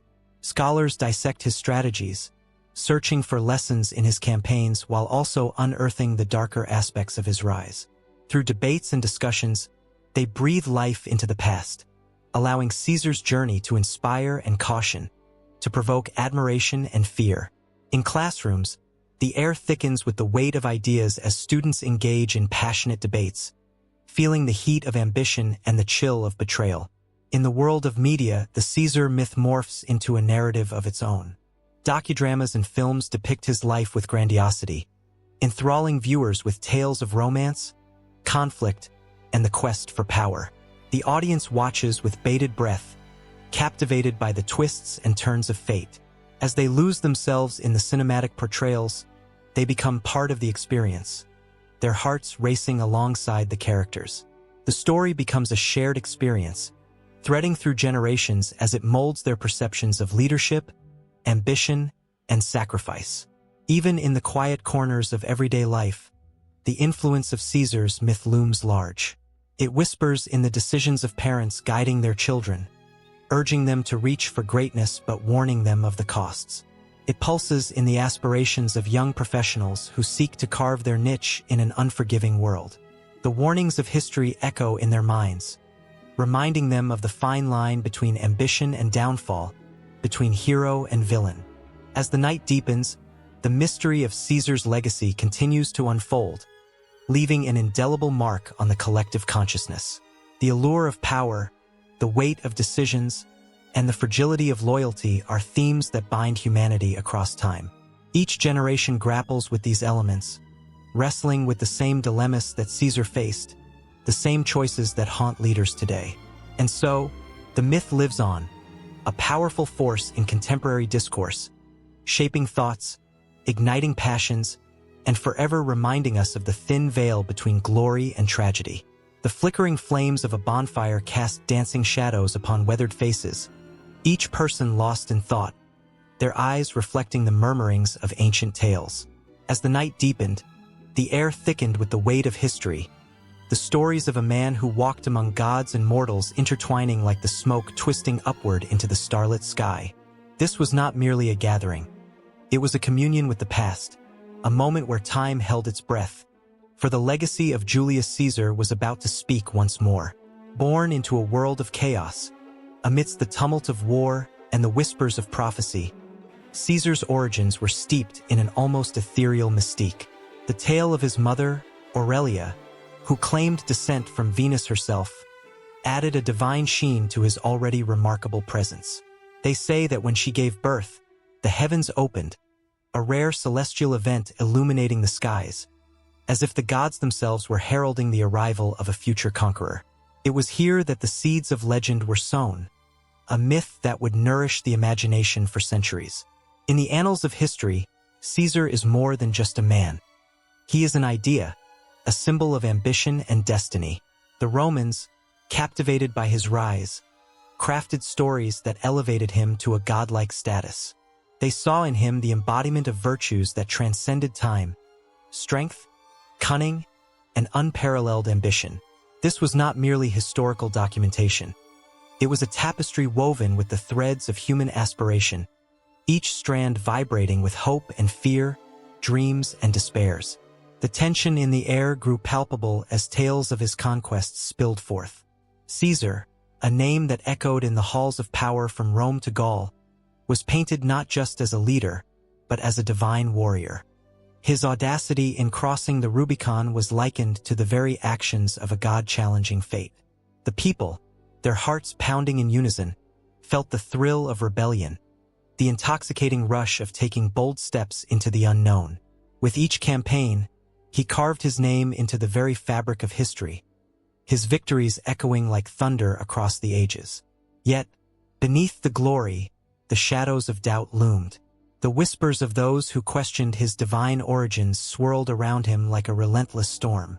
Was he truly a man favored by the gods, or merely a talented strategist cloaked in the vestiges of myth? The dichotomy between man and legend blurred, creating a tension that would never quite settle. This was a story that resonated deeply, for it spoke of the human condition, our quest for greatness, our struggle against our own limitations, the way we mold our identities in the crucible of our actions and beliefs. As the night deepened, the tales of betrayal began to weave into the fabric of the gathering. The Ides of March became a haunting refrain, a reminder that even the mightiest could fall. There was an electric chill in the air as the story of Brutus unfolded. The blood of friendship spilled upon the sacred ground of ambition. The knife that pierced Caesar's back was not merely metal. It was the culmination of fear and envy, a reminder that the gods of fate are as capricious as they are powerful. The gasps of the audience echoed in the silence, each heart heavy with the weight of betrayal, resonating with a deep-seated fear that perhaps greatness carries its own curse. And yet, even in death, Caesar's legacy did not wane. It exploded into 1,000 fragments, each one a spark igniting the passions of countless souls. The very idea of Julius Caesar transcended the confines of his existence. He became a rallying cry for those who aspired to greatness, a beacon for souls yearning to carve their names into the annals of history. The streets of Rome still whispered his name, echoing through the ages, igniting imaginations long after the last stone of his empire had crumbled. The tension intensified as the night wore on. The flames flickered wildly, casting eerie shadows that danced in tandem with the flickering memories of what once was. Each story shared around the fire was not just a recounting of past glories. It was an invocation of the spirit of Caesar himself. The listeners felt a connection, an unbreakable thread linking them to a man who had existed in a time so far removed, yet so intimately present in their hearts. The emotions swelled like the tide, overwhelming and consuming. Fear, admiration, and a touch of sorrow flooded the audience as they confronted the reality that Caesar was as much a part of their lives as he had been of Rome's. Every action he took, every decision he made, shaped not just his fate but theirs as well. They were caught in a web of destiny, a shared history that echoed louder with every telling. Outside, the night pulsed with an energy that was electric, filled with whispers of ancient secrets and timeless truths. The myth of Caesar was alive, weaving through the hearts of those gathered, igniting a fire that would never extinguish. Though centuries separated them, they felt his spirit intertwine with their own. A fusion of past and present, ambition and fear, myth and reality. As the flames began to die down, muted embers glinting like stars in the dark, the realization settled in. Caesar's legacy wasn't merely about the man himself, but what he represented. He was a mirror reflecting the desires and fears of humanity, a canvas on which they painted their aspirations. The question hung in the air like a heavy fog. What would they do with this legacy? Would they let it ignite the fires of their own ambitions, or would they allow the shadows of doubt to extinguish the light? In that moment, a profound stillness enveloped the gathering, a shared understanding that the story of Julius Caesar was not an end but a beginning, a never-ending cycle of ambition and legacy that would continue long after the last tale had been told. And as they sat under the vast expanse of the sky, they knew they were part of something greater, an enduring legacy that would resonate through time, echoing into the future with the powerful thunder of dreams unfulfilled and ambitions yet to be realized.